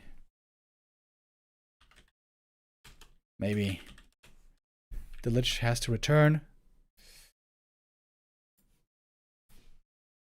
All right. With that, Fruit Cup 60 is over. We have a champion. It is 40 once again. These two, by far at the top of the scene right now. Seems like nobody is close to them at the moment. Happy and 40, showing the rest of the world what perfect play looks like. All right. That's it for our Fruit Cup today. But we are not done for the day yet, because we're going to have a show match coming up soon. There's going to be a show match between Starbuck and Sowin in 40 minutes. Okay. There's also a show match between 40 and Life coming up, but in only 40 minutes, we don't really have enough time to cover that. So I think we're just going to play a little bit of Direct Strike until then. Org Champ.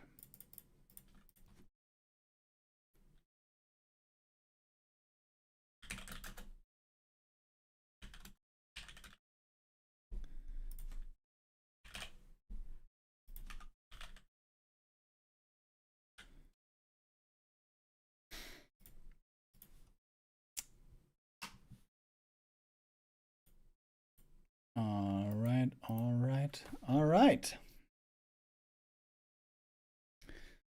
Let me change that here real quick. Let's queue up some Direct Strike.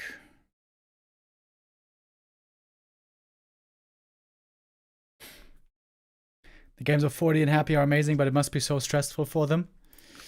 Yeah, some of those games are insanely stressful. That Concealed Hill game, dude, that was just such a wild ride. Really cool.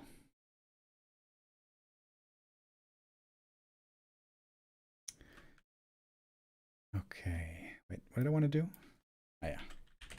Sowin versus Starbuck show match. So yeah, in case you guys haven't heard already, the Sowin versus Starbuck show match is starting in 35 minutes. Oh, I should change the title as well then.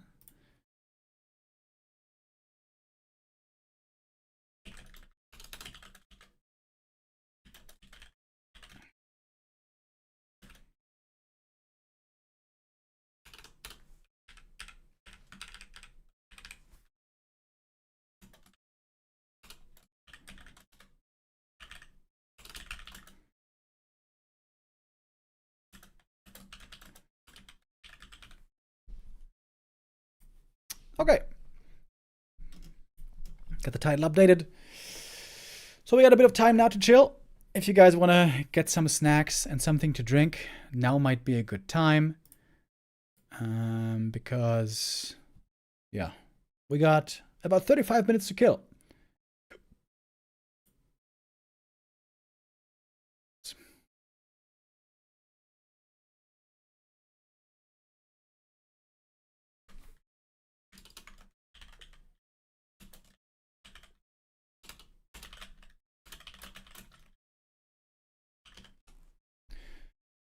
All right.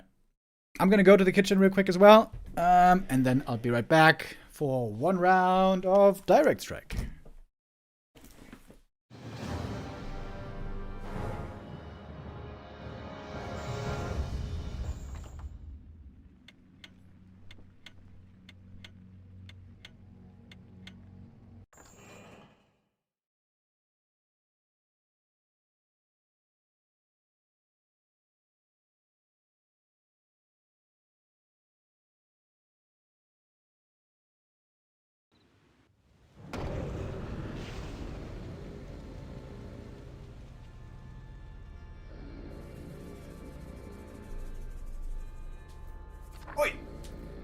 Here we go. Did 40 go Pally Rifle mostly? No, he just played Pally Rifle once. And there was beaten pretty clearly.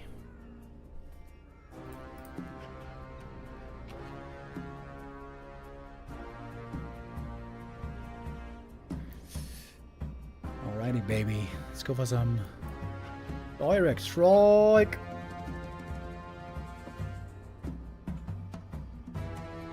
Ooh, wow.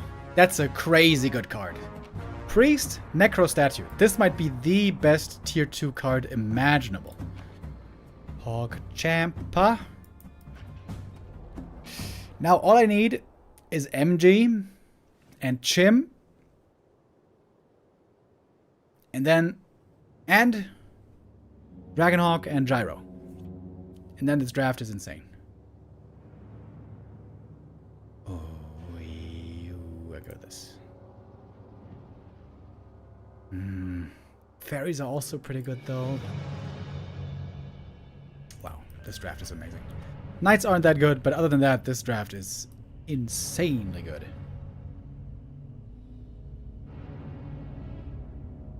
Yeah, I guess anti-air. I'm a bit weak on anti-air. But mass Necros can also be good anti-air.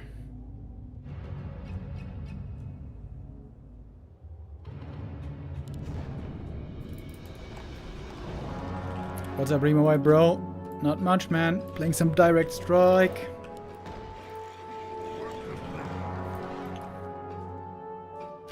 Hunt's Shaman.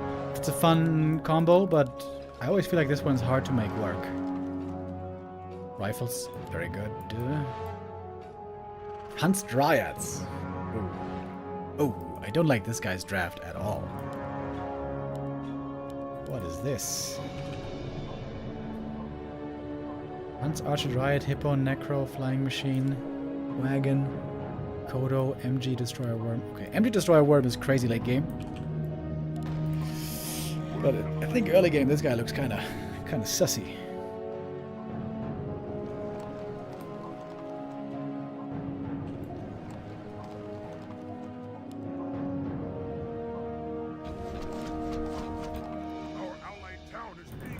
Okay, gotta hurry up to make this grunt. I only have like 1 second. Nice. 3 grunts in the second position, win almost every fight. I think you only lose to Shaman plus Ghouls.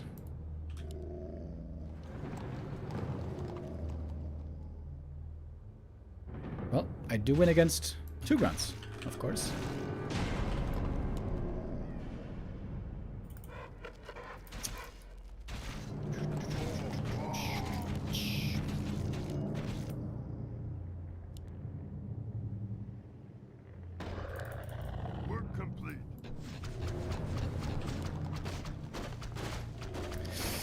Oh, he's got Dreadlord Ghouls.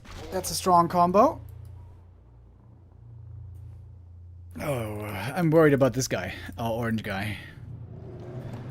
I got a feeling like this is not gonna go too well for him.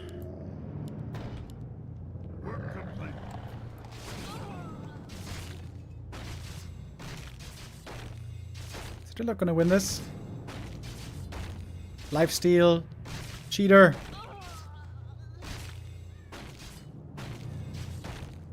He is gonna win. Satch. Oh, wait. Oh my god, that was so close.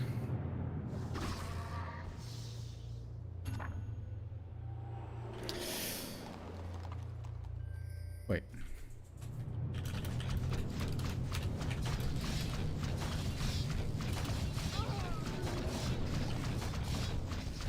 The red guy sold the grunt. Special strats.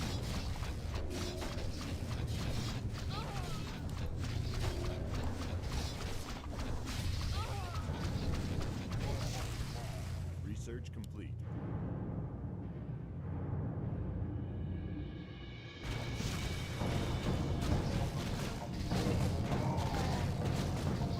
I had to research adept trading here, I think, to win the round. I think if I don't do it, I lose the round.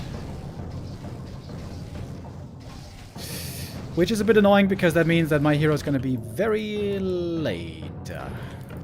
But Banshees are very, very, very good in the early game.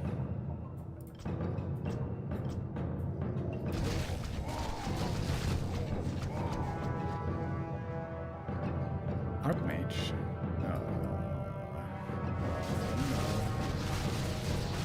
I think this guy's just going to get owned hard. Oh, he might be winning this wave. Okay, bro. Alright. Nice. Thanks for winning.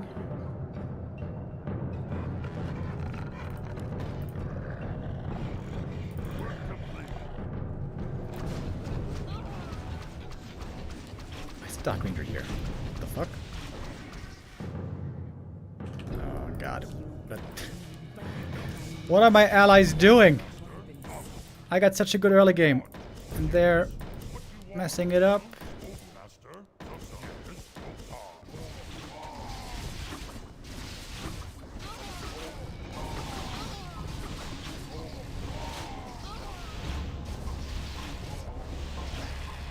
Great.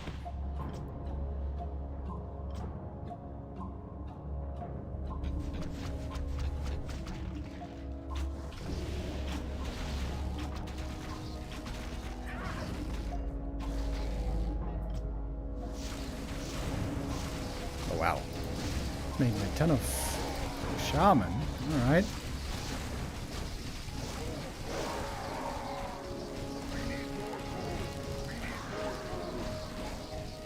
That doesn't seem like the right idea.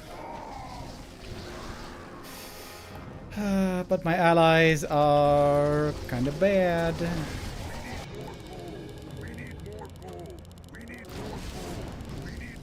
Maybe it's too early to tell. Maybe they can still win their waves. Let's see.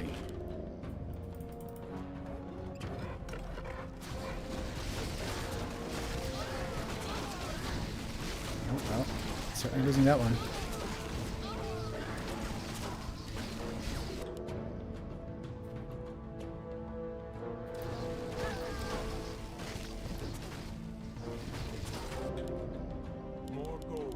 Okay, I need this guy to get a couple of skellies here.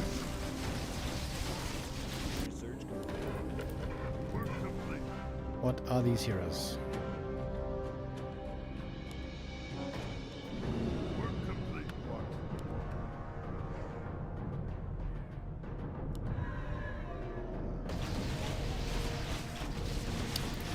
Wonderful. He's getting overrun.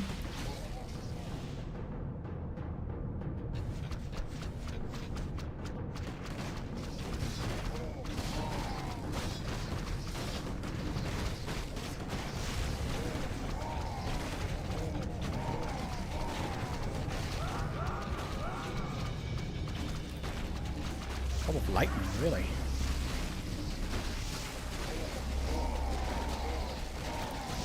So I get level 2. I would normally own this wave super hard if my allies weren't completely failing.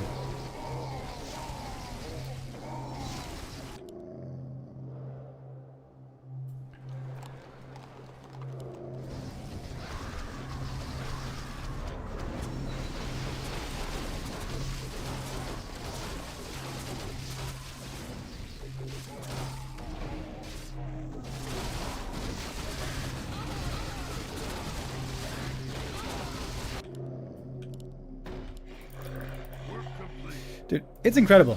Whenever I play on stream, I'm losing. It's just unbelievable. Wait. He might be stacking. Oh, Archmage stack. Oh shit, they're stacking. Pog. There's a chance. There's a chance, boys.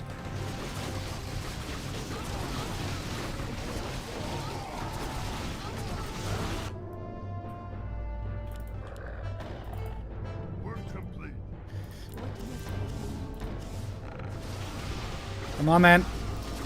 Kill this wave. Let's go. Alrighty, now we're talking. Now we got the triple hero stack going on. Don't you lag out.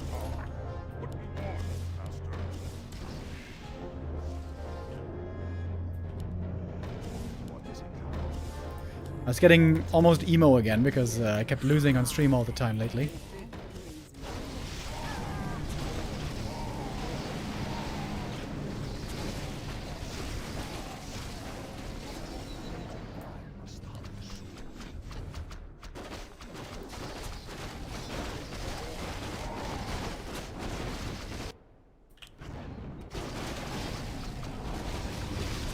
Tower. Nice! Let's go!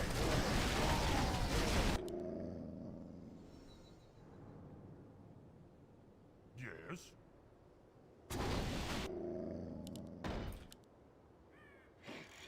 Work complete.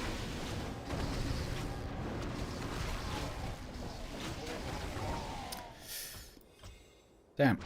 All of a sudden, we're looking good, baby. But they have a Dark Ranger, and Dark Ranger always has the potential to have a comeback round.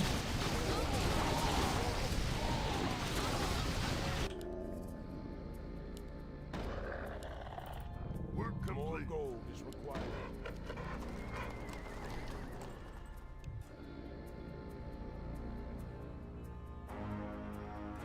When is the match? In less than 30 minutes. It says it literally on the screen.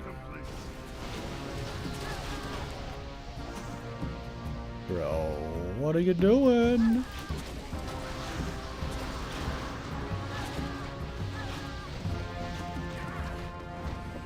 Okay, please kill this Dark Ranger, dude. Please. Please, please, please, please, please. Uh-oh. Shit, she's surviving. That's not good.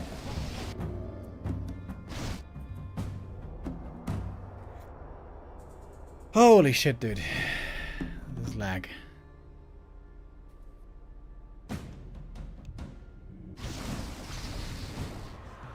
Okay, and he's got destroyers. I got literally nothing against destroyers.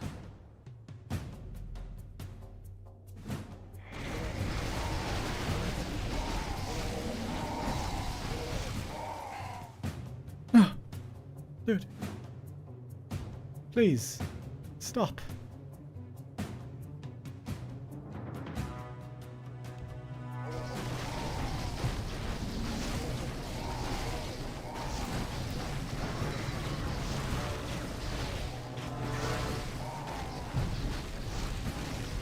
I can't get... Oh my god!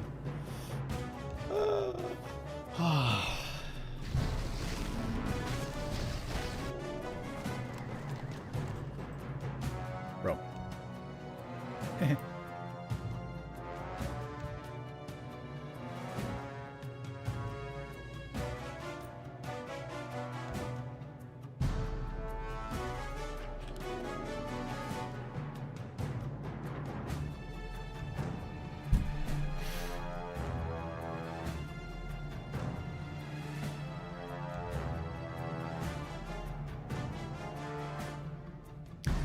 If he drops out, it's actually an advantage for them. Because they're gonna get more experience.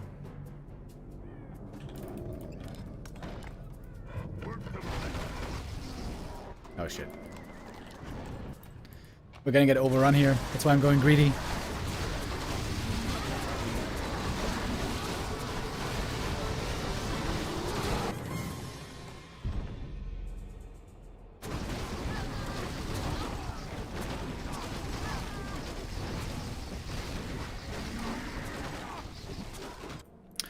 Yeah, I need tier 3 too, buddy.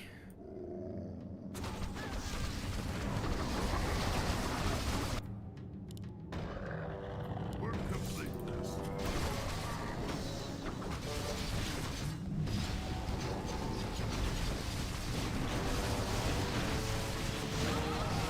Wait, it's a slaughter.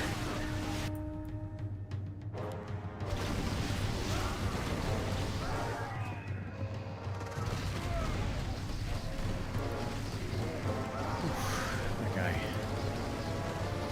Testing our patience.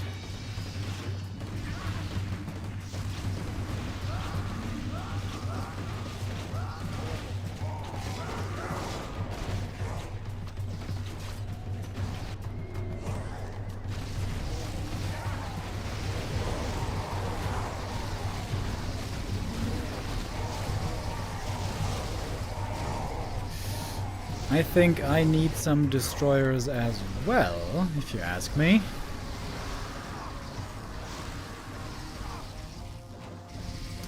So, let's go tier 3. Oh, he's got Archmage with Necro. That's actually super strong. Ooh. Now, Archmage not good early game, but insane in the late game.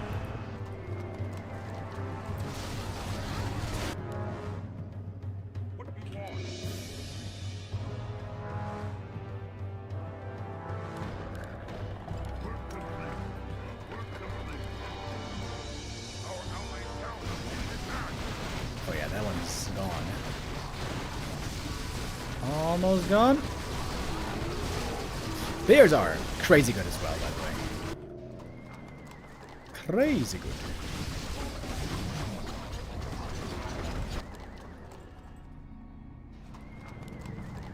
Research complete.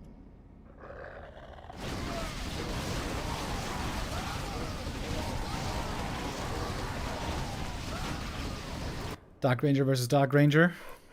If you could survive here, that would be so big. But he is dead.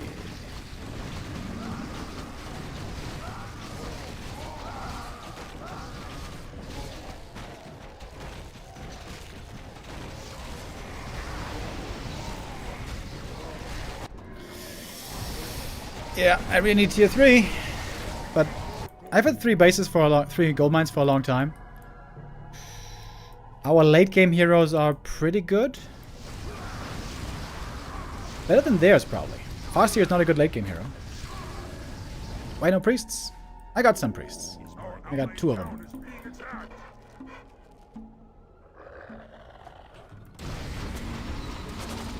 And Archmage is crazy good in the late game, of course. Especially with Necros. But this guy's gonna get level 6 before me, for sure. Oh, holy shit. His draft is so good. He's got Bears, Chims, Shaman. But his destroyers survive. That is very good. So his destroyers are stacking with the rest.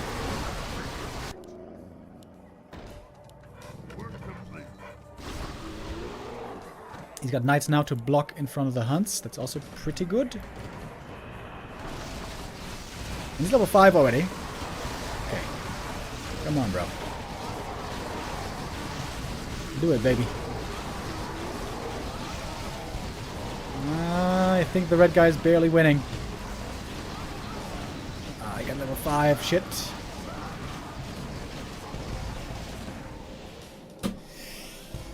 Oh, bro. Wee.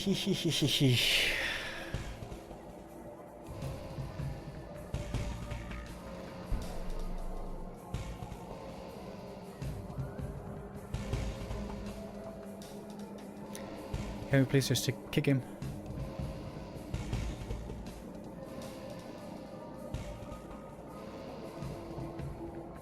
Don't reconnect. Don't do it. Don't do it. No! 2 goddamn seconds. Both Dark Rangers died at the same time.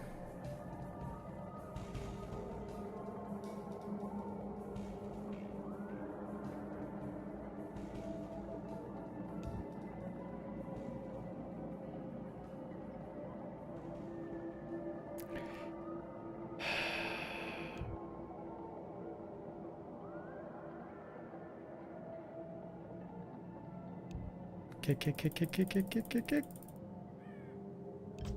Oh, God. Thank God. Thank flippin' God.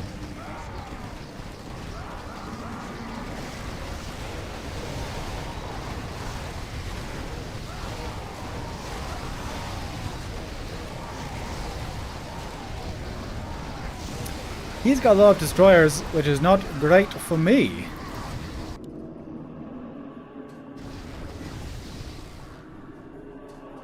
Oh, but he's gonna be... He's been eliminated. Nice. He lagged out. GG. More gold is required. Work complete.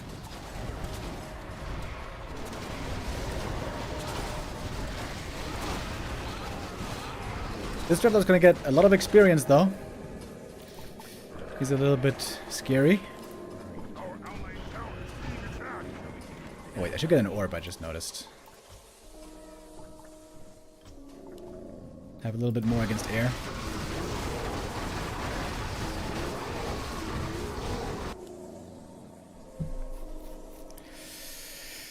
Alright, in my experience, Necros are pretty damn good.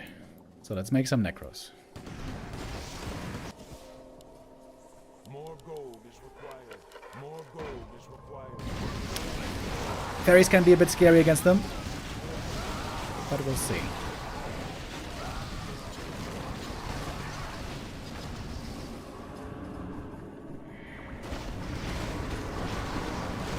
Oops, that was the wrong upgrade. I didn't want to get that.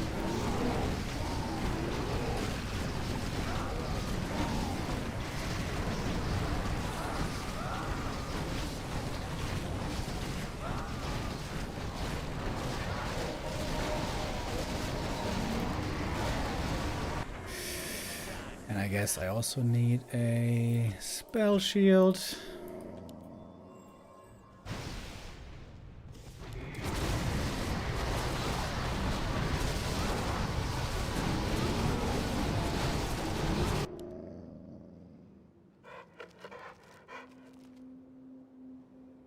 Wait, shouldn't they just make more banshees with master?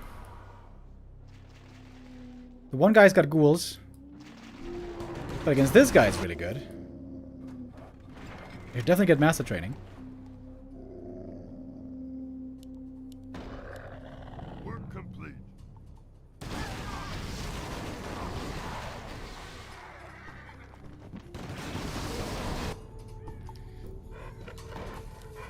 Work complete.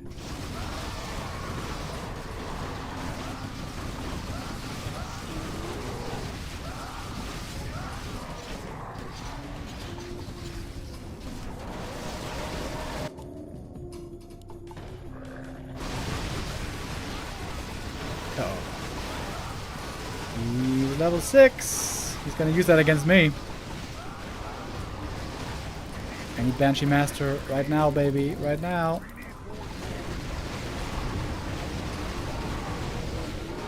Nice. I even stole his chimp.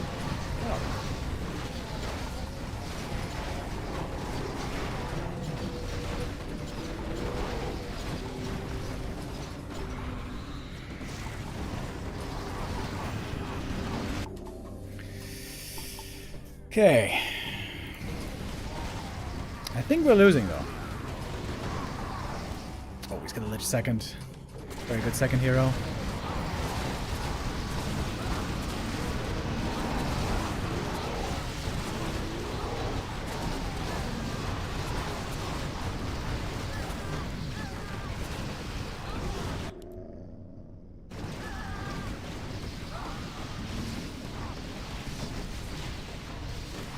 We are close to losing. Our allied tower is being attacked. We are very close to losing.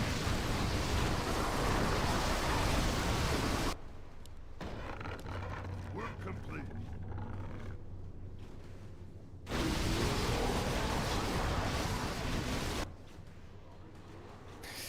Maybe I should make some Dragonhawk Riders. But they're so weird with the fiends, man.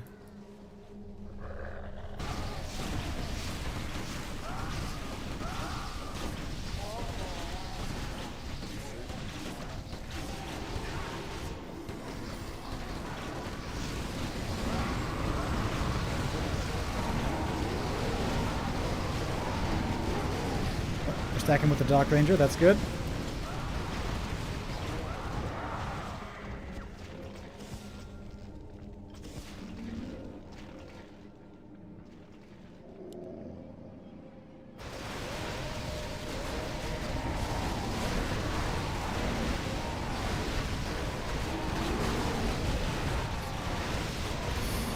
And the Inferno is pretty brutal here. I'm gonna get smashed.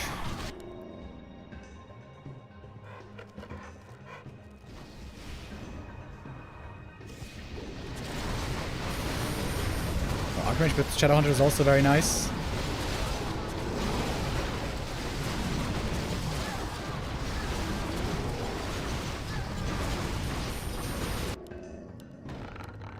Work complete.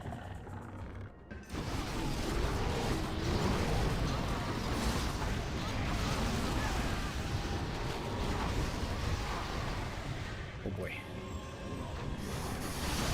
Oh boy, oh boy.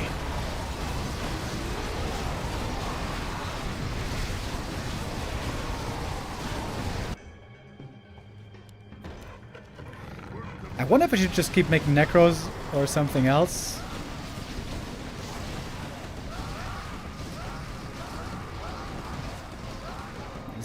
This guy's getting smashed pretty hard.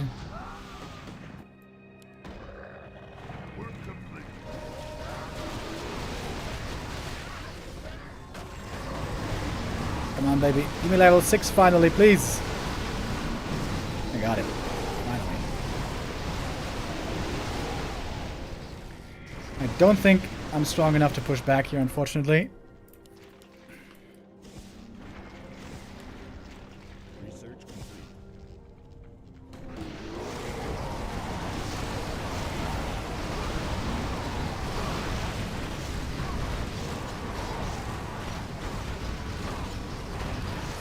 Nope.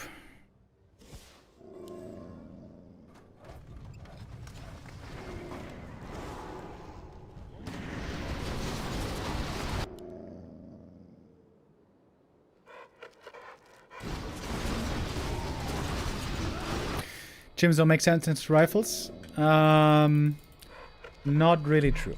Chims beat rifles in the late game. Chims beat everything on the ground in the late game, except for perhaps tanks.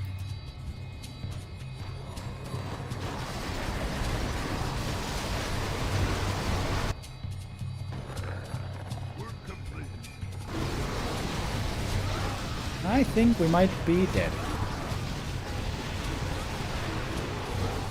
Oh yeah, we're dead. Another loss, baby! Every time on stream. Every time on stream I lose. It's unbelievable. Alright.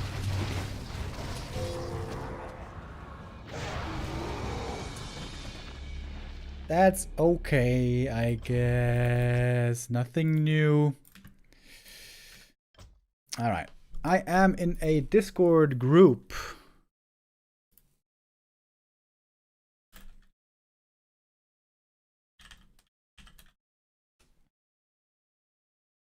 So, what's going on here?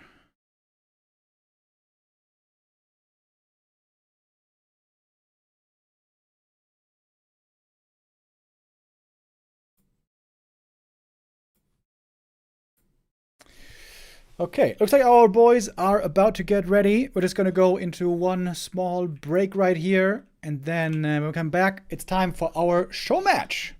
Best of 7. Play all 7 show match. Soin versus Starbuck coming up. Sponsored by AMA Credit. 50 euros for every map that the players win. And 0 if you lose. Per map. Alright. Quick break. And then we're back with our best of 7. See you in a bit.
Welcome back, everybody. Here we are. We have a little bit of extra entertainment tonight. Not just the Asian competition, but also later in the evening, a little show match. Starbuck versus Soin show match, sponsored by AMA Credit. The way this is going to work is we're going to have a best of 7 show match, a play all 7, where every single map is going to be played, and every map won will award the winner $50 US. So, if you get away with a clean sweep, that could be even a total of $350, but that would be pretty crazy. I wouldn't expect that to be happening. Hopefully, we're going to have a nice close series here, just like the grand final we saw just a little while ago. And it's not just going to be me tonight, because we're going to have Carson joining. I'm going to call the good sir and see if he picks up. Thank you, Sail Wab, with the resub. Much appreciated. So we're talking with Soin and Starbuck already. And here he is, Carson in the house, my dog. What's up, what's up? Hello? Hello? Can you hear me?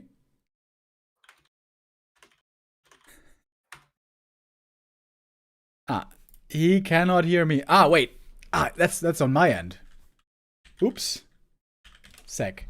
Yeah, wait. My Discord is not picking up my voice. That's not cool. Now it should be working. Hello, hello? Hello? Hello? There he is, Carson. What's up, man? I haven't seen you in a long time. How you doing? How you doing? It's been a very, very long time. I've been great. Yeah, I've been great. How are you? You've been doing, huh? You've been doing over in... It's been going. It's the in time Canada. Enjoying the life before the tariffs kick in, right? Yes, exactly. Getting as much out of it as you can. Baby. Oh my God. Imports, exports, baby. It's gonna be a good time.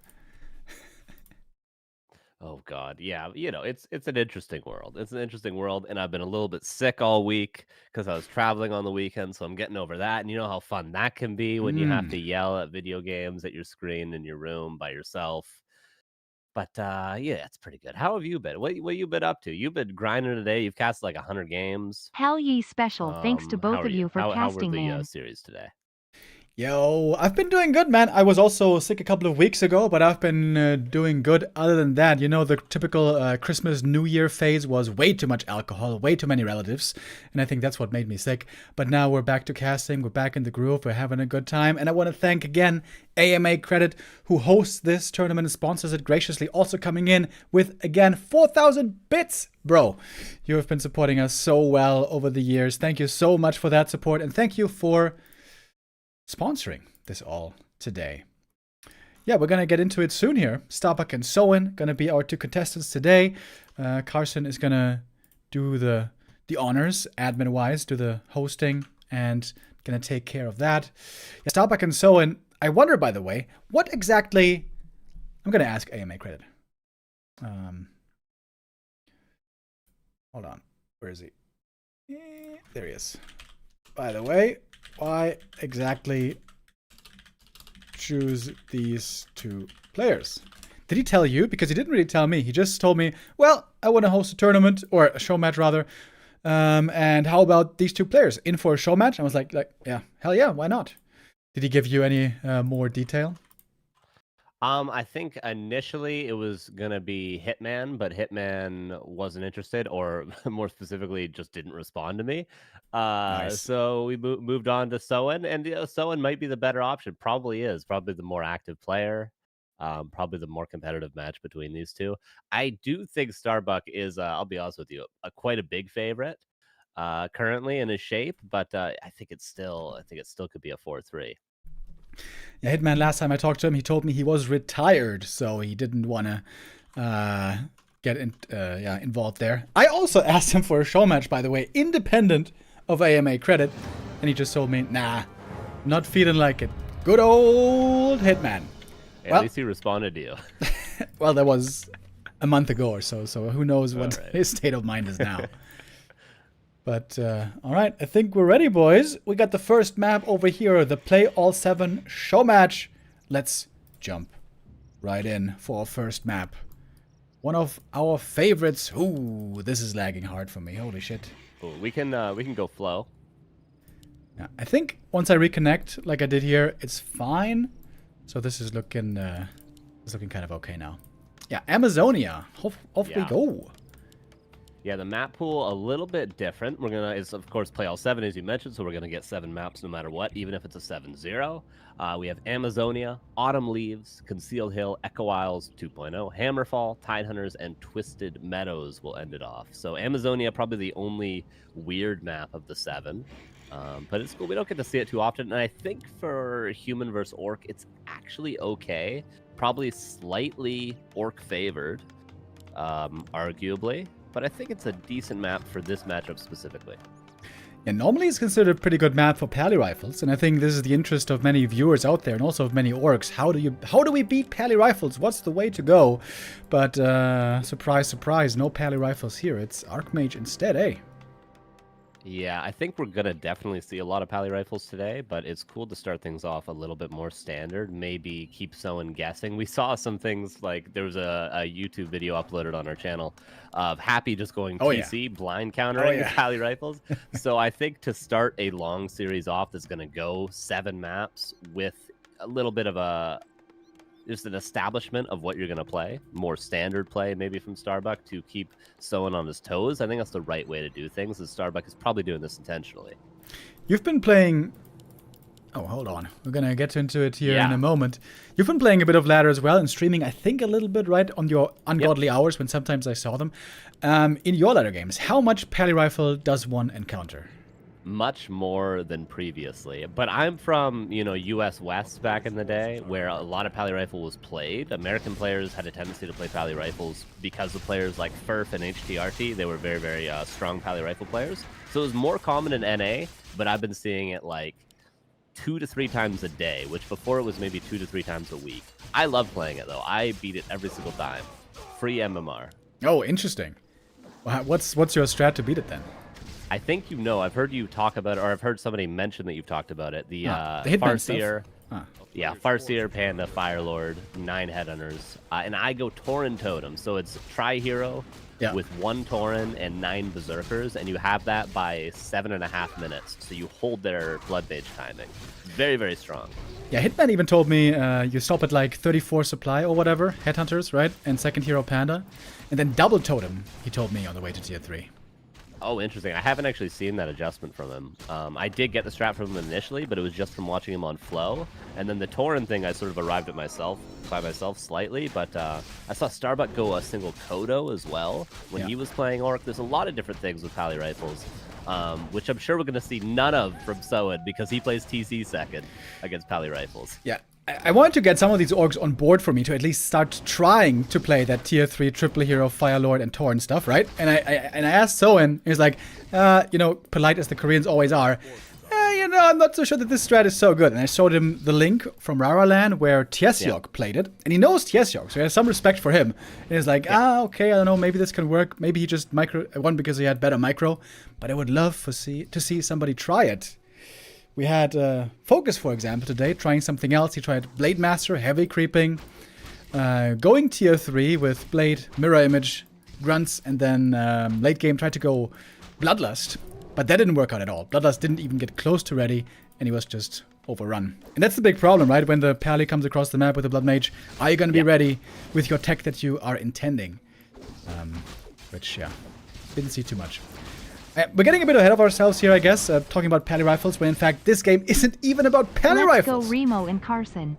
This gonna be awesome. Quite the opposite. It's 2 racks Headhunters. I think we were both taken aback a little bit when we saw that initially. Starbuck has reacted to this with Defend on the way, already done actually, just finished recently, and a second Barracks himself. Someone's going to have to tech, and probably, which he does now do, and probably go into 2 Grunts at least to deal with this amount of Defend Footmen. This is going to be very difficult for someone to get much more damage done, but he has to be aggressive. He invested so much into this early game. Big thanks to Skimmy with a huge donation. Another player who was there also at Rara Land, 50 euros, says, let's go Remo and Carson. This is going to be awesome. Thank you, Skimmy, for the support, dude. That is wonderful. Yeah, we're going to be in here for a good time in this full best of 7. The play all 7 show match. And yeah, this is an unconventional early game. This is just mass defense footies against mass headhunters. And on paper there, the footies should come out on top. And I have to imagine this was a blind counter to Pally Rifles, Yes. right? Like just mass aggression. It's not one that I've seen before, but it would definitely work. Just running into the Paladin, maybe an aggressive shop. So Starbuck, super smart to just start this off with a standard game with Archmage.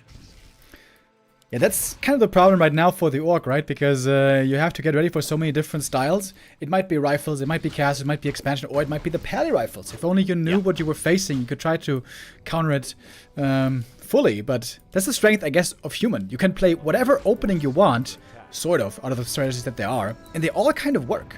Whereas for the Orc, it seems to be much more tailor-made. Yeah, against the Expo, you tend to want an early grunt, maybe creeping level 2, you could argue could be the best option.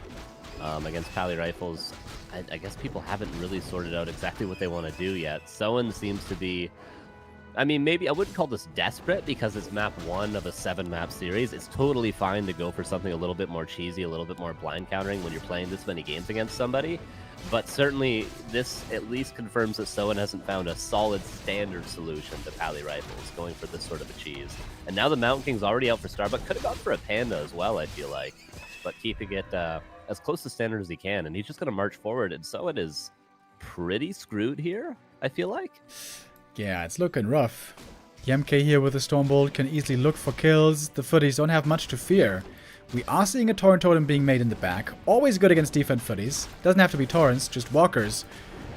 Parsley gonna get trapped over here. TP away. But those headhunters in the back still looking mighty bruised. Oh, Mountain King is on the wrong side of the world right now to catch that Farseer. Farseer trying to pressure the Archmage. If you can get the Archmage out of your face, maybe you can get the remaining Footman out of your face. But every Stormbolt is a kill. Torrent Totem, as you mentioned, will finally counter these Footmen, so maybe Soen can live another day as day breaks right now, but it's going to be a lot of losses. Players' forces are under attack. MK luckily out of mana, but not for too long. We get the Brilliance again kicking in. Soen seems to be reeling here. Not a good start for him into the series. It is hard to see him winning this game because normally, you know, if you don't have the best mid game, or the best early game, perhaps not that big of a deal, you can still come back with a mid game expansion. But this map is terrible. Absolutely terrible for expansion. One might say impossible for Orcs, so I don't know. What's the win condition here? How is someone gonna turn this back?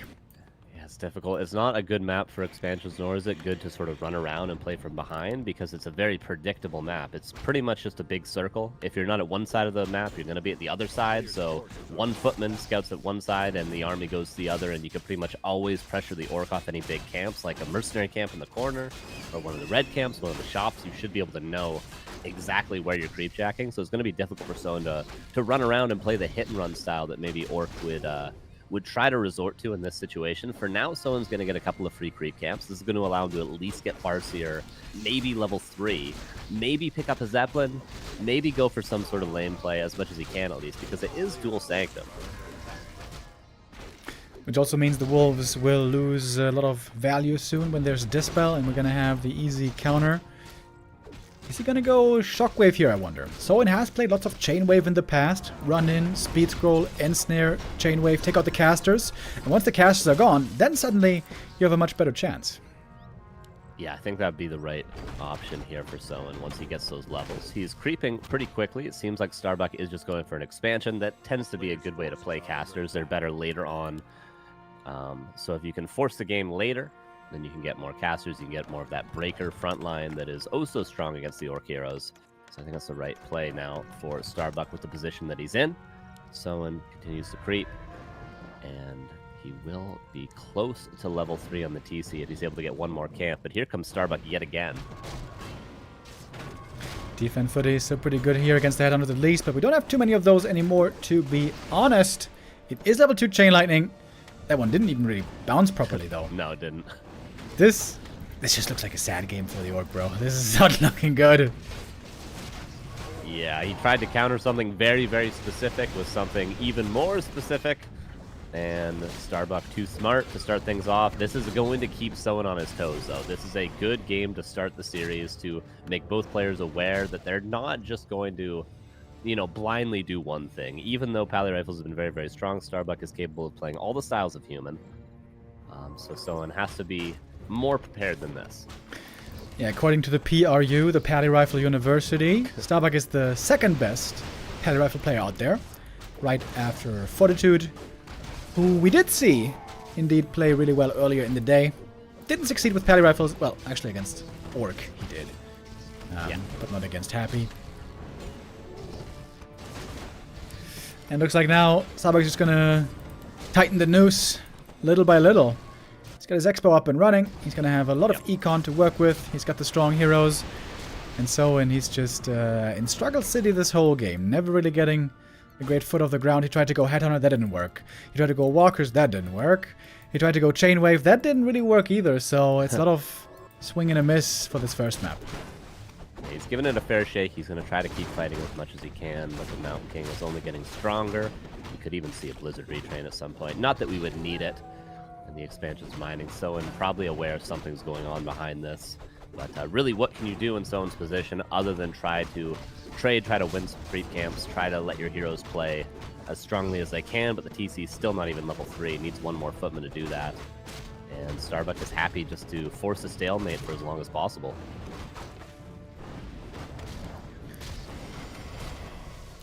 Dark Mage here a little bit out of position, but here's a chain wave in the back. All right, this is the point of this strategy.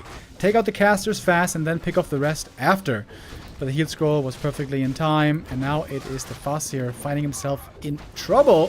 One more Stormbolt would be his end. Not even necessary, it turns out. And with that hero going down, I think that should do it. Not even sure if Soen knows about the Expo, but if he did, I guess he would know. But this one's over.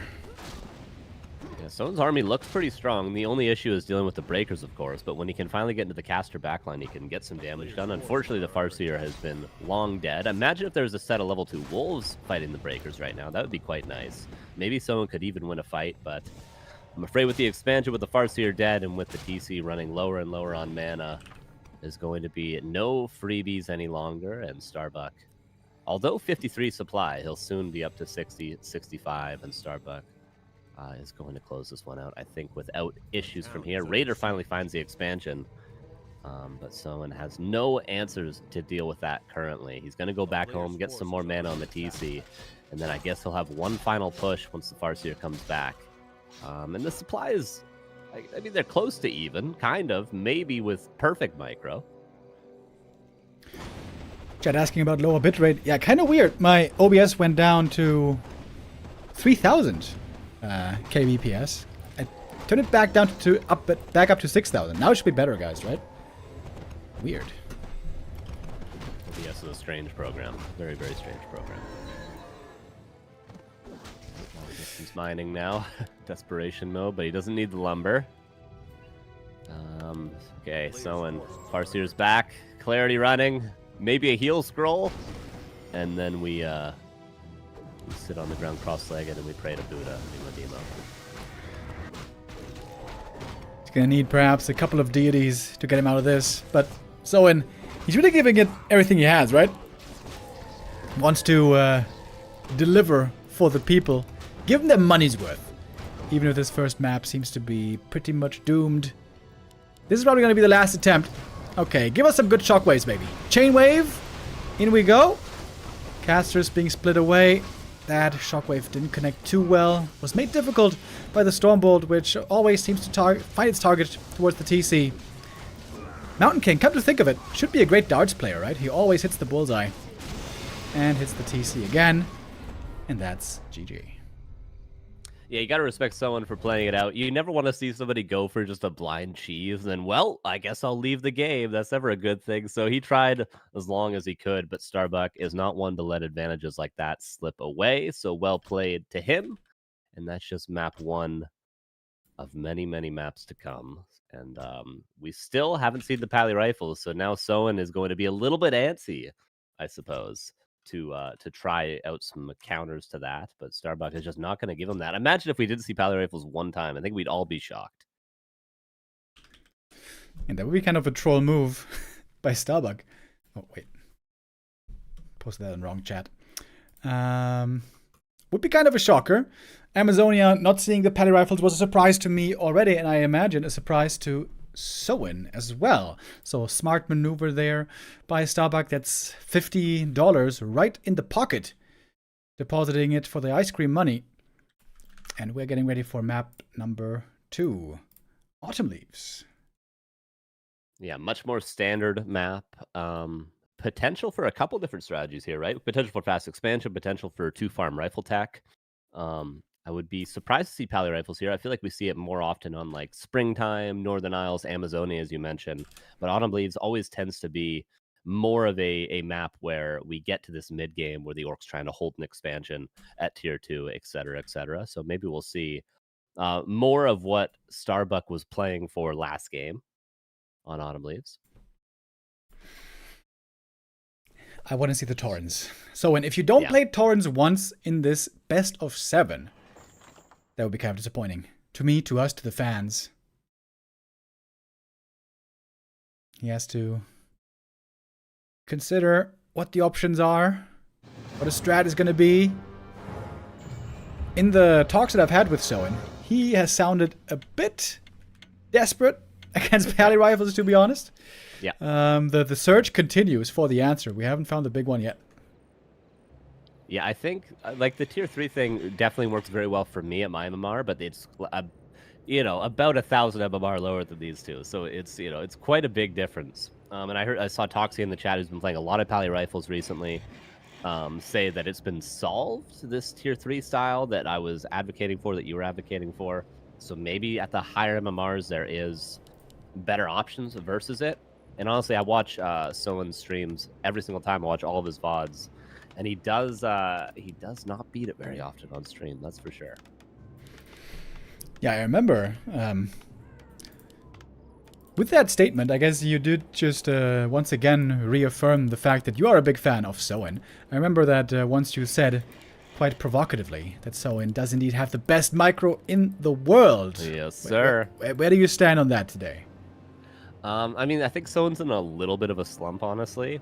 I think when Lin is less active, and when actually, weirdly, when Hitman's less active, I feel like Soen takes a little bit of a hit because he is a player that doesn't invent a ton of new strategies himself, but more so grabs from other players. Not players necessarily better than himself, but just players that have a different idea for the game than himself. Lin and Hitman and FoCuS, he plays their sort of strats, and he hasn't had a lot to grab from, I feel like. So he's looked a little uninspired recently versus Night Elf. He's just been playing one base Raider Walker every game, which has its ups, but definitely has its downs as well. And against Pally Rifles, not really a lot of solutions that we're seeing from him, of course. So I think if you give him the correct strategy, he's got the mechanics. That's what I've always said. But right now, he just doesn't really have all the right tools to succeed perfectly. And chat is saying stream is lagging a bit. Now it's not because of OBS. Now it's because of my connection to the damn server. Are you lagging on this server as well? I'm surprisingly not, even though my ping is higher than yours. We can always go Flow TV if we want. Maybe we try it for one more game, and then we could Flow TV for the rest. And the annoying thing is, you could just do it without delay then. Yeah, could do that. Yeah. I can't speed up, after though. this, I could do that. Yeah, it's so weird when I use Flow TV. Normally, F7 should speed up Flow TV, but it doesn't work for me, you know? Oh, very strange. Yeah, I can only slow down. I can't speed up. Weirdly. Yeah, but I could do no delay later. I could say rehost. Oh, but they kind of know the strats now. Yeah, now they're just gonna leave. Yeah. I'm gonna go Flow TV. Cool. Sounds good. Okay.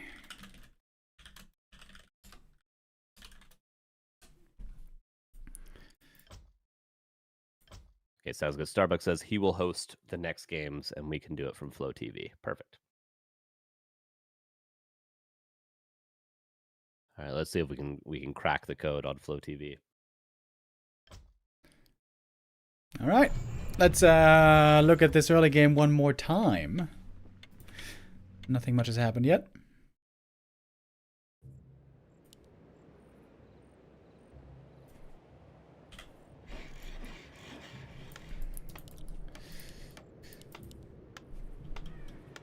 Is there a way we can sync, or? Wait! Oh, I could just speed up. Holy shit! The can new speed up? technology. All right, cool. I will just speed up to that's so as close weird. as we can. Wait, what? This never used to work before. Strange. I have had so many bugs with my game recently. I just accept that things barely work. Held together with spit and duct tape. Yep. And KK is just the same, by the way. I don't know how much you've used the KK platform. Oh, bro. That Oh thing, no, I haven't used it at all yet. that thing is so buggy, bro. Holy. I heard Soen talking about it on stream that it was he was talking to somebody in a game about how buggy it was and spiky it was. I was like, oh, well, unfortunate. Sad. But hey, no worries. I'm sure Blizzard is going to fix the Battleland situation and all of its errors very, very soon. Yeah, apparently I'm level 291 when really I'm like level 12 on BNet. Hey, I wouldn't complain. It sounds like a Take good the deal. small victories. Oh yeah, oh yeah. So we wait again for the heroes to come out. We will see Starbuck. I believe he was creeping the shop initially when we left the last game, and it's standard Farseer Headhunters for Soen, which is probably the best strategy. If you could only choose one strat against human, it would probably be this one because it is the most well-rounded, and he'll go immediately for the harass. Couple of camps the human could be at, especially the green or the natural, or even over here the merchant. This seems pretty daring, right?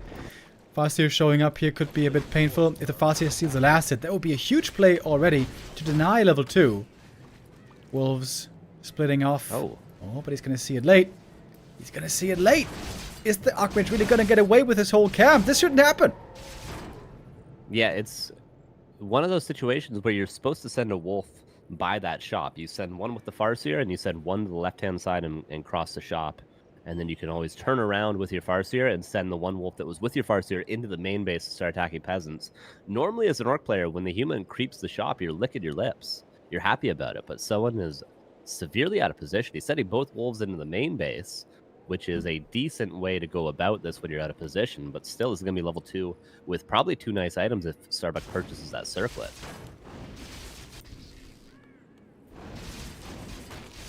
Rubbing his hands together here, and there we go. That's level 2, nice and early. Claws of attack, and indeed the circlet. How valuable do you feel like this item is nowadays, that it has been made expensive, more expensive once more? You're a Blade Master player at times. You buy this quite a bit. How valuable is the circlet these days? 200 gold is quite a bit. It does tend to mess up your timings a lot, as an Orc player at least. I think it's a very good item. This is, you know, it's worth 200 gold for sure. I think the nerf to it and the increase of gold, I think, was reasonable. But it just messes up your timings, where sometimes you have to delay your shop or your second burrow, or you have to skip buying dust in certain situations if you're an Orc mirror or if you're against Night Elf. So it does mess things up, that extra gold you have to pay for it. But I think it's still a 200 gold item. Probably fair. Alright, fair enough. Archmage now spotting a lot of nice items. Plus 12 damage on his first hero already. Taking the lead in experience. Starbuck so far looking very solid. Very impressive, honestly, in this series. Seems to have everything under control. Looking confident in his moves. And will then start the tech in a moment. This is, of course, where Soen is ahead. A half a tech ahead. That's big. But at some point, he's going to need to find some experience. Yeah, he's going to need to try to get level 2, level 3 if possible. But it's very hard against this Archmage. It's just hard to trade. Even at equal health with 2 wolves on the Archmage right now, he's struggling too. But good damage so far. Starbuck backs away. Going to need to build a shop soon. But the Headhunters have been very, very bruised in this early game. Headhunters, they're just running after the Archmage. They could put in so much damage towards the footies. This is free damage, free real estate, but they're just running after the Archmage, and of course not catching up because they're just slower. This is not looking super crisp so far by Soen, I have to say. Yeah, one Headhunter in the main base being chased around, trying to block with a peon. Maybe the Headhunter gets away. And it does actually gets the experience for it, too. Oh. Nice little move there by Nice. Soen. And the shop will be up. I think, so far, have we actually lost any headhunters is the question I have. Yeah, in the middle of the map, next to the shop, there was one going down. Didn't quite make the way back home. FoCuS gonna run down one more footy here. But it's dangerous with the Archmage. He's getting close to that level 3. Calling the boys, militia, over to the natural, getting a shop to heal up in a moment. Is this enough then? I think it should be, right? Yeah, surely. Yeah, he will get for there. sure.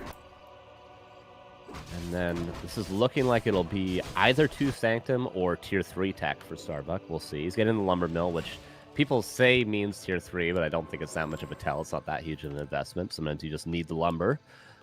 But I would expect to see 2 Sanctums because no Blacksmiths just yet. And a lot of aggression. Maybe even Beastmaster second this game with the good items on the Archmage and the quick level 3. Defend footies along with Beastmaster attack into the Orc main. We've seen plenty of times before. And if that Lodge gets cancelled and you don't have that Purge, things can get painful quickly. Waiting still for the tech to finish. TC will join us first. FoCuS got level 2 at least. Has to protect that Lodge here. Yeah, that would be a very, very horrific cancel. But the tech was a little bit too late for Starbuck, I think, to capitalize on a Tavern Hero. Probably just Mountain King at this point. He's going to continue pressuring, but I don't think he's going to do much damage, honestly. More footmen go down. The TC is helping a lot with those auto attacks of those shockwaves. And Soen defends quite clean, actually. He has not been slowed down at all, really. And Starbuck is just, going to go into the Mountain King and eventually the Double Sanctum here without delaying any sort of things on the macro side from Soen. Yeah, there was one footy pocked at the tavern. I think he was trying to figure out how much damage he was going to be able to do. But seeing then that Soen was too well set up at home and does hold here well in the main base. Shaman now coming out in a moment, and they're going to do very well against those Watch Elementals. A lot of experience being given over. Denies tried to happen, but a couple of them unsuccessful. One grunt low, but another footman finally falls. Maybe a headhunter will go down thanks to the nice items, but honestly, one headhunter for the amount of damage. Oh, forces the TP. Very, very good defense from Soen, all in all.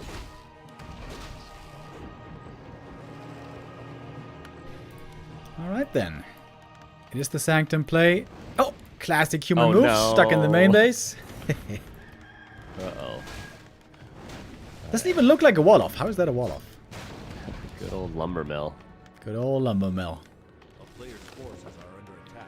Okay, Sanctum's up, and Human Army looks a little silly right now. Just one defend footman slowly chasing behind the 2 heroes, but eventually there's going to be casters, and Soen is going for an expansion, so maybe Starbuck will do the same, and we will end up on 2 base, but Soen should be able to, in theory, just creep level 3 and walk across the map, and he'll be very much favored in the first fight they have. TC picks up that level 2 here. He will want to get the level 3. Same for the FoCuS though, right? When you're playing Chain Wave, you really want to have the level 2 Chain Lightning as well. Heal Yeah. scrolls are going to be big then also. Is Starbuck going to expand? On map 1, it made sense to expand. He was far ahead. But if he now invests 600 gold roughly into an expo, that's going to slow down his production severely. Yeah, his army is pretty pathetic right now. Excuse me. But, I mean, I suppose he knows that Soen is expanding as well, so maybe he's got enough time to go for it. But Starbuck is not going to get a ton of creeping done. He instead goes aggressive. He's trying to get a center camp. Starbuck's trying to do everything at once right now. This is very ambitious. Yeah, this is looking greedy, if I may say. Almost no units. Running in with the Raiders. There's a heal scroll advantage on the Orc as well. Would love to see Soen more decisive here. He's been looking a bit timid this series. Eyeing up the human army, but he's still holding back. Oh, this human army is nothing. This isn't even MK3. You got Purge against Watch Elementals. What's the holdup? Mountain King is a scary hero in the demo. Very, very terrifying. Stormbolt, maybe. Actually does get the last hit. I think he did, at least. Yeah, Stormbolt on cooldown. Run in. Sasquatch. Run in, bro. Stormbolt on cooldown. Come on. Slow. Purging with the Water Elemental. Purging now the Mountain King. He has one more Insnare off cooldown. Should be able to get this kill. There's no TP to be swapped. Oh, Shockwave. Purge again. Investing everything, but he does get it. There's level 3 as well. Didn't quite enough for the Chain Lightning, but didn't need it. And now, all that gold going into the expansion, I mean, it's starting to pay off, but this was 600 gold that was not army, not heal scrolls, not invulns, and that's the big danger, I think, when you're not ahead, trying to expand as human. Sure, the Orc is also expanding, but he's not investing as much gold as you are. When the Expo is coming up, the Orc can still produce, the human, not so much. And this is Soen's best moment so far in this series. Yep. Early in the series. Archmage, oh, let me in, let me in! He's like, what's his name again? Eric Andre. But, like Jack Nicholson. Don't you know that meme, Eric Andre? I know the show. I do like the show quite a bit. I don't know the meme. I heard that in the show. What's it called again? Is it the Eric Andre show? Yeah. Yep. Okay, that makes sense. Normally they do like 3 or 4 hours of interviews and cut it down to like just 10 minutes to just really annoy the guests. That is ridiculous. Yeah, you could imagine what that is like. That's pure pain. Yeah. It's like me interviewing Happy for 8 hours. You're not the only one. My worst nightmare. My worst nightmare. But right now, Starbucks, maybe not his worst nightmare, but definitely a fear having an orc in your face. But he gets decent kills. That's 2 raiders. That's the expansion. Okay, not uncontested. Wolves are doing a really, really good job. But still, I mean, some kills that maybe could allow Starbucks to barely hold on. Archmage has that clarity running, a nice little cancel. I like to see that. There's just still no big threats for Starbuck. Those Watch Elementals will get purged, and MK eternally stuck on level 2, not providing much. Sure, they're slow, but where is the damage? Is there militia? No, there's pretty much... I mean, if you call gold militia, it might be reasonable at this point to do that. That's the expansion shutdown. Nice kill on the raider. Maybe not enough attention given to the raiders by Soen. It's always easy to let those things die, and then before you know it, you have no control in the fight any longer. And Soen backs away, and he wanted to get the killing blow here. He wanted to end the game. Yes, he did some damage, but I feel like if he was a little bit more concentrated on his control, maybe he could have just outright won here. He's making a Witch Doctor, by the way. Yeah, Soen loves those. Interesting. When he has an expansion up, he always gets the Witch Doctor. Witch Doctor, the worst and the best unit, I feel like, at the same time. Insane that you can just get 10-minute wards. 10-minute sentry wards. All over the map if you got a bit of time.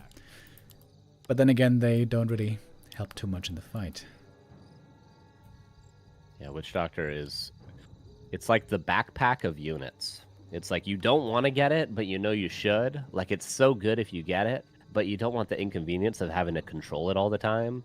And like, okay, my Witch Doctor's on the other side of the map. Let me put it in control group 0. Okay, let me place a ward. Oh, he's chasing it down. Let me micro it. You know, you just don't want to have you just don't want to have random units all over the place. I'm too lazy to do that sort of stuff. But Soen isn't apparently, and that's why he's way better than me. I accept it. Dude, don't get me started, by the way, on orcs with backpack. I have casted so many games where the orc plays aggressive against human, right? Expansion game, he goes mass raiders and he keeps pushing, and snare, getting kills after kills. And after a couple of minutes, he's got 50 supply and everything's red. And never once is a single raider bringing 6 heal salves to heal everything. Why? Yeah, 2 beast raiders. Why do these orcs do this time? I think that's actually the best backpack usage possible, except for some weird like undead cases with cheeses. Backpack with dual beast raider is extremely necessary, I feel like. Alright, we're gonna have the next big fight here, breaking out. Chain Wave getting ready against those casters. This is looking much better than before, but the TC finds himself almost stuck. Purge to the rescue. Watch Elemental's gone. Oh, that shockwave was a beauty! A little bit of lightning after, but the TC is dead. Starbuck says, hold on, not so fast. He got the level 3 MK finally. He has a potent piece of the army finally, but still lots of orc units left over. Hero focus, baby. Hero focus. He's actually going to force Soen out of here. He kills the TC. He doesn't lose that much, Remo Demo. And Soen has to TP out, and this is where it gets a little bit scary. You give a bit too much time, and, you know, I'll say it, the human army is better than the orc army at even supply when it is 2 Sanctum. It is. If you allow the human to get up to 70-80 supply, if you have the same supply too and the hero levels are comparable, the human is favored. The orc should be the one that tries to end the game with the momentum they get from raiders and shamans. Raiders and shamans are very good in small numbers when the supply is, you know, below 60, below 70. But when you allow it to get to that super late game, the 20-minute mark, the 25-minute mark, that's when Starbuck is going to completely destroy Soen. So we have to close this one out if we're Soen. Yeah, agreed. Especially if MK gets even higher levels. He's level 3 finally, and finally with that became somewhat dangerous.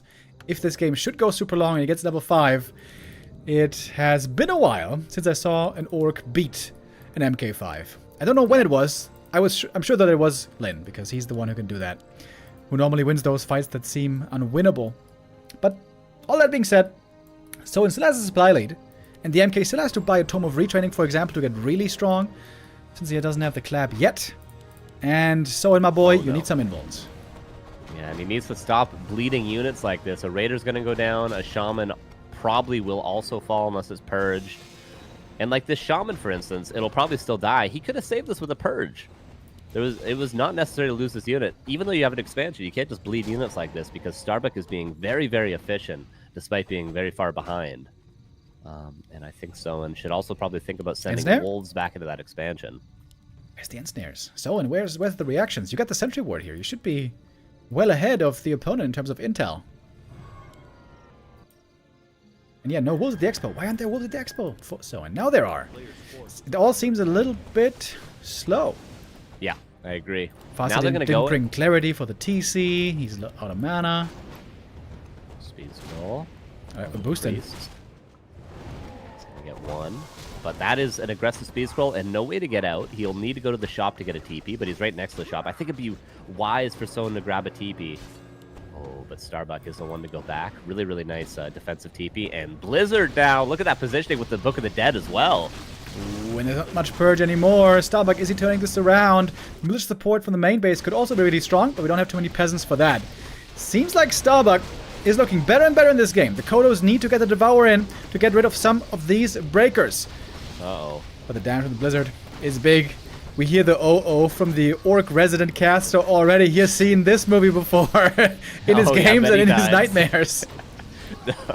Blizzard uninterrupted. He's about to be level 5 on the Archmage. Mountain King level 4 now. No Say it with me, Chad. Uh-oh. He did buy a TP. He did buy a heal scroll. He was right next to the shop. And this is just negligence, I feel like, from Soen. But maybe he could find a kill on one of the heroes. The Archmage is a little bit exposed. Oh, but he's just plummeting in supply right now. Starbuck, though, has lost some units. He's lost some units. He's lost some units. Okay, that's good news. Some. Has not lost the Archmage, though. That guy is now level 5. Soen going for the heal scrolls. I don't know, man. To me, it looks like Soen is just experiencing desperation right now and depression. However, he catches the Archmage. There is the cloak. Oh no, the cloak saves him. Don't you tell me the cloak is the one. Where's the sentry ward? Witch Doctor, where are you, you little scoundrel? Yeah, right when he needed him most. There was a ward right above the Archmage, but I think he was max range. Look at that sentry ward. Max range away from it, I think. Just barely. Or else he can get that kill. This game's over now, bro. Can't tell me nothing. It's gotta be. Can't tell me nothing. Oh, Soen, you were so far ahead this game, brother. What happened? He just needed to, you know, there's always that moment in your games when you're so far ahead that you're like, I can A-move here, right? Bro. I can A-move. Do I know that feeling ever? Yeah. And then when you lose, you hate yourself more than usual. Every time. Never give up. Even when you're 20 supply ahead with double heal scroll and better hero levels, always micro your heart out like it's WCG Grand Finals 2007 on Twisted Meadows Map 3. Always micro your heart out. If only Soen had a Pit Lord and an Alchemist, maybe he would have a chance here. Then he could truly AFK if he had the Pit Lord. Heroes are good, though. Almost 5-5 for Soen. Not to say that Starbuck is behind in hero levels, but, I mean, Chainwave level 3. He could kill all those casters in one swoop. Thank you, Witty, for the raid. For once going the other way. Only I'm the one raiding you. Hello, everyone. This is our last match of the day. We had a long day of Warcraft action today with an Asian tournament earlier in the day and now a best-of-7 show match. Play all 7. That means we're going to play every single map here today. Every map is worth $50 prize money. Starbuck here coming into this as the favorite. Looked like he was down and out in this game already. Unfortunately, though, Soen, I'm sorry to have to say it, but It has to be said, he dropped the ball a little bit. Yeah. Not to say it's unrecoverable, but Starbuck is looking confident now. Yeah, so in trying to harass that expansion, sent a grunt in, but there's 2 priests there and militia called, so unfortunately won't do anything there. At least drains the mana on the priests enough to maybe send wolves in, which he is now doing. Wolves on the left-hand side, but a big fight in a choke point, which is not where you want to be, but the Raiders flank, that's quite nice. The Raiders in the back can take out some units. TC again very hurt, backing off. Kodos, if they get a Devour here, that would be big. And they got 2 of them, didn't they? 2 breakers in the stomach. Starbuck there for once, slipping with the control a little bit. I don't think those were ensnared. Alright, that was a good trade. That was a nice flank by Soen. It's going to be a bit more experience for him, and that will be Farseer 5 then. Yeah, when the breaker numbers rise, it can sometimes be hard to get Raiders on top of that Archmage to deal with the Blizzard. And with the flank of those Raiders, there was no chance of Blizzard carrying that fight. And honestly, with where the supplies are, I feel like that's what Starbuck needs. Because right now he's down 10 supply. So he needs money Blizzards. And he probably needs Mountain King 5, which is what he's about to get. It's an excellent briefing. Huge. Yeah, big time. Always funny how long It's this Farseer takes. 5. We don't have rifles or water elementals, but Yeah. slow and steady. Item is claws plus 12. Happy with that one. Garbage. Oh wait, he's Blizzard. It's Yeah, got Blizzard, yeah. unfortunate. Yeah, if he had that 14 minutes ago, he would have been happy. It's a huge orc army, to be honest. Massive. This game keeps on giving. I thought it was over the one way and then the other way, but we're still in this. All about Positioning. positioning. All about positioning, yes. Kodo's still devouring, and honestly, 2 breakers, getting rid of them early in the fight is a big deal. So maybe someone wants to delay a little bit longer. He's got 0 heal scrolls, Remo Demo. This is an unwinnable fight. Starbuck has 3. Someone cannot fight. He's got 1,200 gold. Go He's got get 4 5 heal scrolls. Bro, he's got 4 heal scrolls. Oh my god. He How is it does even have 4. possible? He TP'd out away from the south earlier, but he got the heal scrolls there. So he I guess needs that's them. why Soen has none. Yeah, he Needs stole all them of them bad. away from Soen. Okay, Soen gets 1. He needs at least 3, probably, to reasonably win a fight. Oh, the Blizzard. Oh, Raiders. baby. There's going to be a lot of damage on this Archmage. So it has to force a TP here, maybe, just to have time to buy more heal scrolls. He catches the Archmage. And that is that TP forced. Not too many kills my yet. God. Kodo devours. Oh, Chain Wave! Here we go. That was nice. A little bit of Lightning Shield as well. 2 kills and 2 devours. And more time for heal scrolls. Good move by Soen. Yeah, the double devours as well. Yet again, 2 fresh breakers. As soon as Soen devours those 2 breakers previously, 2 more. Chainwave kills casters. These are good trades. Only forced 1 heal scroll, but that's really Starbuck's bad because he didn't save his casters with the heal scrolls. You need to pop those, I would say, during the Chain Lightning and before the Shockwave, or else you lose all your casters, which is difficult to do, yes, but unfortunately that's the level we're at here. Everything is now slowed, though. That includes the Raiders and the Grunts. Who win the MK. Oh, yummy, yummy. He's looking for a little bit of a snack here. Stonebolt, Blizzard, and a clap. So much slow. 0 Man, heal I'm happy scrolls. to have destroyers, I gotta say. We need to speed scroll away. We need to wait for heal scrolls. Tier 3 for Soen, which is pretty much just for like a couple small upgrades. It's just because he had the resources. Militia called. A shop probably could be power built. Ooh, so does he have to turn and fight, or does he fully run away? You're either 100% in or 100% out. Town is under siege. Are you in or are you out? No heal scroll, though. How is he gonna do that without a heal scroll, mate? Truly. Well, Chain Wave, if it connects hard on the casters, taking them out. Or catching the Archmage again. Could be a difference maker. Nice positioning behind the tree line there. Difficult for the Orc to engage. Where are all his items?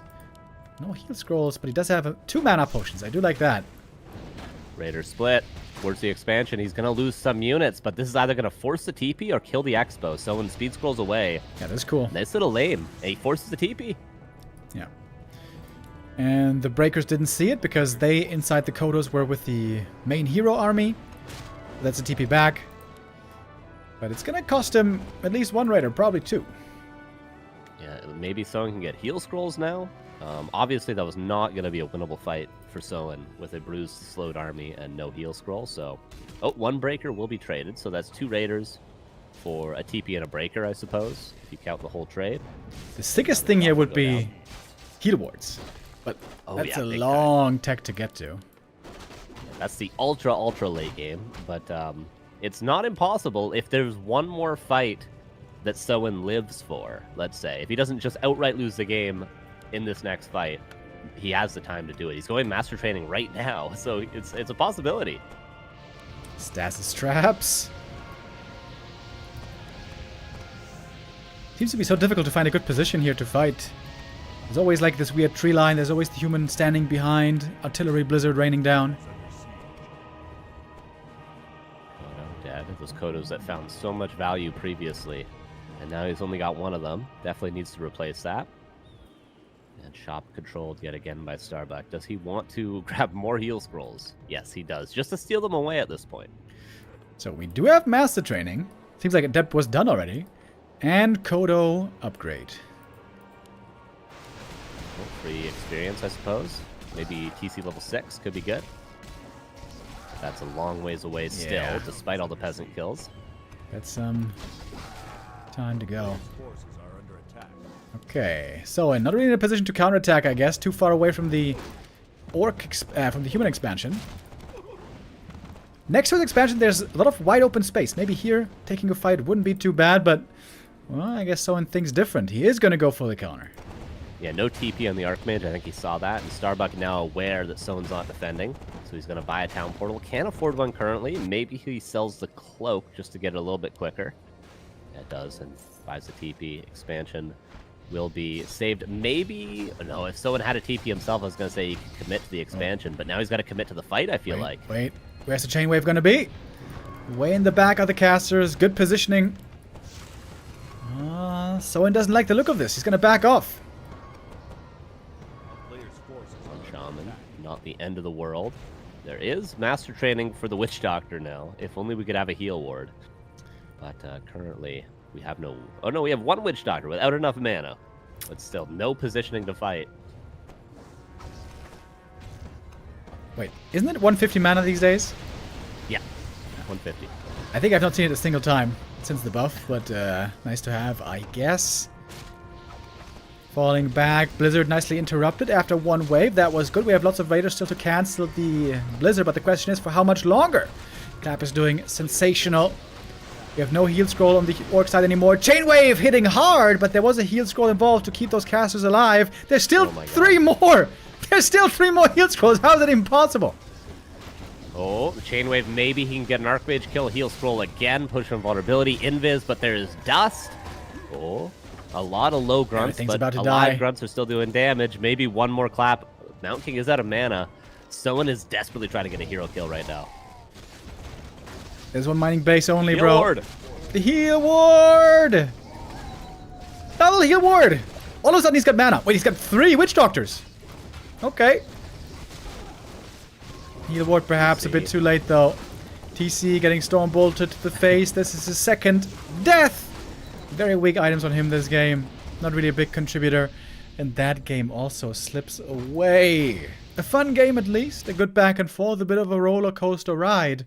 Yeah. But yet another loss for Soen. Yeah, we definitely saw the possibilities of this matchup there. The tier 3, the Witch Doctors. Maybe even, if given the opportunity, 3/3 upgrades for the Grunts to counter the Breakers, but yeah, he let it slip away. Soen played really well when he was at a disadvantage, but not well enough when he had the game within grasp. He was so close to winning at the early mid-game, let's say.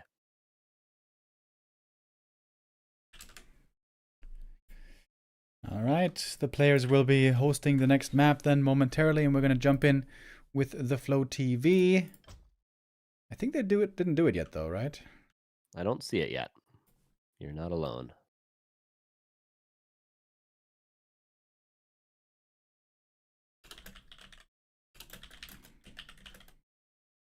And next map should be Concealed Hill, which is a map with even more variants. This is a map where we've seen a lot of Griffins. a lot of aggressive Beastmaster second play, stuff like that.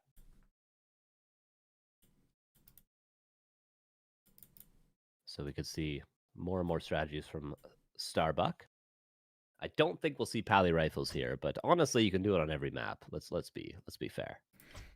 And let's jump in. Concealed Hill for our map number 2. Dude, is Starbuck really gonna troll us all and not play Pally rifle once today? That would be hilarious. He might. He just might. Oh, I don't have the map apparently. One sec. Downloading it. These amateurs. That's weird. And we're good. Yeah, that would be very troll. Everyone's expecting it, but maybe that's a legitimate strategy. Dude, maybe AMA Credit just hosted this tournament, this show match, thinking, hey man, I want to see some high-level Pally rifles, and I want to see some strong counters against it. Maybe that was the whole purpose of this entire thing. Yeah. And then they might not be playing it a single time, because guess what? It is again no Pally rifles. This is going to be Archmage opening with Footman. Well, of course, Soin has to get ready for both possibilities. Yeah, he's probably going to stick with this opener. The 4 to 6 Tidehunters, the aggressive play immediately. You don't want to give too much space to the Paladin. If it is Pally rifles, so you kind of need to harass right away. So this is probably going to be Soin's opener, unless he goes for some blind cheese, which at this point, after Abyssdonia, he can't do that anymore. Yeah, I don't know how that's supposed to work. Will it be lab? No, Footman is not going towards the lab just yet, so no fast level 3 creep route, at least that I can see so far. And not a third farm yet either. Have some orcs, by the way, tried to experiment with like grunt to rack to burrow, expansion?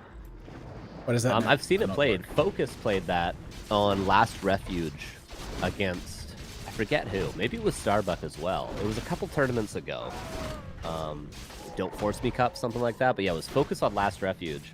And it almost worked, but he just hadn't practiced it enough. It was 2 burrow, Farseer, tier 1 expansion into, I think, a second barracks with grunts. Yeah, okay. It was blind. It was a blind counter, though, to be fair. But you could do it not blind. You just have a delayed tech if it isn't Pally rifles, I suppose. We need our Messiah to come back. We need Lin to come back, bro. He hasn't been playing for 28 days. And you don't know how many times I've heard in the Twitch chat, has Lin retired? Is Lin retired? Is Lin now retired? There's still no official word, but the rumors are rumbling. Orc is screwed. If he retires, Orc is absolutely screwed. Look at us right now. Is there been any new strat? You guys have been looking in bad shape, bro, I gotta say. Not great. I mean, and Orc isn't in a, like, I'm not going to pull a human just because there's no players playing. Doesn't mean it's a bad race right now. Orc is fine. It's doing fine. We can totally make it work with what we have. We just have no innovators. Lin is the only innovator. Lin and Hitman are the only ones. Neither of them are playing. Yeah. It's a rough one right now. It looks like we're going to see some rifle play here, finally, by Starbuck. Early Blacksmith. The 2 farm tech going quickly to tier 2. A lot of damage so far as well. Decent items on the Archmage, of course. Someone backs away. There's not a ton of footmen, but there is a heal fountain, so those footmen should always be pretty active, more or less. And Water Elemental expires. And footmen healing at both fountains right now, but one will be disrupted slightly. And so in 0 experience still, you might want to think about starting to creep pretty soon. Because against 2 farm tech, you do not want to have a level 1 Farseer. You want to ideally get up to level 2 or level 3 as soon as possible on that hero so that you can hold the Mountain King timing that comes very, very early. Yeah, this map especially good, this opening 2 farm tech into MK, especially popular on very strong creep maps, like tier 2 creep maps for human. For that reason, especially on Tidehunters, we see it a ton. But I wonder, how easily can the MK creep level 3 on this map? Normally concealed, considered a bit rough as far as creeping goes in the early game, mid game, and that's really what you're looking for. The whole point of the strategy is get MK quick, level him quick, and then have a strong timing with a fast level 3. You want to know the creep route? You want to know what I lose to? What is it? Lab, red, into fountain. What? Whole camps. 2 reds back to back. Doesn't that take like 25 years? 35 seconds. I don't know. It's pretty. It's doable. It feels like 35 seconds. I don't know about that, brother. Seems like you're missing We'll out on see. some opportunities. You could say that. You could say that again, even if you wanted to. But we'll see what Starbuck does. Okay, I'll hold my 19 MMR thoughts until Starbuck does it too. We're about to see what he's gonna do. MK now on the way. Farsigh's experience indeed not looking terrific. But at least he didn't lose any headhunters so far this game. Gonna go down to the creeps. I think that was the first one to die, or I guess the other 2. Oh no, there's 1 left. 1 left over from the early game. 1 relic of the past still. But Mountain King is the future for Starbuck, and he'll be out in just a couple of seconds. Torn Chieftain also going to be out in a couple of seconds. A player's forces are under attack. So this map, notoriously difficult to expand on. Yeah. So in probably not going to try to go for it here, is he? I think the fact that he went for a Spirit Lodge means it's not going to be a very quick expansion. Normally, if you're going to go for a fast, like 34 supply expansion, you'll skip the Spirit Lodge, go for 6 Headhunters into Grunt Raider, and go for a very fast expansion, just try to hold pretty much with Brute Force. But the Spirit Lodge delays it so much that you want to go for more of a stable mid-game and not go for pure chaos. And Starbuck is going to pull that set of red, but he probably won't creep the whole thing. A player's forces are under attack. Some militia might be needed here. No? Alright, I guess not. Ah, the good old Ogre Trap. This is the only thing that still I find stupid on about this map. I think this map is, in general, a really good one. Even if we've seen it for a bit too long. But yeah, the fact that this is so easy is kind of weird. Anyways, experience an item, go to the human. And it's only an aura, Carson. I know you don't feel like auras do anything in this game except be worth gold when you sell them. So perhaps not too heavy about that. True. I mean, Bone Chimes is pretty good. Yeah. Your Khadgar's is good, too. I just don't know about damage auras, you know? I think damage is overhyped. How about that? Alright. Fair enough. Creeping from Soen so far. Very, very quick level 3. He's the one power creeping. He might as well have crept 2 red camps. And he will now go for, albeit a delayed expansion. And Starbuck, greater mana, that aura on the Archmage. And, oh my god, imagine if he goes to the Fountain right now. It wouldn't be the exact creep route, but I don't think he's going to do it. Don't get your panties in a twist too fast. TC, by the way, with a big invuln, it always seems so nice to have, especially if you have a heal self to slather on top, but doesn't have that, actually. MK, real close. Real close. Ooh, would that be a nice timing to strike right here before the MK's 3. Far out on the map. Militia, though, with a good timing. Good anticipation here by Starbuck. In we go. Clap in the back against Shockwave. Wait, against Shockwave? Yeah, no stomp. He doesn't have stomp Amazing. against rifles. That's a bit surprising and perhaps even strange. I think bad is the word you're looking for, even. If he went stomp, he would have destroyed this fight. He would have caught all those rifles out of position. But now, the Mountain King is free reign to kill everything. These are just not the trades you want if you're Soen. Oh, no, Soen. Does it keep happening? No! Not with the invuln in time. TC. To be frank, he never gets rings of protection on the TC, which I always feel like is such a shame. That helps him beef up so much. But, yeah. He saw the rifles a mile away. Why no stomp there, buddy? Man. Yeah, Shockwave is good. I think if your TC's super delayed on level 3, then you can play maybe hit and run, but he had such a clean level 3. That's a winnable fight right there. All he needs to do is stomp, go in there, maybe snag a heal scroll from the shop if possible, and no problem, easy peasy. But, Soen, what is your option now? No expansion, no reinforce, no Torn Chieftain, and Yikers. no game 3. That is 3-0 for Starbuck. He is cashing in today. Up by $150. Every map win here is worth $50 so far. Soen with the goose egg. It would be really sad if he doesn't get one map win, but I'm sure Starbuck is going to give him an opportunity at some point. I mean, there were some opportunities, let's be real, but Yeah. Starbuck is the one closing him out. Yeah, I mean, map 1, obviously, a cheese from Soen. What can you say? You got to respect it in a series. You know, I'm a big fan of cheese in long series. Map 2, goes without saying, Soen had opportunities to win at many times, almost a 30-minute game. And then map number 3, just a better fight overall, a more patient fight. Like, he did sort of just run into it. He saw Mountain King level 2, and he just went full steam ahead, tried to end the game right there. But without Stomp, you're not going to be able to have an explosive fight like that.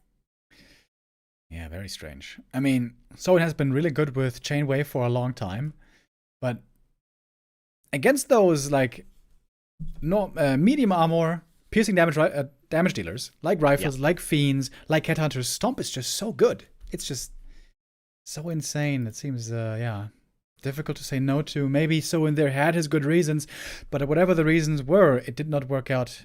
He was hoping in the end. So Starbuck is taking the big lead right here. By the way, Buzzkill Warcraft 3 coming in with the resub as well. Thank you very much. And we're waiting for our next map. Soen, you gotta, I don't know. What's he gotta do here to finally get on the board? Keep the great job, guys. Yeah, I know. He's just... Love you all. There are Especially moments where it's 40 like, grin, okay, grin, there's grin. a Soen, I know. But it feels like so far today, maybe not the cleanest of games, to be honest with you.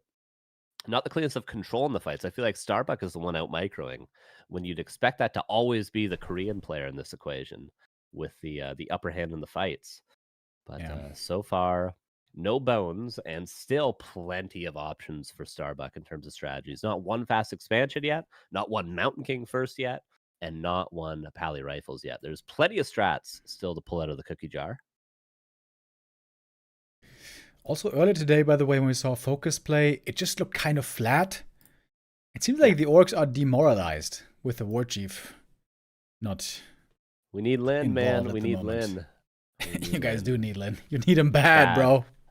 Imagine no happy, no 1-2-0 for undead. What do you do? Who do you turn to? I don't know. I think I'm gonna move to the Arctic Circle or something. I'm doing something else. Okay, Echo Isles. Echo Isles, speaking of all those options, Mountain King, very, very good here potentially. Thank you, Pedicana28 with the resub. Or a balance patch. Guys, don't start me now with the balance patch. You just heard it from another orc. Carson said that orc is fine. Totally fine. They just totally need fine. to play better. Play better. It Carson was the same says thing with so. Human, too. It was the same thing with Human. You guys just didn't have any strong players. Now you got Starbuck, now you got Infi playing Human again, and now you got Fortitude. That's all it took. It wasn't a balance thing. It was a player thing. 100%. Breach, brother. Blood Mage first. Why not? Let's go for it. I Love remember it. some Yumiko games here. Blood Mage, Yes. Mercamp, Fast Expo, Phoenix. Yeah, it's good on this map. It's always been a mystery to me as to why, but Bergkamp certainly helps. Priest stolen, though, with the peon. Nicely done. Oh, wait. I have to speed up. I forgot about Oh, that. my Whoops. Oh, wait. You weren't trolling. It is Blood Mage. Oh, Yeah. yeah, it is actually Blood Mage. All right. I don't troll Rima Demo. I've never trolled in my life. Don't want to start doing that. Leads you down a dark path. Alright, so... Blade... Blade! Okay. Alright. Don't know what he's countering here, but it's Blood Mage against Blade Master. It's BM versus BM in Human versus Orc. I don't know what both players thought they were going to be up against, and I don't know who's happy here, but we have an interesting game for Game 4. All right. In the late game, Banish very good against Blade, but in the early game, not so much. Korea. Korea indeed. So this barracks hasn't produced anything yet, has it? No. He's supply blocked because of that Shadow Priest purchase. So, this is an expansion attempt, right? He wants to expand with Blood Mage. I can't imagine you're going to play one base unless you're going to go Paladin second Pally Rifles, which has been played in the past, but this has to be an X. When? 2014. It was Oh, played. yeah, It was okay. played. Yeah, yeah. It's in the zeitgeist. Absolutely. Yes, yes, yes. Oh, sneaky boy. Look at him. Oh, He's hiding. Yeah. Ooh, I love it. No way you check this. Player's If he forces checks are this, under attack. you turn off the stream, so it's banned from every tournament. Map hacker. Cheater. Not looking in the dark alley. No dark alley dealings here. But double mercs. For Soen. Actually helps him creep this one. Yep. Starbuck gets away with this. Soen doesn't want to check it a fourth time. It's always unfortunate when you check something, walk away, and then they start creeping it. You check the replay, you're like, oh man, if I had, 10 more, whatever, of, what's the measurement of vision? Is it meters? Is that what they call it? Range. What's the measurement? Range? 10 more range? 10 more range units of vision? Now to the expansion we go. It is scouted. Wait, he just abolished Yeah, what did he abolish? the ogre map? Oh, because it only abolished one. It abolished the bloodlust, but not the banish. Beard champ. Strange. That Oh. was very weird. Blade could get surrounded here. Careful now. That makes the weird hero to play early. He doesn't really have damage. He doesn't have summons. He's just kind of sucky. Oh, priest banished again, and now extra healing as well. Wait. Yeah, blood mage fully relies on outplaying your opponent. So here, in. which- Oh, got the last hit. There we go. So and now we're talking. Chasing with a speed scroll. One more. Really TP. Bonk. He's got a. Oh, Okay, he's got a TP, but he doesn't have any way of healing. He thought about just losing it, honestly, but if he just left there, it would have been oh, Shadow very, Priest very difficult. leaves early, but will get back there to heal. Awkward game. Maybe Sabak regretting his blood mage choice a little bit right now. Currently, no mana for Windwalk, but he's about to level up. And then if he levels up and Windwalks, he can kill Oi. the Blood Mage. Oh, There we get go. him. Get him. There is Banish, and there is a Priest currently. Oh. Oh. Careful. He doesn't want to get surrounded. He knows Starbuck could outplay him here. Oh, no. Oh. Butterfingers on both sides, it seems like. What is the play? Double Bestiary Wind Rider. It makes complete sense. Let's go. Priest does go down. But, I mean, if Starbuck can stabilize against Wind Riders, he's going to have Banish. He can go Dragonhawks easily. He's got some towers on the way. Got tower already in the main base, so Starbuck is anticipating smartly this play. Of course, seeing 0 grunts, 0 headhunters in the early game is a bit sus. Yeah. Despite there having been a barracks. This barracks was completely abandoned this entire game. Maybe Troll Regen later for the Bat Riders when he begins the Liquid Fire lane. Oh, well, yeah. I saw a Liquid Fire game the other day. It was Colorful versus 1-0. Both played off-race. And their Colorful played off-race Orc with Liquid Fire Bats. And holy crap, do they look terrible. Unfortunate. No, I think They're I still think that's, fun, though. I think that's good, actually. Yeah, they were kind of ridiculous. Oh, nice little surround. Priest will go down. Towers get canceled. Oh, Still mass a lot of repair. pressure. Dude, too much. Can't repair. Can't repair. Is one hex enough to get the kill here? Because one hex is all he's gonna have. Counter surround threatened from the footies. Speed scroll. Didn't hit the blade though. Uh-oh. Still should be able to get the kill. Maybe a Banish to delay the inevitable, I would say. Bonk. Got him. There we go. Is Soen getting a win in this sort of a way? Just goes Blade Master, happens to be up against a Blood Mage. Is this how he gets his first dub for 50 buckaroos? Oh, it's looking good, baby. Taking out all the anti-air here. Unless we want to count the Arcane Tower, which I don't want to count. And in fact, now we can count one map win for Soen. There we go. That is a nice little trip to McDonald's. At least if you're Ricky Robidoux. Oh my god. Yeah, that's a lot of chicken nuggets right there. Lot of chicken nuggets. Okay, Echo Isles out of the way. That was one of the weirder maps. Amazonia a strange map overall, but in terms of the variants of strategies, I would say Echo Isle's one of the weirder ones for sure. So we move past that now and into Hammerfall, a very standard map, and the first map I would say where there's a high likelihood for a fast expansion from Starbuck. Thank you, Lando Boots, with the resub. We appreciate that a lot. Alrighty, so in getting on the board, I hope that's going to boost his confidence a bit. Maybe going to give him a little bit more fire in these games. I feel like in many of these moments he's felt a bit neutered, but now perhaps he feels that orcish horde rising within him. Yeah, a little warm up, and he won that game on his terms as well. He didn't play standard and then just owned a blood mage. No, he went blade master, stole the priest, and went mass wind riders, absolute giga chad. So he's he's able to play his own game. He's not dancing to Starbucks music right now. Okay, they're both making their own music, and it just is a complete mess. Sounds like your band. Oh God, yeah. None of us are on the same page. Different metronomes for all 5 of us. What's the last gig you went to that went horrible? Give us a little story, Carson. Oh, well, on Sunday, the last gig we were going to, our flight was delayed by 8 hours because it's been snowing here. Our flight was supposed to be at 10 a.m. It's a 30-minute flight to a different city that we were going to, but like a 5-hour drive. So our flight was supposed to be at 10 a.m. Wait, a 5-hour drive to an airport? No, 5-hour drive to the city that we were instead flying to. It was a half an hour flight. Okay, sorry. So 10 a.m. We get there at like 9, right? Because 10 a.m. flight. It's a local airport, no problem. The flight gets delayed till like 11. We're like, okay, it's fine. Like it's late till 12, till 1, till 2, till 3. We were there until 5 p.m. The flight finally left at 6. And then they had to de-ice the plane because it's been snowing. That took 45 minutes. And then we didn't get to the city until 7:30. We were supposed to play at 6:50.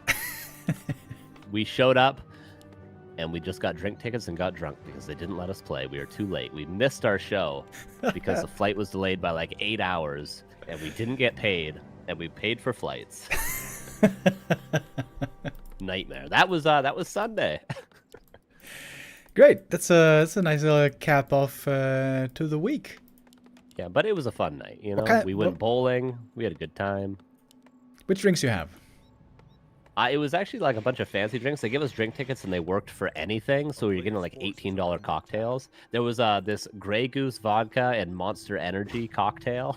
That is the most ridiculous thing, but we were like, whatever, We just lost a bunch of money. We might as well. Let's just send it. Dude, I love vodka energy. That's my jam. But wait, are you saying that you get drink tickets for a discount and the discount is then $18? No, the drink tickets just get you a free drink. Oh, okay. Essentially, any drink on the menu. So we just got the most expensive ones we could. Hell yeah. Just like, why not? Yeah. That's the way to do it. Oh, all right. Harass is starting over here, trying for the last hits, but missing them narrowly. Ooh, Archmage gets the claws plus 8. Is it just me, or is this item way too good, by the way? Yeah, I agree. Very, very good. Game winning at times if in the proper hands, and Starbuck certainly has the magic hands. If you ask my ex-wife, at least, piece of shit. She's such a skank. No offense, bro. You know what? We all know it. We all know it. Especially Starbuck knows it, bro.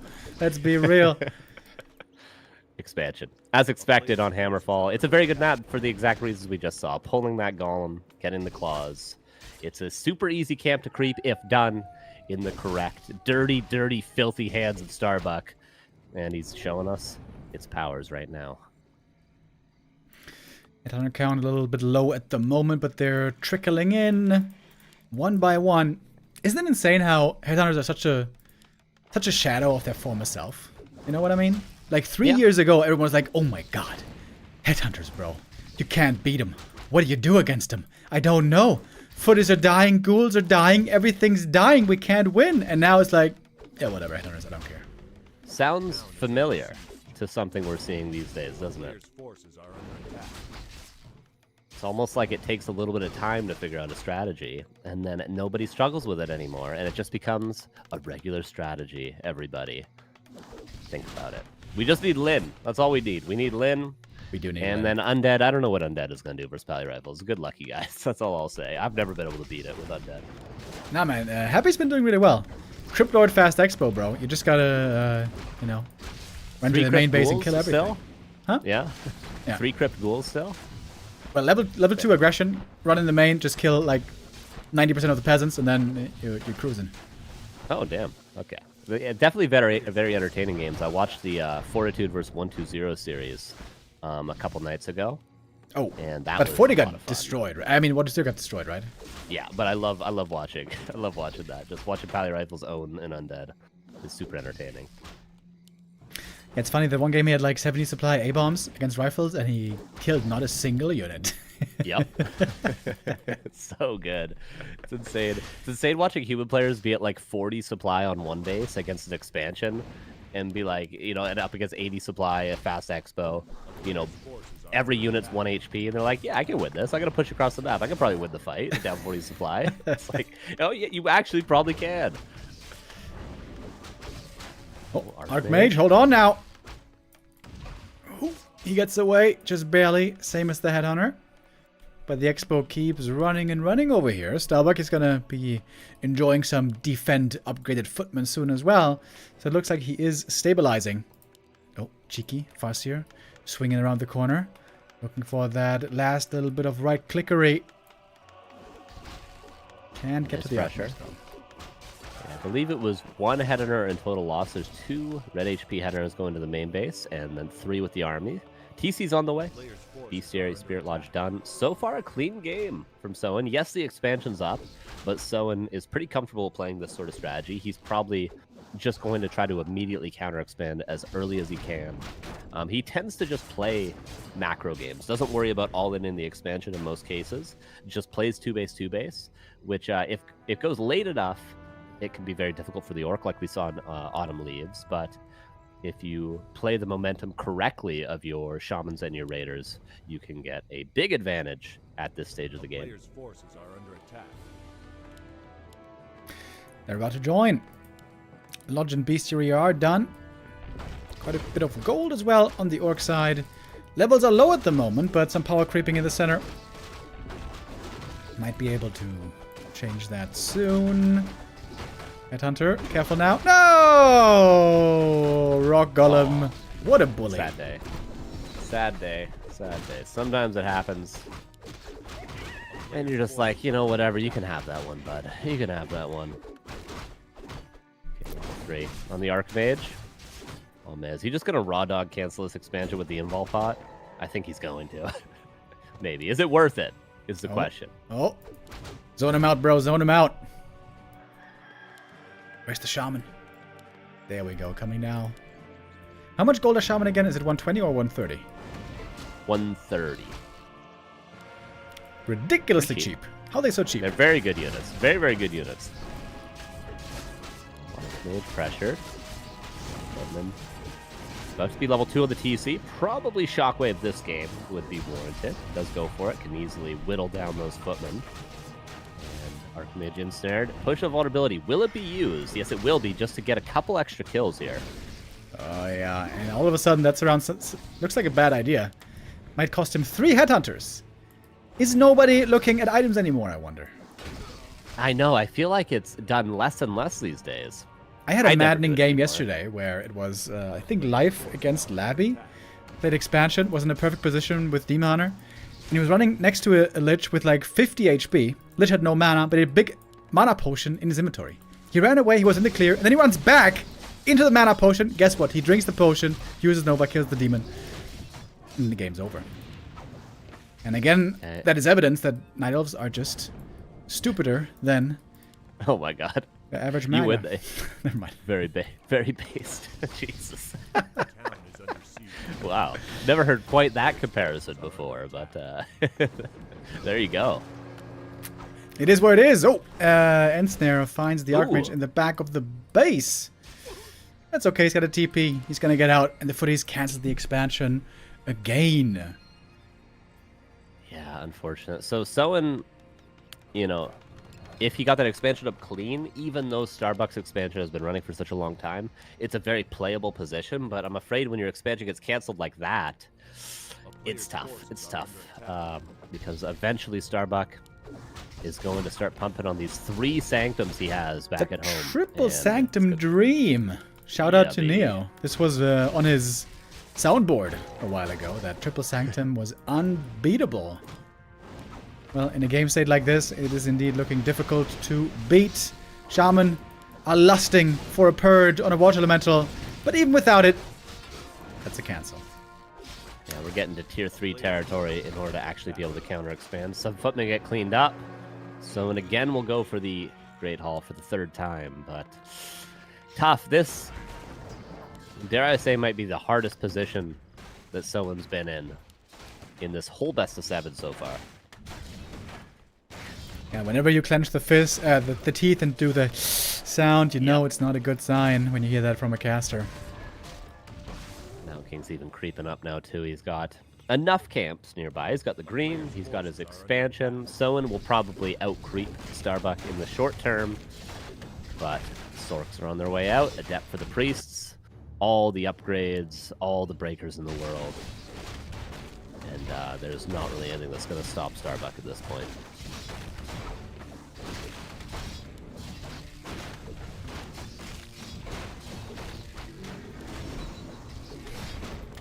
Only hope I see, only chance I see is Orc Heroes completely out of control.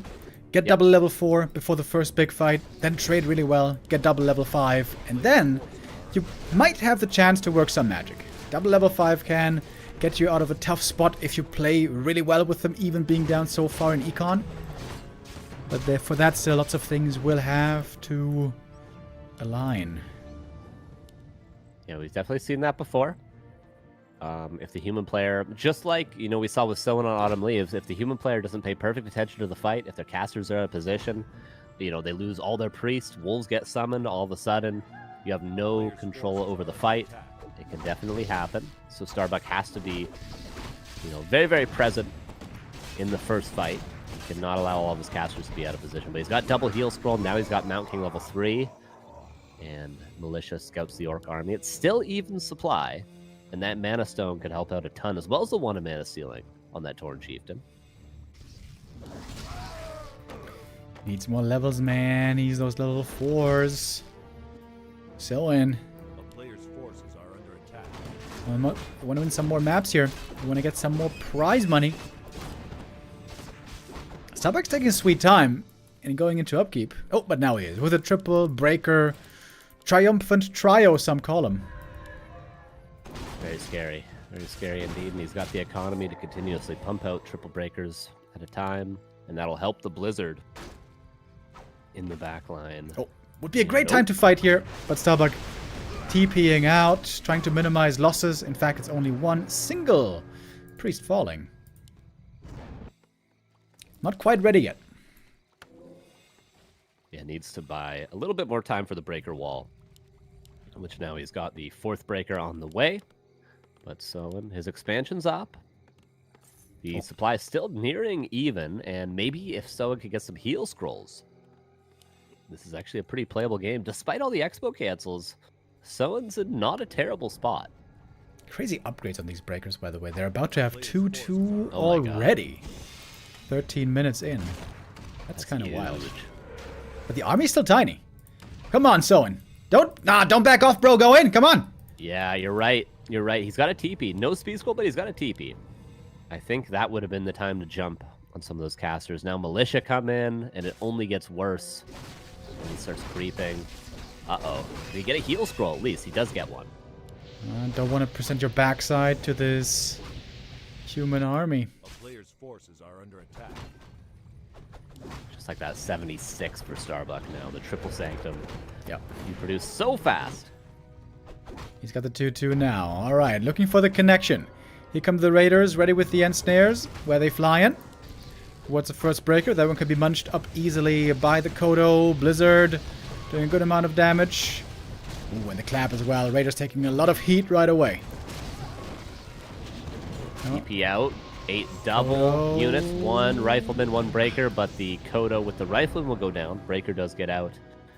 But Soen has to TP back, and there's Footman at the expansion, cleaning up the peons, and now Starbuck will also get the red camp. Soen might just have to accept the just defending the expansion and maybe getting his expansion and his seafood buffet, as you've called it in the past. Maybe that's the best he's going to get. He's working on those levels.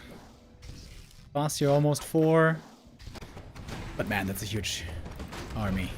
That's a terrifying army for the human right here. 80 supply, more or less.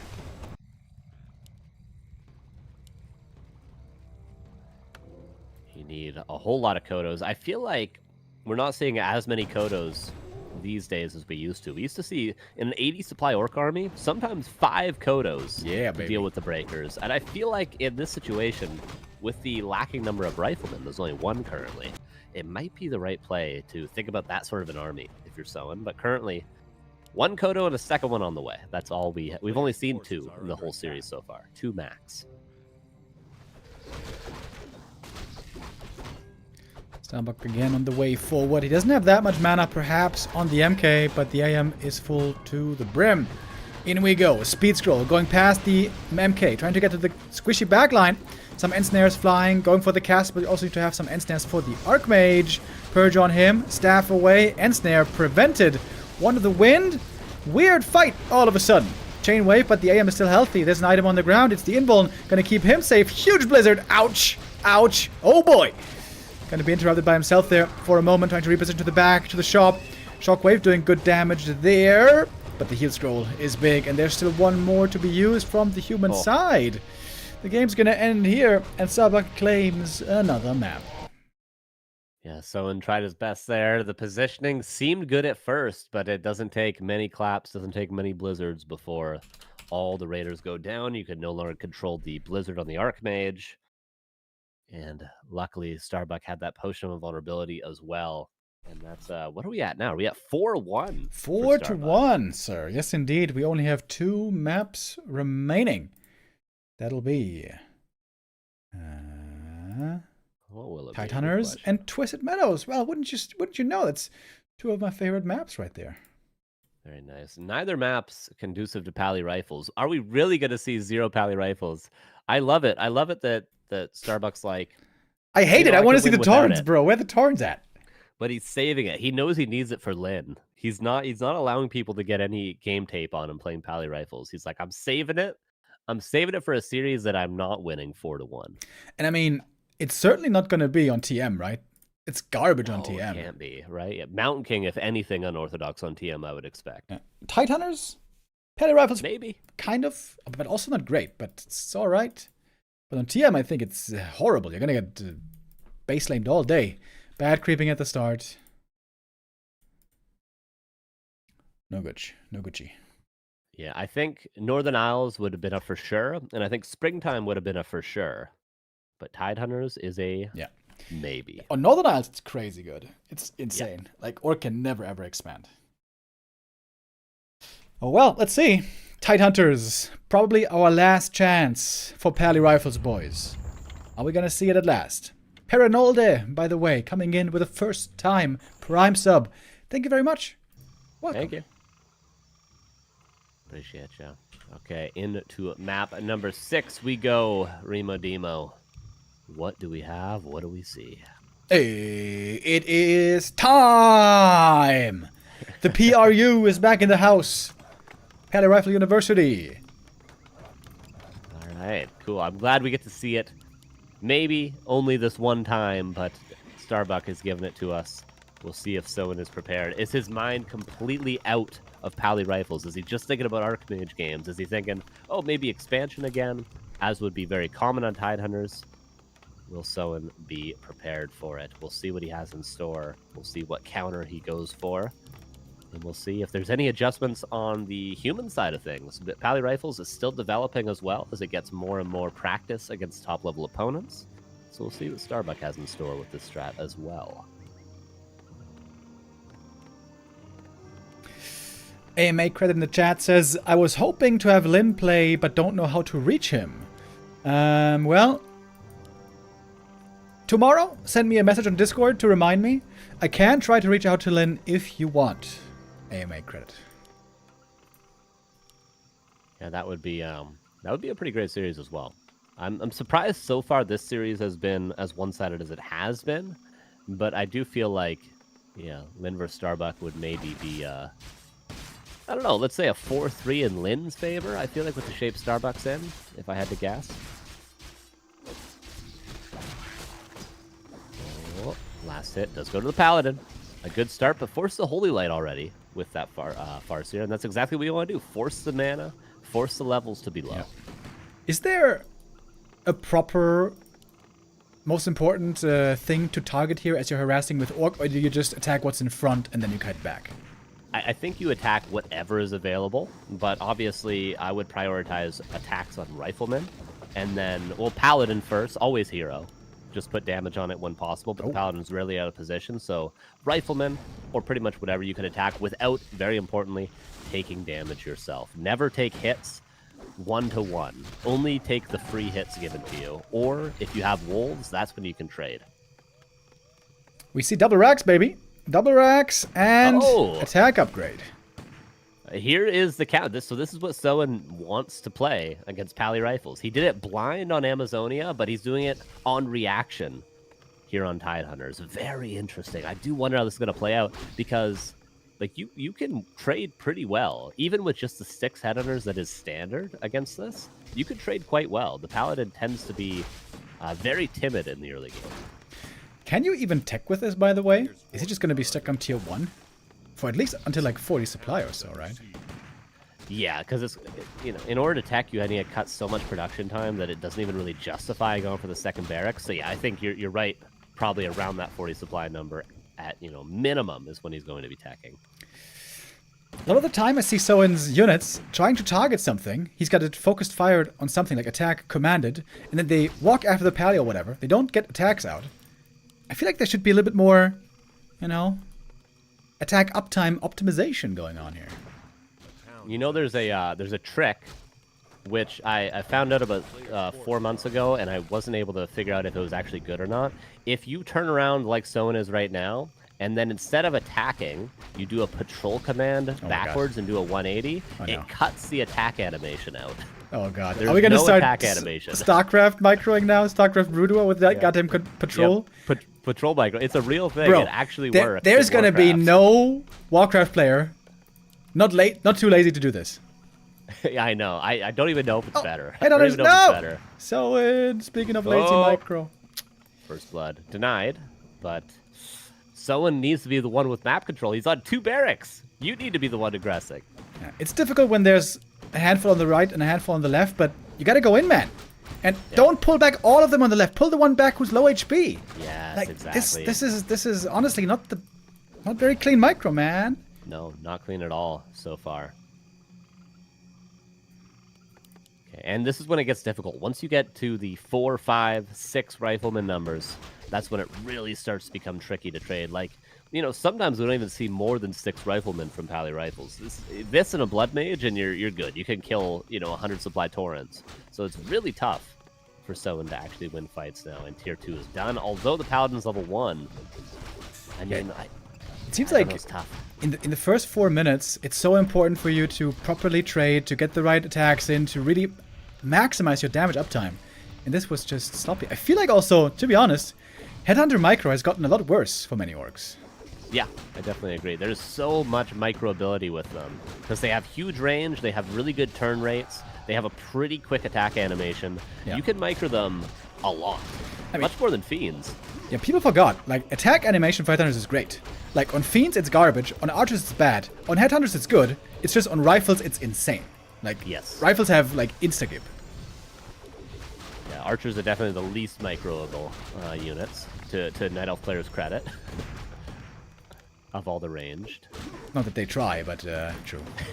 Yeah, it's fair. So Blood Mage is here, draining the little mana left. Honestly, there's not a ton of Holy Lights. Even if all the mana is transferred, can some units start to fall? We need to see some Riflemen start to die ASAP. Just one shop, just one region scroll, and everything's back to green, bro. Yeah, it's so tough. Why is he not making one? Oh, no, he is. Okay. So, in this brute force... It ain't working. He's trying to go for a heal scroll here. Okay, let me ask you the question. Is this strat, and I'm really talking to Soen through you right now. You're my conduit. Is this strat really better than the tier 3 Panda 2nd Firelord? If that strat is so bad, the Panda 2nd Firelord thing, this is better? This is better than that. Soen, tell us. Tell us. And I hope you can tell this is a rhetorical question. This strat is garbage, bro. Why don't you just play tier 3 Torrents? That's what we want to see. That's why we're here. Yeah, but he is forcing him away for now. Shop is nearly up. Starbuck has yet to lose anything, but he's very close to losing a lot. We can at least say that. Oh, hey, gets us around in. All right. It's going to cost him a bunch of headhunters, though. Oh, if he's even going to get it. Oh, no. Oh, no, no, Jesus. no. Oh, no. No, no, no, no, no, no, no. I wonder sometimes if there's a bug, you know, when you play Pally first. Maybe there's a bug in Warcraft where suddenly your units become fortified armor, and we just don't see it. You know what I mean? Yeah, maybe. It seems like it does look like that. Everything's invulnerable. Not invulnerable, but very nice micro. But fortified armor, you know. Yeah. Like, you know, Starbuck has done this quite well. Many players in the world would have lost 6 riflemen this game, but Starbuck has lost 0. It has been very impressively done, but you know, it's sort of like a custom game he's playing right now. It's not a real game of Warcraft. It's defend the headhunters. It is. That's true. It's kind of like 7 Illidan's, just wave after wave coming in. Yeah. Because there's nothing else. There's no transition. There's no plan B. There's no expansion. There's soon GG, I would think. Dr. Seuss over here. Beautiful, beautiful. Level 2 at least. He's going to have one more set of wolves. But is he even tacking? No. And also the question becomes, I guess he's doing this on reaction, to be fair. He opens standard. Is this better than TC Grunts? Definitely not. It's not better than the Happy Strat.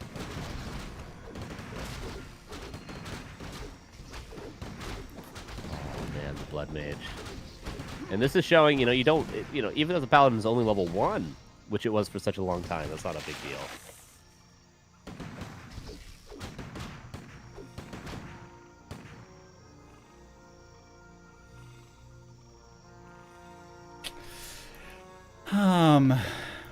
Well, sir, what do we do now? I mean, he's got a lot of spear boys. He's got another heal scroll. Is he just going to use it? Yep, just uses it. 45 versus 50. He's down in supply. What are spirit boys?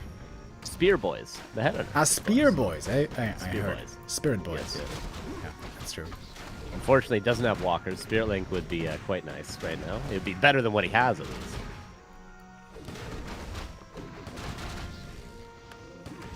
Oh, more and more units falling. He's about to be level 3 Blood Mage somehow before the Paladin. Starbuck have a little bit of fun. Why not go for a protection scroll? Why not?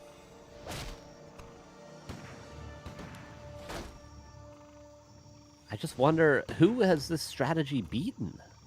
Has it beaten Fortitude? Has it beaten Sock? Has it beaten Starbuck? Has it beaten Loliot's off race? I don't think so, bro. Dude, a couple of weeks ago, what was it? I don't remember what tournament it was. One of the smaller tournaments. Lolai was absolutely beating 1-0's ass with his off-race Pally rifles. Yeah. But only for one series. To be honest. Well, gentlemen and gentle ladies, that was kind of close, maybe, but in the end, Starbuck brings it home. And to be honest, I think if Starbuck just goes for an earlier shop, yeah, there's zero chance with this strategy. Much different. Yeah, he doesn't even need to be as timid as he was. There's one thing I'm happy about with that game, though. We got to see we got a little bit more game tape of one more strategy that we could just cross off the list. You know, people are trying a lot of different things, both orc players and undead players, trying a lot of strats, and just to be able to, you know, okay, we're not going to do that one anymore. That one doesn't work. We can forget about that for now. Yeah, and it's good to have the game tape. It doesn't seem to. It doesn't really seem to work. Why is so resistant against the Torrents? Hitman told me that Torrents are really good units by now. And I will take that knowledge to the grave. And I will never change my mind. Yeah, or even like Torrens, sure. I mean, I go for some Torrens, even just the straight tier 3, because your timing, your power spike hits when the human is pushing, and you get a free panda level 3. There's not much the human does or can do to stop your panda level 3 because Drunken Haze and you just catch rifles. It's a really good strat. It's very good. Maybe it's not good enough to beat Starbuck. Maybe nobody is good enough to beat Starbuck when he plays Pally Rifles, but it doesn't mean there's not a better strategy than this. Yeah, so far it is a pretty one-sided affair here, folks. The score is 5-1. We're gonna have one map left in this full-out best of 7. That's why we're playing every single map. Every single map is worth additional prize money, and the tally right now is 5 maps for Starbuck. That is $250. 1 map for Soen. That is $50. And there's one last map to be played. Twisted Meadows, an old classic, a fan favorite. And now, our last map for the day. So far, our longest game was 27 minutes. Maybe this one could top that. If we are going to have an epic long game, it was going to be on this map. So let's hope for it to end the day off, the especially long day for you, Remo Demo, to end it off.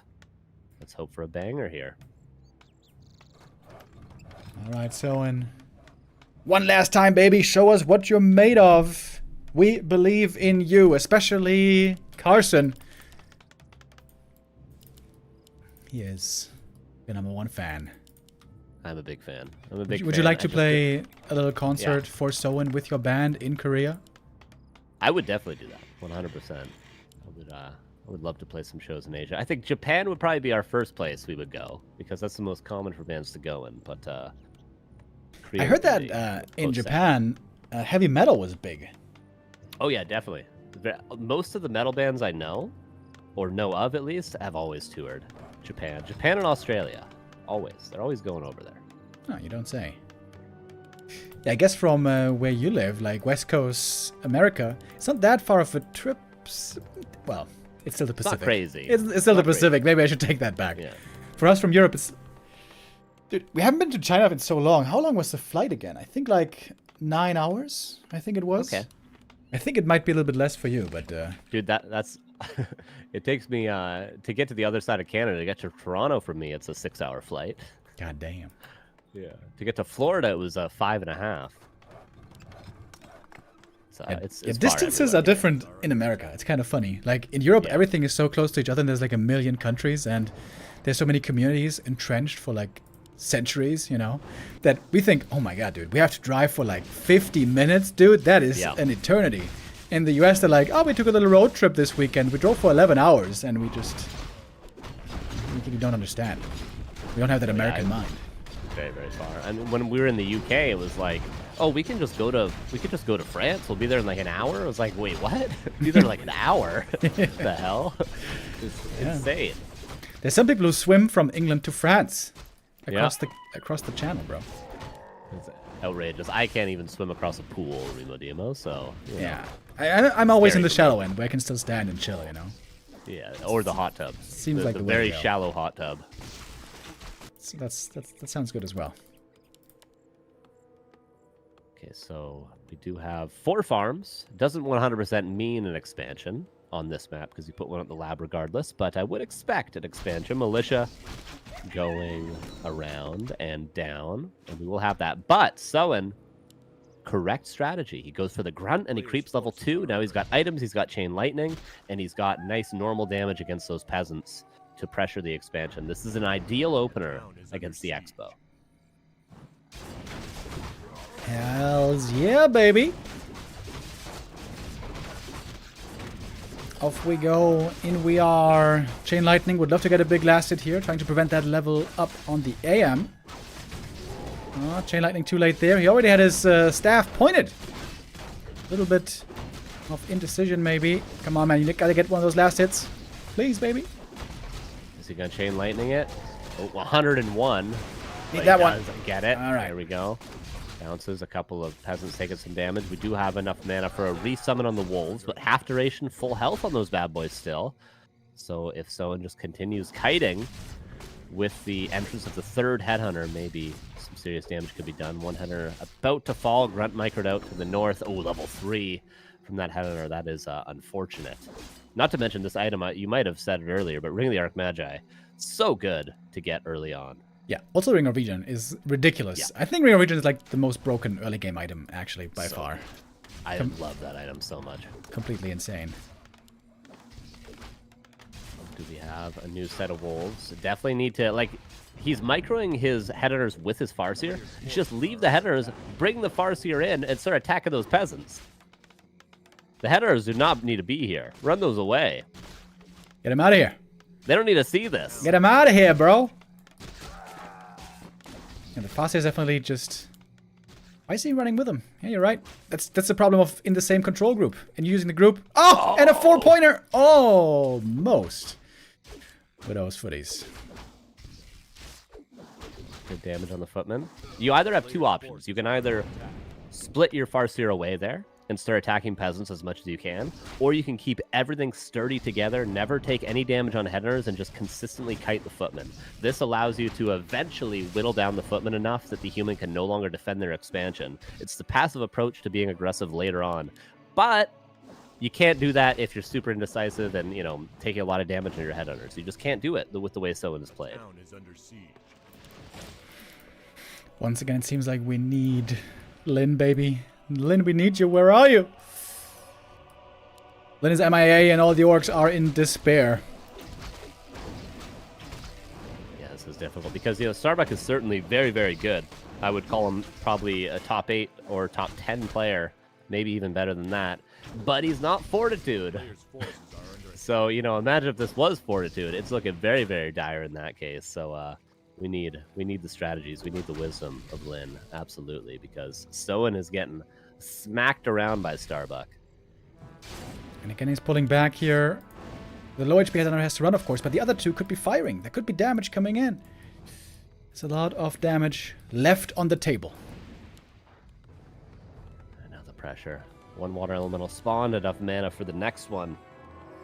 And it is double bestiaries. Typically, if you delay the expansion a little bit, you get some peasant kills. You can go for double bestiary to try to close out the game with some surgical attacks, but we'll see if someone can even defend 4 footmen pressuring him. And Snare's finishing up soon, and then these footies should be going down one by one, is the plan. There we go. Front living. Deny on the footman, because why not? One Headhunter will fall. players' forces are But under attack. as long as Soen can get out on the map and start being a bit more aggressive soon, he'll be happy, even if he takes a couple of losses. Ooh, 2 shockwaves had to be spent here already just for 2 footed kills. That was it. Archmage has to be forced into a TP here. Cannot be allowed to create even more space. Oh no. Slips out. But flirting. Oh, dangerously with the creeps. Chain lightning. Almost there. Back to his shop, and the Sim City is being started. Not fully protecting the town hall, but the surface area has been reduced to, let's say, about 5 raiders at best. Make that 3 raiders at best. It's only getting worse and worse for Soen to be able to break the expansion, but the main base still exposed. The first guard tower, or future guard tower, only now being built, so Soen with opportunities to go for an attack. Pillage now about 20% done. Will be finished on time for everybody in the Twitch chat. The merchant creep could be really nice here. Get level 3 faster, Yeah. get TC close to 2, pick up the heal scroll. Not gonna go for it though. Wouldn't that have been like a big boost? Yeah, I agree with that move. I think that would have been the better play. Even just to pull out the Warlord and get the item and get level 3 Farseer, that probably would have been optimal. But full out aggression. Tried to supply block, but not able to. The Mountain King's still on the way out, but Altar should be killed. I think he should be able to get the Altar. Got a bunch of ensnares here. No attack upgrade yet, but it's about to finish. Archmage shows up. Lots of mana. Shockwave is enough for the kill. We got a Tavern Hero instead. It's plan B. It's the Panda. Masha, Storm, Stout. Also quite nice. That kill is level 3 Farseer though, and maybe there's a second win here for the Orc. Yeah, that was a nice pick off. There's a couple of farms and the Altar getting some militia kills as well. Lumber not infinite, with there being no Shredder yet at least. Panda now ensnared, pressure on him. The level 2 Wolves also helping out a ton. Panda got swapped all the items, but he might maybe swap the town portal as well. Just gonna let him fall for now. Swap the items back to the Archmage before he died, actually. Nice little details there from Starbuck. No easy way to get him back either. Altar has not been rebuilt, so this is a bit awkward right now. But now Orc heroes and units a little bit on the hurt side. Heal salves are hardly available anymore. Dude, even the critter is helping the SimCity. Back at the expansion for Starbuck. First Rifleman's out. Everything is hurt, but Soen has to continue being aggressive. Remember the backpack we were talking about earlier? This would be the perfect situation for it. Why is there no backpack, bro? He's got 600 gold. It's just too much. It's too much to do. Oh, TP Force. Good damage from Soen. He's keeping up the pressure. This is looking like not the worst game, and the main base is cracked a little bit too. If the aggression can re-kill that altar, yeah, that altar denying that panda is in the worst position ever. Yeah. Once the altar's dead, then the keep is in a bad position as well. He's got to deny this panda. If he can deny the panda one more time, Soen is in, I would maybe dare to say, an advantage position. Panda denied. Dare to say it. A player's forces Backpack, baby, come on. How does he not have backpack? There's raiders coming every 30 seconds. But with casters coming, things get more dangerous, especially with Sorks soon to join. The slow should soon be there. First one now in production. Quite a few raiders hurt now along with the TC. Oh, wouldn't heal salves be nice? But you know what? No, we're lazy. We're going to go for the heal scroll instead. And having a cleared expansion at this point would be nice. Typically, you'll at least do that before going aggressive with the mass raiders. You'll clear your expansion, not to expand greedily right away, but just to have it available for a situation like this. Like, okay, I've done good damage. The human is very, very passive. They're not going to make their way across the map. I'll plop down my Great Hall, but I'll continue to be aggressive. And then that is my my follow-up plan, because you're not going to always win. Like, the only way you win with pure raiders is if you get a town hall kill, either killing the keep or killing the expansion, both of which are seeming more and more difficult for Soen. Panda might make it out this time. Just in time. Level 1 didn't take long. Oh, backpack with he's got a Kodo as well. But he didn't buy items on the Kodo. He's got 4 slots for a reason. Got it. Didn't use it. Got it too late. Now he's running home. This is the sadness that I am presented with so often by orcs. Pillage and then backpack. Always remember, that should just be your upgraded order. When you get pillage, just put backpack behind it. It's 25 gold. Queue it up, or 50 gold. Just queue it up behind. Church. Listen to this man. Listen to this man, people. Alright, so creeping again. Good creeping. We're soon to be level 4, level 3. Maybe Soen, if he can go again, clears expansion. Maybe he can play around the hero levels. It's possible. The panda is, with 0 experience still? 35 experience right now. There's also going to be no clap in this game, so that opens up a lot more late game possibilities for the orc. Go forward again, but the panda is going to be given the space to creep to, this is maybe going to be 2.2 for the panda. Very nice boost to the experience. Soen goes forward. The keep is still quite exposed. You can get behind that sanctum in the front and still attack it. That is always the win condition with, was it 7 raiders currently? Could easily kill this keep. 2-1 upgrades on those raiders. Very strong. Quick TP has to come home. This is actually where the panda is amazing. The Drunken Haze is so good against raiders. Well, didn't hit the perfect spot there, but in theory, it's still the case. Raiders not attacking. Raiders, stop attacking. Raiders, what are you doing? Oh my god, the Wanted Man stealing while the TC's arm was raised for the shockwave to kill all of those peasants, Rebo Diva. That would have been 5 peasant kills. Instead, they So fumbled that. If he committed and got that shockwave off, that's a dead keep. And then you commit the TP, you're in a perfectly fine position. Mistakes. Again from Soen. It's not the first one today. Soen looking for his opportunities here, but what does he really have left, man? Raider army here now, only a joke. Not even really micro against the towers anymore. Soen perhaps feeling a bit frustrated. He knows this scoreline is not the most amazing. His payday is not all that thrilling. Yeah, So many opportunities this game for Soen, or rather this whole series for Soen, that he did not capitalize on. And now with the Panda hitting level 3, it doesn't get easier. It only gets more and more difficult. The Panda has all the opportunity to creep to level 5 even. Imagine he goes Red, Lab, Merc Camp. He's going to be 4.1, 4.2 easily by then.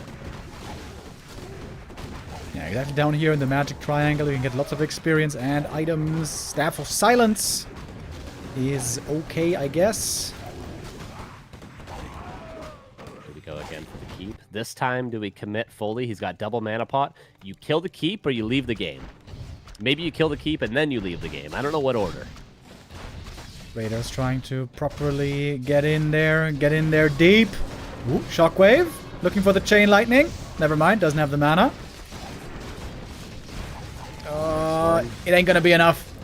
It ain't enough. Oh no. He didn't Shockwave again either. It was definitely off cooldown. He didn't finish his food with those peasants. Well, he gets a good amount of gold, but I mean, with the losses he took, is it really worth it? How many Raiders is that? 1, 2, 3, 4, 5 corpses, I see? I think 4 of those are Raiders. The player's forces are under attack. Going backing off again with his tail tucked between his legs. Starbuck with the way stronger army. Soen has to win this game through Lamo mode. Of course, he was silenced earlier. That's why I didn't kill the peasants, right? Staff of Silence coming into play right there to save a bunch of peasants. Oh! Catches Archmage out of position. Push invulnerability swap, but there is no TP. Can he kill the Archmage? Probably not. Proving difficult. Oh, invuln right before the Chain Lightning. Still there. Staff out now. Staff out now. He did. He's gonna get him. Right? Surely? Right?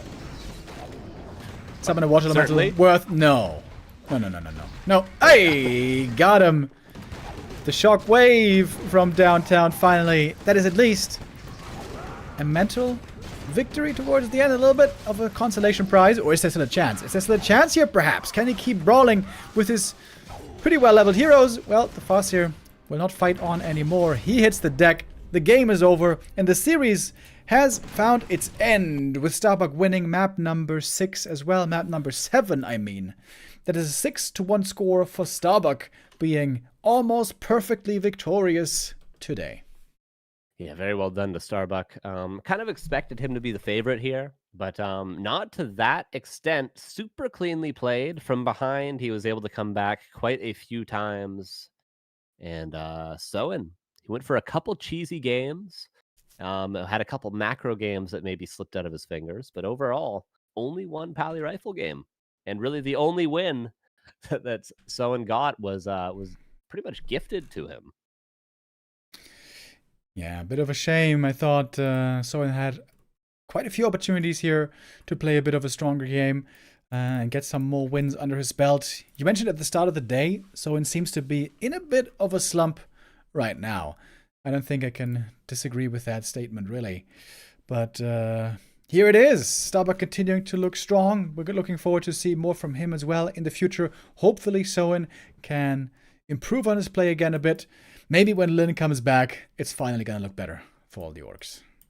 Yeah, maybe we can get Lin in a future show match. Of course, a huge shout out to AMA Credit in the chat. We see him right there. He is the sponsor of the show match. He's the person that made this possible. And of course, it's a lot of fun to see these sort of matches, to see these two players play each other. We don't get to see it, I guess, too often. It's always show matches with, Happy and then Fortitude, or Happy and then Lin. So it's cool to see some different players playing always. So big shout out there. Yeah, absolutely.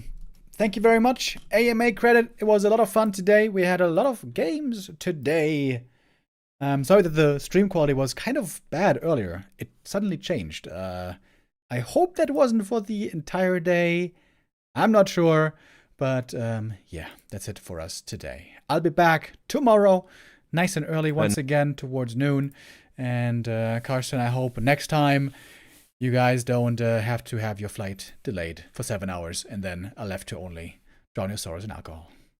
Yeah, hopefully not. Hopefully not. And of course, I'll be back on Sunday for the weekly cup. Hopefully, I'm not sick anymore. Apologies for my voice today. Barely getting it back. Yesterday, I was not the best speaker, but I'm starting to get back today. So by Sunday, promise, I won't be muting my mic every 10 seconds to clear my throat. But appreciate you, Rima Dima. It was a pleasure. It was a pleasure. And also shout out to credit for allowing us to cast together. Without the show match, when's the last time we cast together? War 3 Champions, like 6 months ago? So much fun, Rima Dima. Always a pleasure, my dude. Yeah, it was a good time. Wait, Amacredit said, wait a minute, hold on. When I open the dono page, whose username do I put in there if I dono to you guys? Yeah, yours. Thank you both. Okay. All right. I think Amacredit is trying to dono right now. If it comes in a moment, I can still mention it. Beta breath indeed. What are you doing for the rest of your day, Rima Demo? It's 8 o'clock for you. It is 8 o'clock. It is pretty late. Hell no. I'm going to eat some dinner. And then I'm probably going to go to bed very early. Very boring old man life for me today. I woke up, for some reason, very early today, like 6 a.m. And so we're gonna call it quits early. Are you going to the gym still? Are you still working out? Yeah. Actually, over the last month was a little weak and lazy by me, but we're getting back into it. Very nice. Very good indeed. I'm trying to get back into it as well, but I am nice. Ever more weak and ever more lazy as the older I get. Don't we all know it? Don't we all know it? All right. Thanks, Carson. Goodbye. I shall now hang up. I'll see you soon. Chat, see you soon as well. I will see you back here tomorrow when we're going to be back at noon, 12 p.m. CET. All right, guys. Take care. Have a good weekend. Bye-bye.